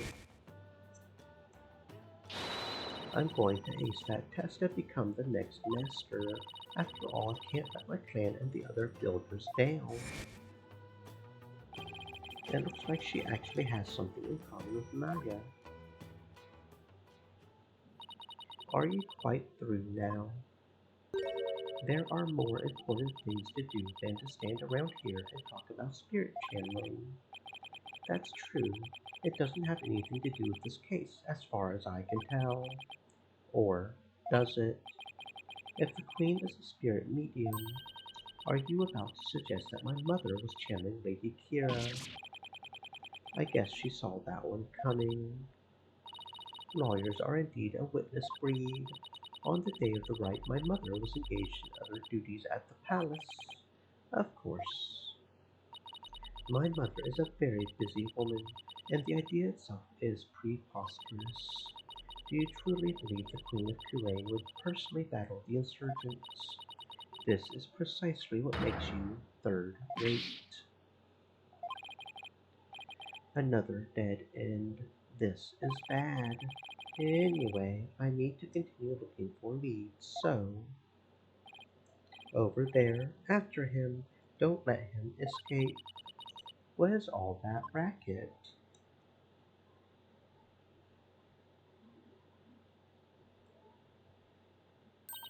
What?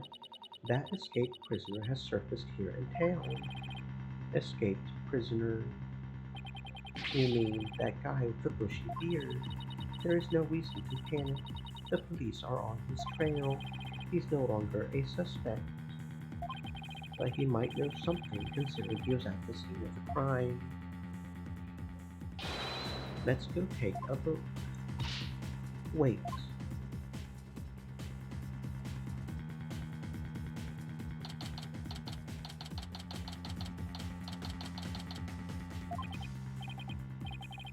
My aching back.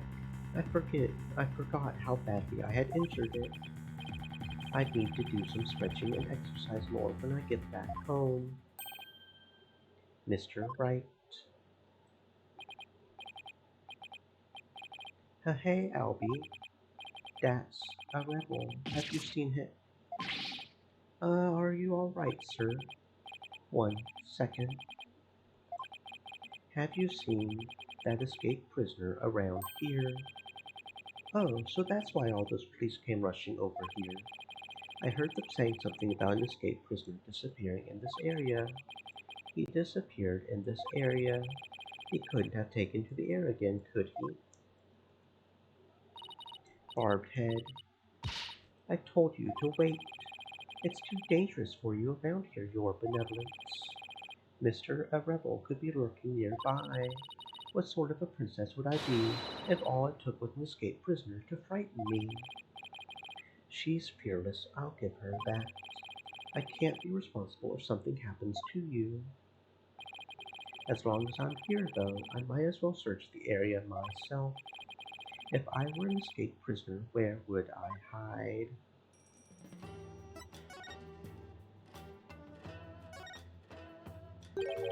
That manhole cover, it's open. Whoa, what is it, Shedu? Shedu, did he spit out someone or something in the manhole? I wonder, could Shedu track Mr. Erebel if he had something with the rebel scent on it? I don't know. I feel like I've got something with Mr. A rebel scent on it. Something he might have touched.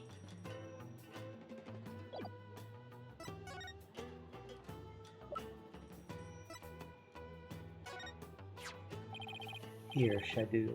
How about this? I hope it works. I think he's picked up a scent. extreme elements. Said. You mind if I borrow Stay moist, Shadu my for a bit? friends. By Hydrate. all means. I had no idea you could do this.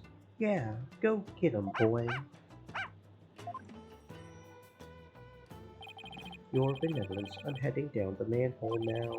It could be dangerous, so please wait here. Wait.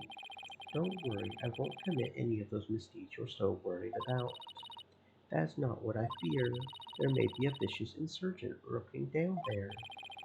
Oh, are you worried about me?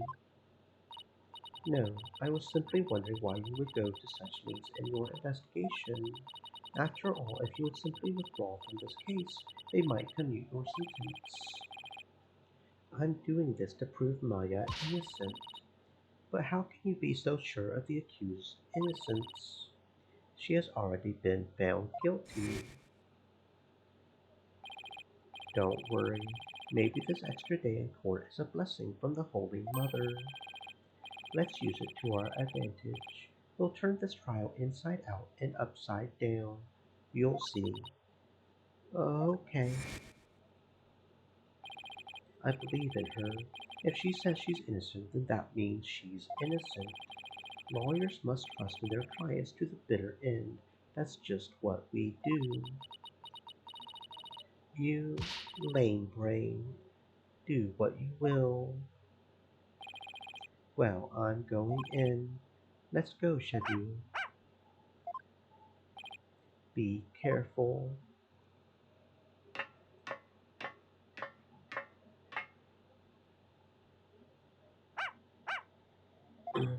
Well, wait. Come back here. It's pitch black down here. I can't see a thing.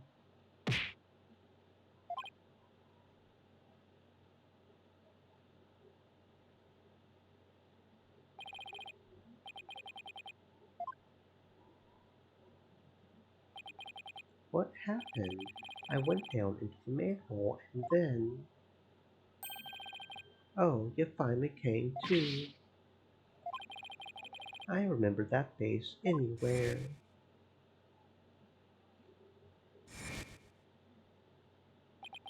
And that dragon symbol on his armband, that's the mark of the rebels. There can be no mistake. It's him. That's a rebel.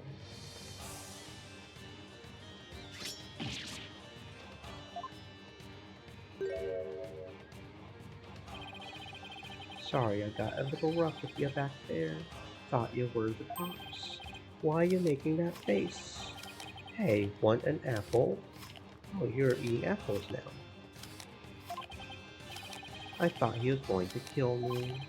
I'll pass on the apple, but thanks.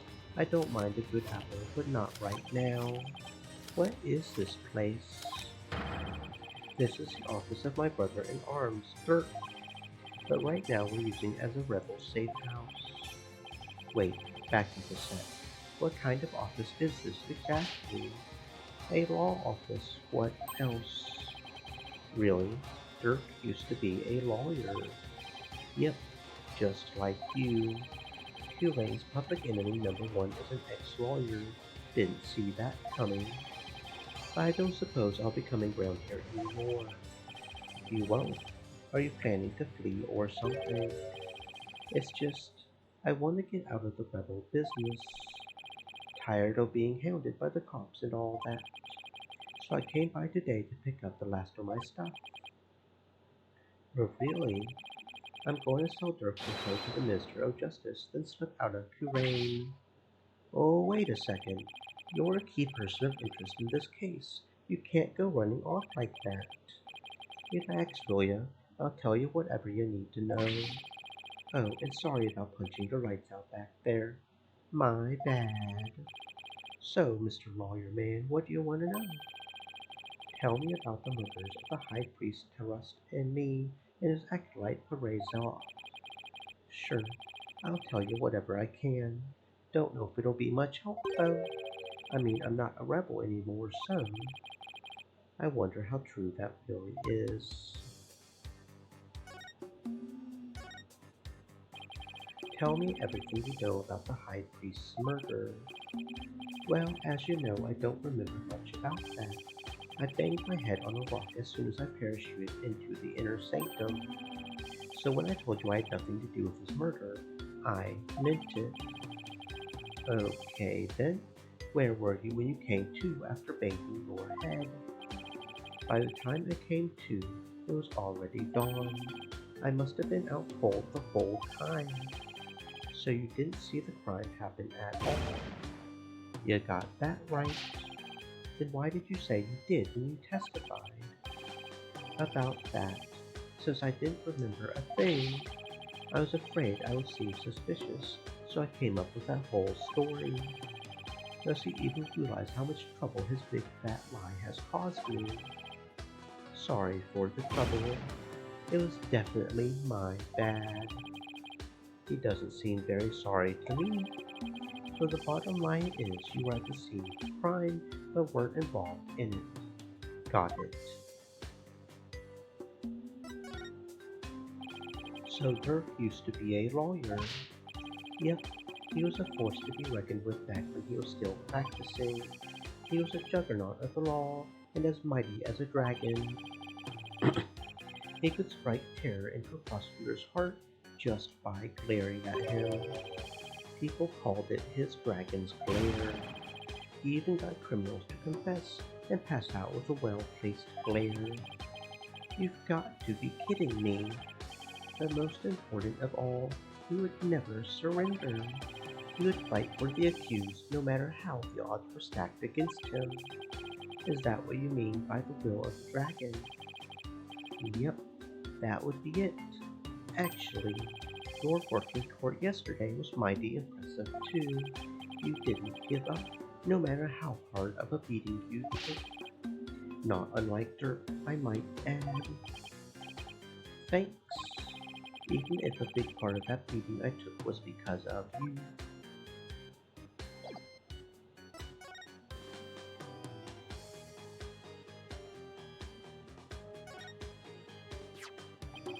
Is this a law book? A dragon mark's been branded into the cover. That's Dirk's law book. Really, the leader of the rebels. That Dirk. That's right, and that mark of the dragon is the emblem of the rebellion. The pages in this one section are really dirty. Must be the section on the Defense Culpability Act. He must have done a ton of research on the Defense Culpability Act. He practically wore out the entire section.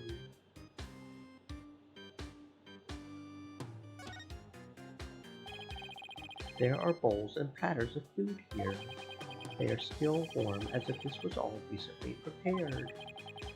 You must have a pretty big appetite, Mr. Arebel. Guys as big and strong as me got even bigger appetites, you know? But you just fled from the police. I don't know how you could eat this much after all that excitement. So sorry if I offended you. But first, let's start with an appetizer. Where's he getting all those apples from? Wanna join me, Mr. Lawyer Man? Got plenty of sewer lizards too. The thanks, but I already ate.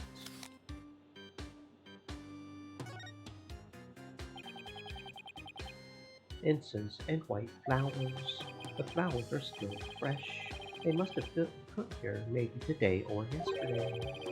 Did you put these here, Mr. Arebel? Something wrong with flowers?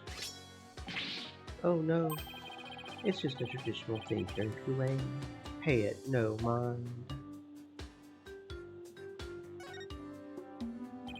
This looks like a photo of Dirk and his compatriots, and here's one that looks really old. Wow, this was taken about 20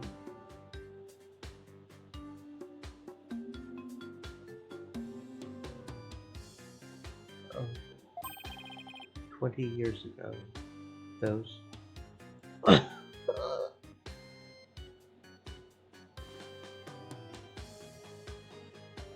Those are Dirk's sons. Really? So is the rebel Dirk in the center? he doesn't look so evil. And both of his sons look kind of familiar. The one on the left is Yudi. Oh, but you know him as Prosecutor Sadnati. The Prosecutor Sadnati is Dirk's son. That he is. Yudi was once a rebel too. He used to really respect his old man, both as a father and as a lawyer. Then why did he become a prosecutor? Being a lawyer in this kingdom is the same as signing your own death warrant on account of the Defense Culpability Act, right? Yeah, that's why Yudi decided to be a prosecutor instead. He wanted to spark a revolution to the inside, so he dove right into the enemy's den. I would have never guessed it, looking at him now. You can say that again. Dirk is battling to change Turane's legal system. The will of the dragon spurs him on. We all thought Yudi was taking up the mantle to carry on that will, too.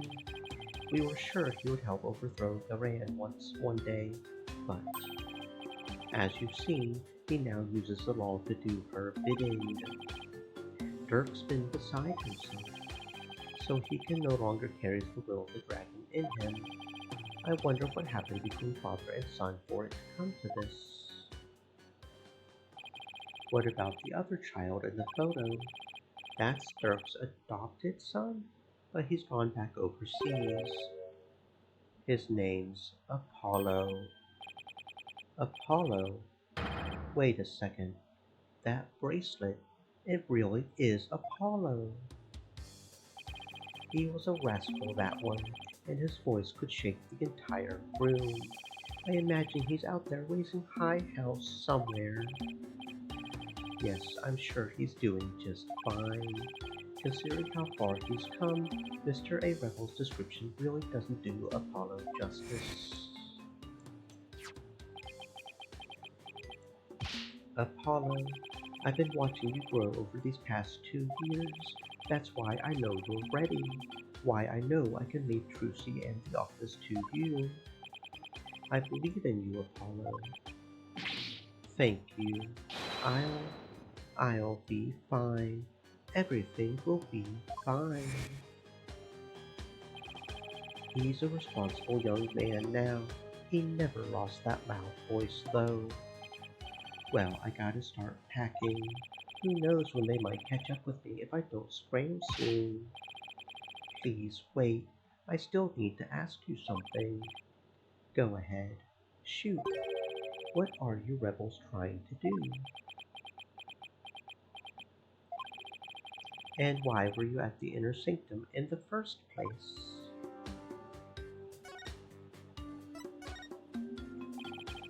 Why were you at the Inner Sanctum on the day of the murder? Or more precisely, what were you trying to do there? I was trying to escape from prison, that's all. But that high priest was a fool for getting taken in by her. He should have tried hightailing it out of Turane like I do.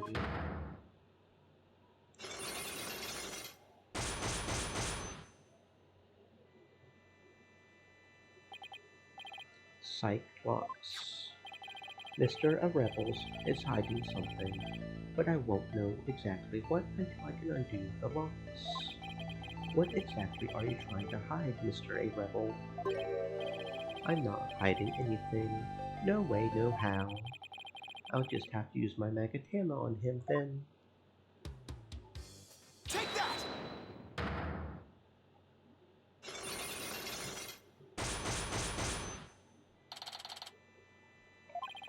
I'm going to ask you again. Why were you at the Inner Sanctum on the day of the murder? Or more precisely, what were you trying to do there?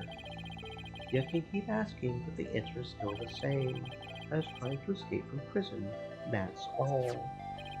But that high priest was a fool. He fell for Dirk's line and sold his own country out. How can you say such things about him?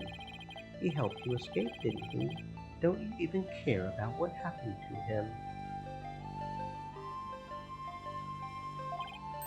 Nope, I was getting out of the rebellion anyway. He should have opened his eyes. We never stood a chance against the Garan regime. Hang on. Do you really believe what you're saying? Didn't the High Priest's death really hurt you on the inside? Like I just said, I couldn't care less about the whole thing. I beg to differ. This wouldn't be here in this room if you didn't feel a thing. Take that! I heard these flowers are offered in memory of the dead here in Kurain. The High Priest's death hit you hard, so you've been grieving here alone, haven't you? Well,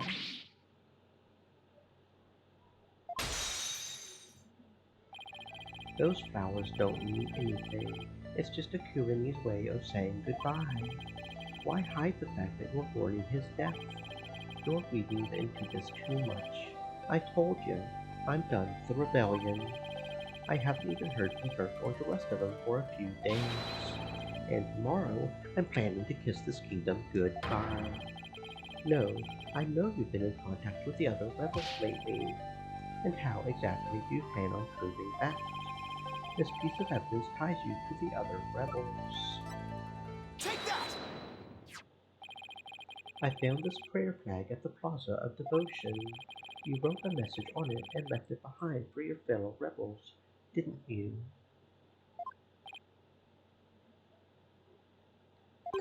They brought this food for you at your request. So you're lying about leaving the rebels. You're still involved with Dirk and the rest of them, aren't you? Are you ready to tell me the truth now? Oh, you're good, Mr. Lawyer Man. I admit it, I requested the grub, but I was just taking advantage of them, that's all. What do you mean? With my face plastered all over the place, I couldn't stay out in the open anymore. So I just took advantage of my former comrades for some grub and a place to hide. I was going to kiss this kingdom goodbye tomorrow. I'm not buying it. You're obviously lying. I can tell just by looking at you. The white hot flames of revolution definitely still burn on inside of you. What? That's ridiculous. Those flames burned out a long time ago. This proves that the flames of revolution still burn on inside of you. Take that! Dirk Swalwell. I'm no lawyer, so what's that got to do with me? Look at the mark branded into the cover.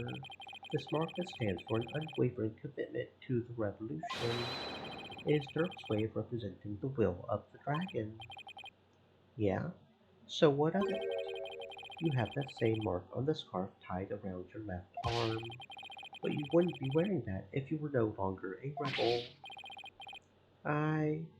I forgot to take it off, that's all. No, as a wanted man, that should have been the first thing you took off. The fact that you haven't hidden that mark yet proves you're still a rebel. Think what you want, but you don't know nothing about me. No, you're wrong. You wear your heart and your beliefs right on your sleeve, just like me. And this is what I believe in. Take that!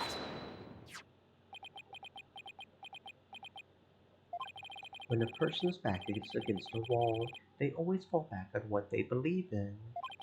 Just as I always have my badge, you always have the will of the dragon with you. And would you risk your life for your beliefs?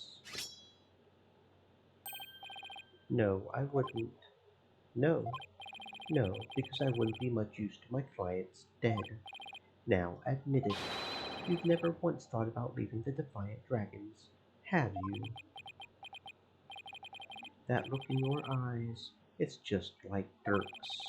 Looks like you've got the will of the dragon inside of you, too.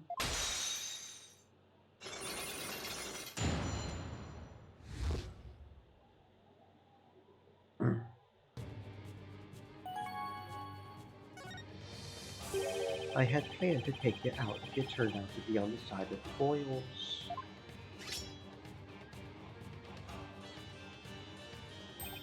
But I think I can trust you. I can't believe I was that close to getting shanked here. It's like you said, I've no intention of leaving Dirk's group. In other words, you were testing me. You're a foreigner, and a lawyer who's been charged with abetting a criminal to boot. And I've seen a fair share of lawyers get pardoned after weeping at the feet of the Queen. Well, I'm going to keep fighting till the end. Yeah, I can see that now. Sorry I ever doubted you. So what are you doing here anyway? I came to get the secret hideout key from a helper. A secret hideout. Yep, I was supposed to get my next order from Turk there, but the town's swarming with cops thanks to that murder. Nothing I can do about that. What about the order Turk was supposed to give you? Gonna have to abort that mission. Now I'm just lying low, waiting for a chance to make contact with Turk again. Hey, why the long face? I thought you would be able to tell me something about the High Priest's murder. Sorry to disappoint you. Oh, I know. Let me make it up to you with this. What is it? This orb is actually a key. It opens the door to one of our secret hideouts. I can't say any more than that. Anyway, I hope it helps. This orb is a key. Yep, plus the hideout's in a totally unexpected location. And being that super secret, we couldn't have just any ordinary key. I see. Maybe this will help me unravel the truth behind this case. Don't mention it. Thanks.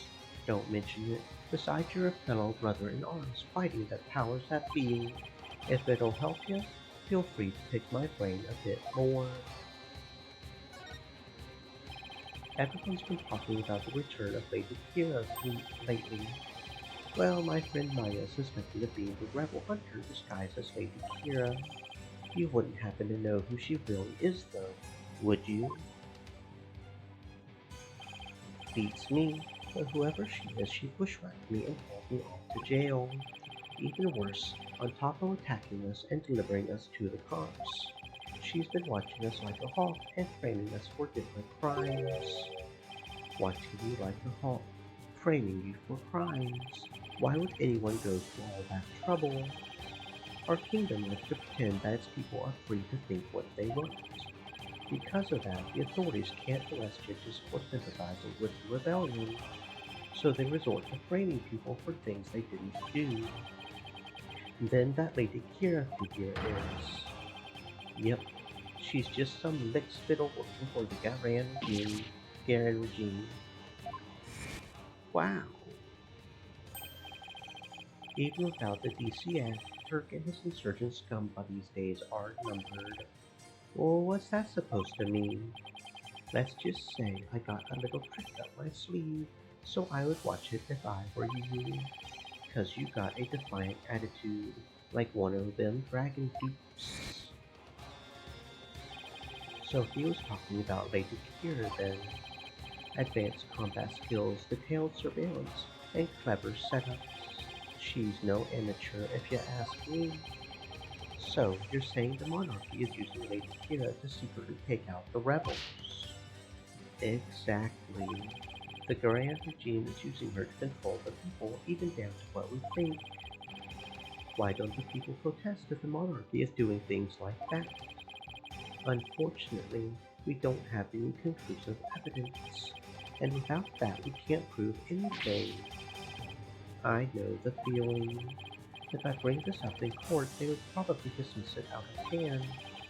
I'll have to unmask Lady Kira if I want to get anywhere.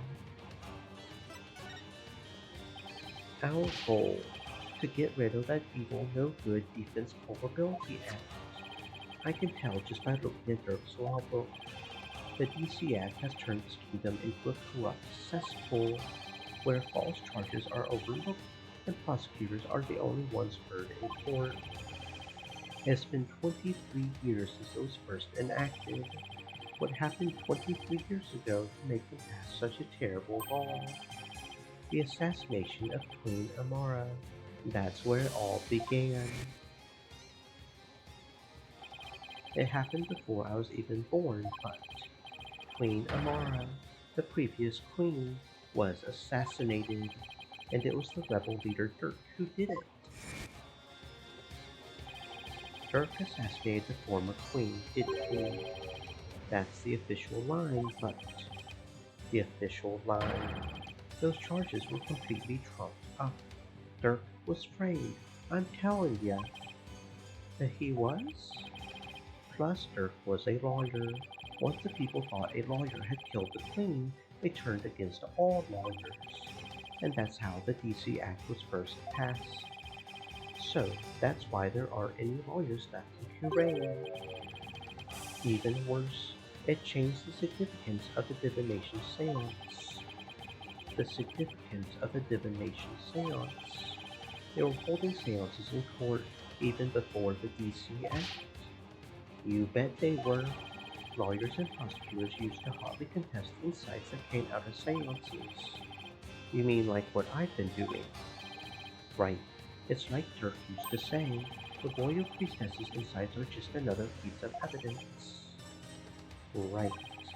I see what you mean about the significance of the divination seance changing. Yep. The insights became the only truth, and arguing against them was banned. As royal priestess, it is my duty to reveal the truth through the divination seance. This time I will prove that the insights I gleaned thereof are the very truth itself. Prepare yourself, for this shall be your last trial, and your last rites. Tomorrow shall end with you under the headsman's axe. From what I've seen, Rafa would agree with that. This kingdom's a shadow of its former self. It's become a dictatorship where the royals use the fear of trumped-up charges to rule. And that's what Dirk's been rebelling against. Yep, all we want is to live in a kingdom with a fair and impartial legal system. And there's only one way to make that come true. Overthrow the current regime. So, that's the truth behind the rebels. Well, PW, my friend, it's about time for me to get going. After all, I am the Fangs of the Defiant Dragons.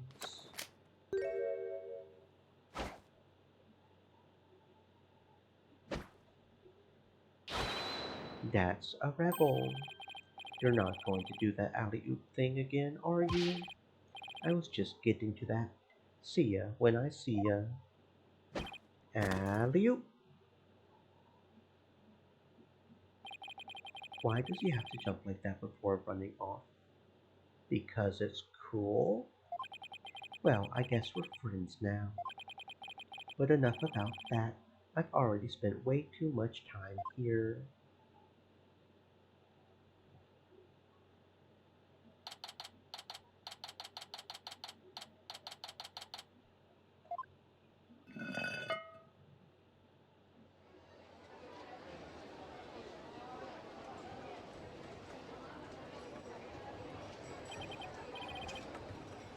I finally got out of there.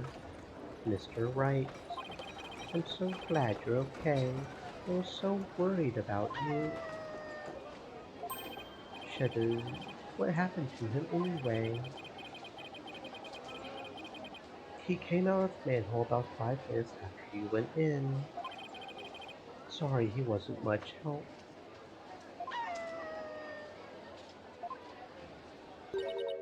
Well, did you find anything of worth? I tripped and fell down there. I must have been out cold for a while. I better keep things to myself for now. I figured as much. I have to find that secret hideout Mr. Rebel was talking about. I should probably start with places that have something to do with the High Priest.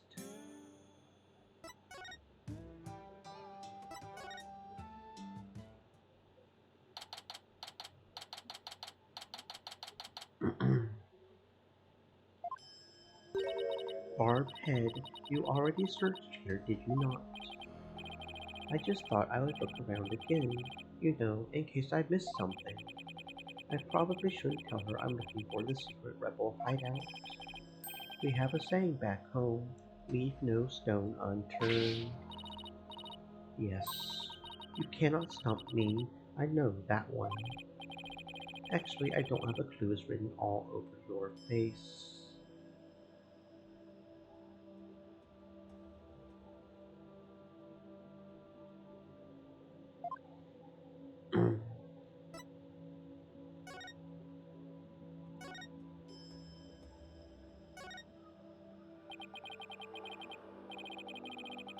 It's a statue of a bird. I guess I'll take a closer look at it.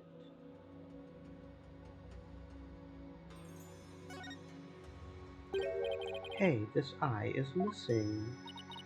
What are you doing? You must not touch that for no reason.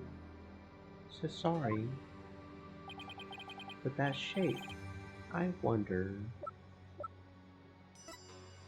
Take that! I knew it.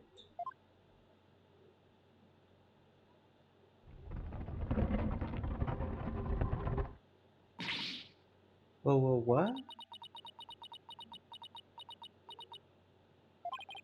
She must be at a loss for words, and that doesn't happen too often. What is this place? Explain yourself at once, Barbed Head. I don't think she's ready for the full story. I don't really know much myself, but it seems to be a secret rebel hideout. If I'm shocked there's a secret door here, I imagine that goes double for Rafa. A rebel hideout in the inner sanctum. Somebody will pay for this. Oh well, for now, I think I'll have a look around. Wait, you must not enter before the police. Don't worry, I won't disturb anything, or at least I'll try not to. Besides, with you watching over me, it should be fine, right? And, you see? Fine. Just please stop pleading your case. I can only stand so much lawyerly drivel. But I will be presenting all information gleaned from your efforts here to the police. Of course. Now, shall we? I will go no further. Oh, right. You're not supposed to come in contact with the taint of Lady Kira's battles. Very good, Barbed Head. I commend you for remembering. Thank you. Wait, why am I thanking her? I may not be able to enter, but I will allow no misdeeds on your part. I will be watching you like a warbad from the entrance here. I told you I'm not going to do anything. I better hurry before she changes her mind.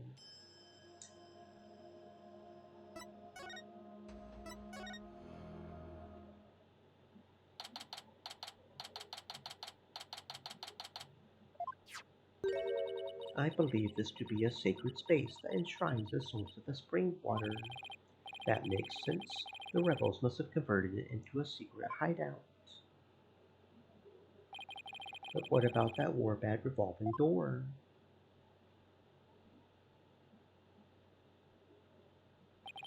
I wonder if that too was originally intended to hide and protect this sacred space.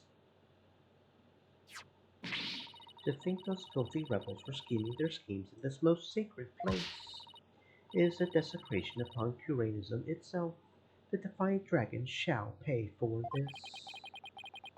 I suppose it's only natural that she would be upset, but the investigation must go on. I think I'll start by taking a picture of the place.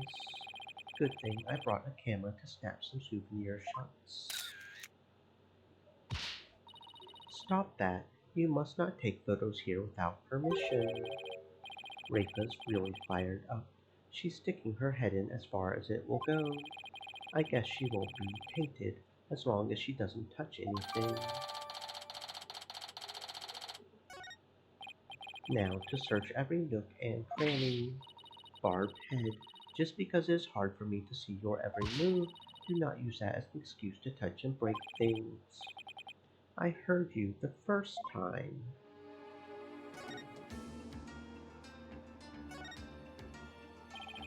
Looks like an order from Dirt. What's this? Let me see that. I thought you were not supposed to touch anything in here. This is an exception. Now hand it over. Let's see here. Oh, Holy Mother. What? What does it say? It is an order intended for that rebel named Debts. It reads, after the rite, infiltrate the palace under the guise of returning Lady Kira's costume, and search for clues about that incident from 23 years ago. 23 years ago. He must mean the assassination of Queen Amara. I wonder what the rebels are up to. It's intriguing and all, but it doesn't seem related to the case at hand. This will not do. I must warn my mother at once. No need to do that. This order will never be carried out. Lady Kira's costume is still here, and Abbott and me is no longer able to aid the rebels. I knew that. Is there anything else you would like me to read, Bardhead? Oh, let's see. How about this note? Let me see that. Kouro, Zabas, Barbar, yeah, and Ro. Wait, this looks familiar. What is it? Some kind of Kuranus spell? No, it's a recipe for Kuranus curry. I guess the rebels enjoy a home-cooked meal just like everyone else. Ooh, I want to try some Kuranus curry. I do love some good curry.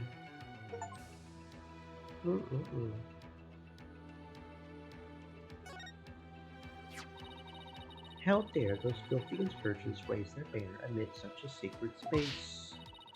Bardhead, you burn burn it at once.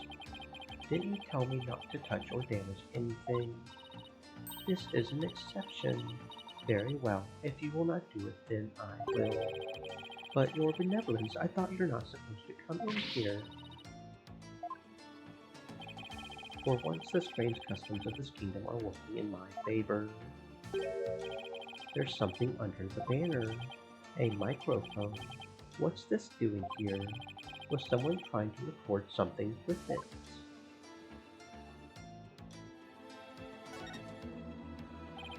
Look.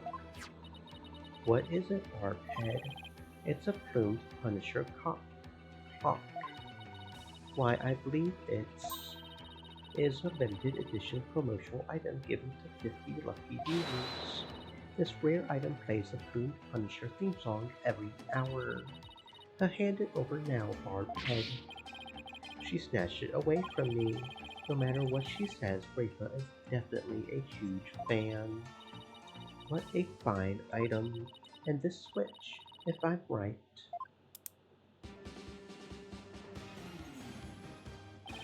It's the plumed Punisher theme song. Yes, now I see. The insurgents who use this room must be plumed Punisher fans. That may be so, but I don't see how it's relevant to this case. A large stone slab. It's shaped like a magatama. It looks rather unstable. I bet it would tip over in an earthquake. What's that earthy, grass-like smell? It is the smell of the moss that covers the stone. Oh, so this shaggy green stuff is moss. It looks like some of the moss about halfway up has been disturbed. I wonder why that is.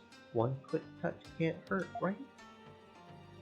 The slab's starting to wobble.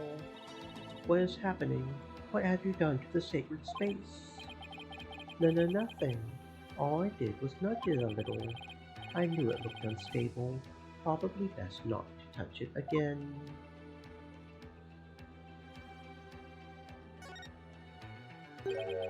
What's this? A blood stain. I should probably try to figure out what happened in here. Do not tamper with any evidence before the police arrive. The police? Hey, that reminds me. Emma gave me something just 4 times like these.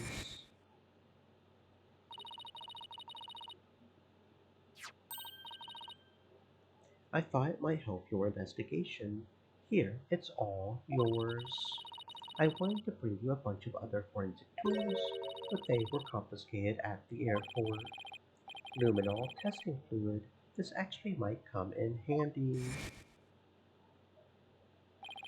Luminol testing fluid flows in reaction to even the tiniest traces of blood, so it can even detect areas where blood has been wiped up. It might help us figure out what happened in here.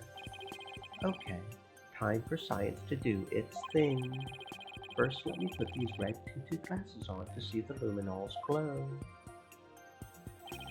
Then I just press wherever I want to spray some of the luminol. Areas where there was blood will react by turning blue.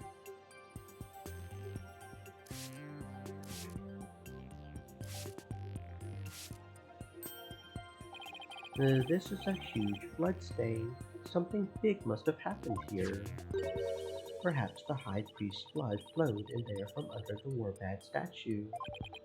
There was definitely a lot of blood here, but it's impossible to say much else at this point. I'll just take a picture for now. Oh, right. Luminol reactions don't show up in photos. I'll just have to take some notes. Okay, but what if you put the glasses in front of the camera? Would it still... I actually genuinely don't know the answer to that question. I mean, you would think it would, right? If you tinted the camera? That should do it. I didn't know this before, but the blood stain looks like it was smeared away in one place. Is it because the Warbad revolving door passed over it?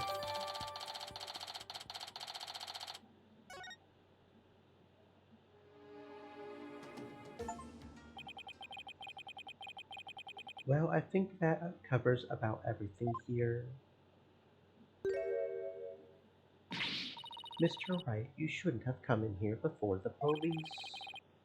Sorry, but I was in a hurry. I didn't do anything I wasn't supposed to. Her benevolence can attest to that. It is your fault for being so slow. I expect the police to work faster and more efficiently. Sorry. Well, Barbed Head, have you not already seen enough? I guess it's about time I got back to the temple and go over everything I've learned.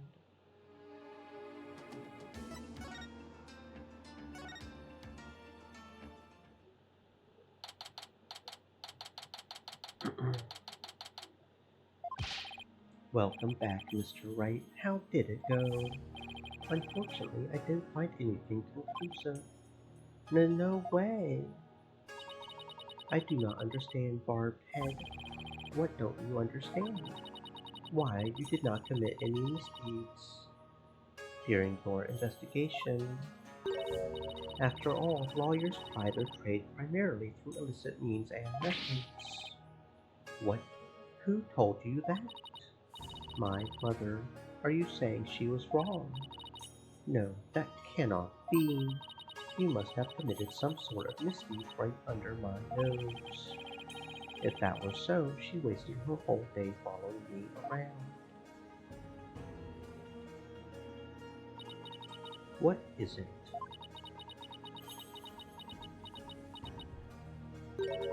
Prosecutor Sadnati has need of me.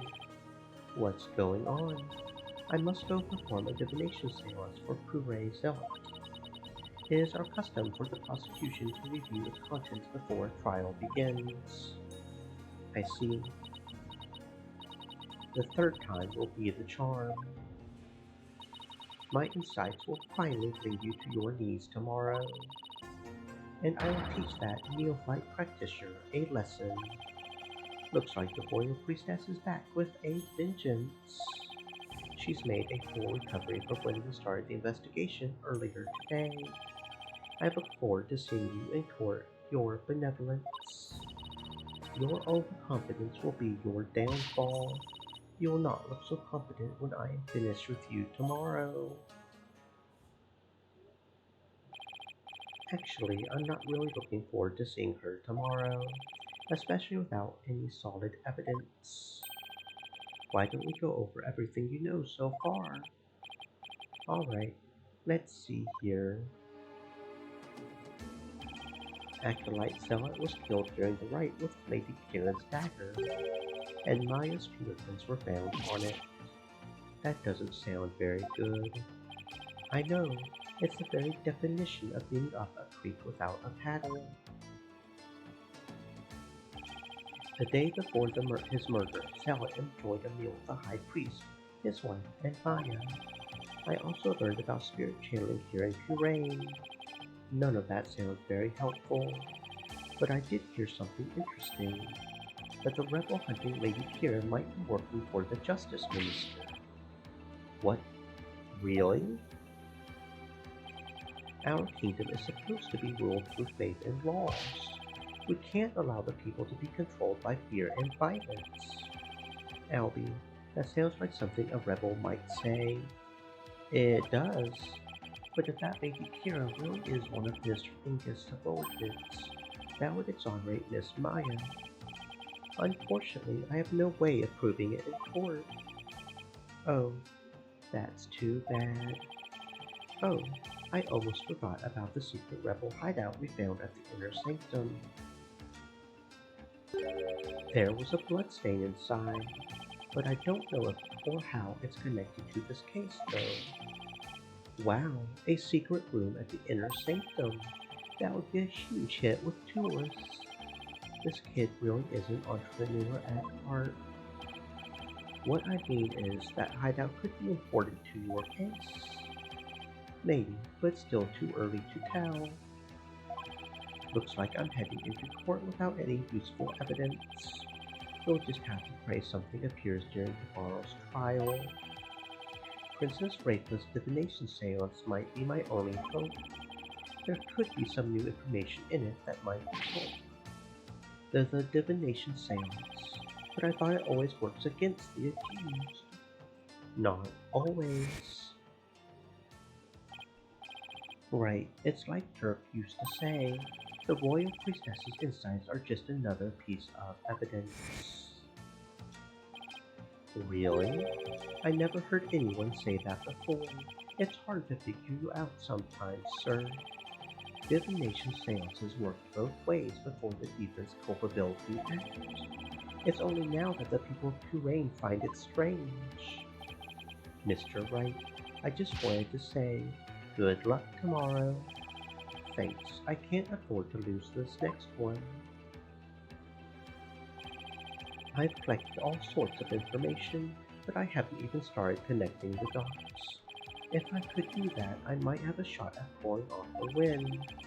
Rafa's insights will be the deciding factor. It's a huge gamble, but it's all I've got.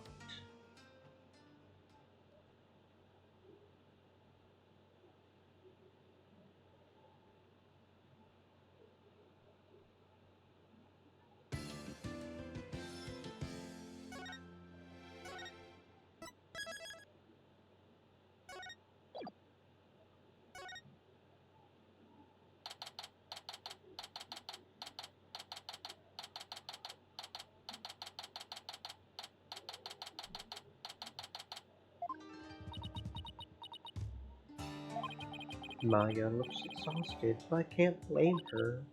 Nick, I was thinking about it all day yesterday. I never properly asked you to defend me, did I? It doesn't matter. I'm on this case till the bitter end. I know. That's why I wanted to officially ask you for your help. You got it, Maya. Let's do this.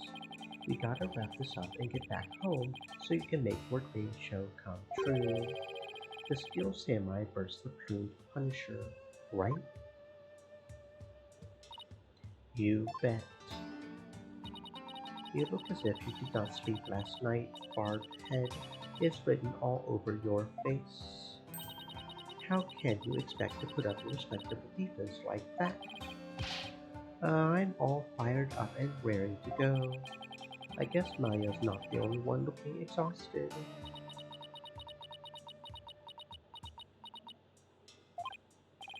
Rafa doesn't seem in the best spirits herself. Go ahead, feign confidence now while you are still able. For I will see to it that your last rites are read to you this day. Guess it was just my imagination. Ready, Nick? Okay, Maya, let's head on in.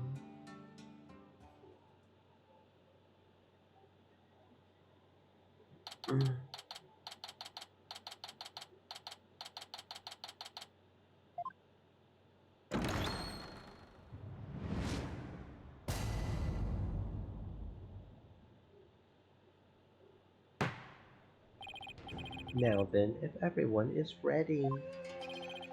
The defense is ready, Your Majesty. The prosecution is ready. Let us begin without further delay. Oh, no prayers this time, Prosecutor said Maddie. I already offered my prayers for the latest victim during my visit to the crime scene. Being that the accused has already been found guilty of the first murder, let us hasten this trial so we may put this dead lawyer walking out of his misery. I could not agree more. In yesterday's trial, the accused was already found guilty of murdering the high priest. And today she will be tried for the murder of his disciple, Pure Zealot. Now then, Prosecutor said Maddie, your opening statement if you would. Certainly. The accused has now slain two of the most devout clergymen in Curaism. Even the lowest level of hell, the hell of tickling, would not be punishment enough. Then, what a terrible fate awaits her?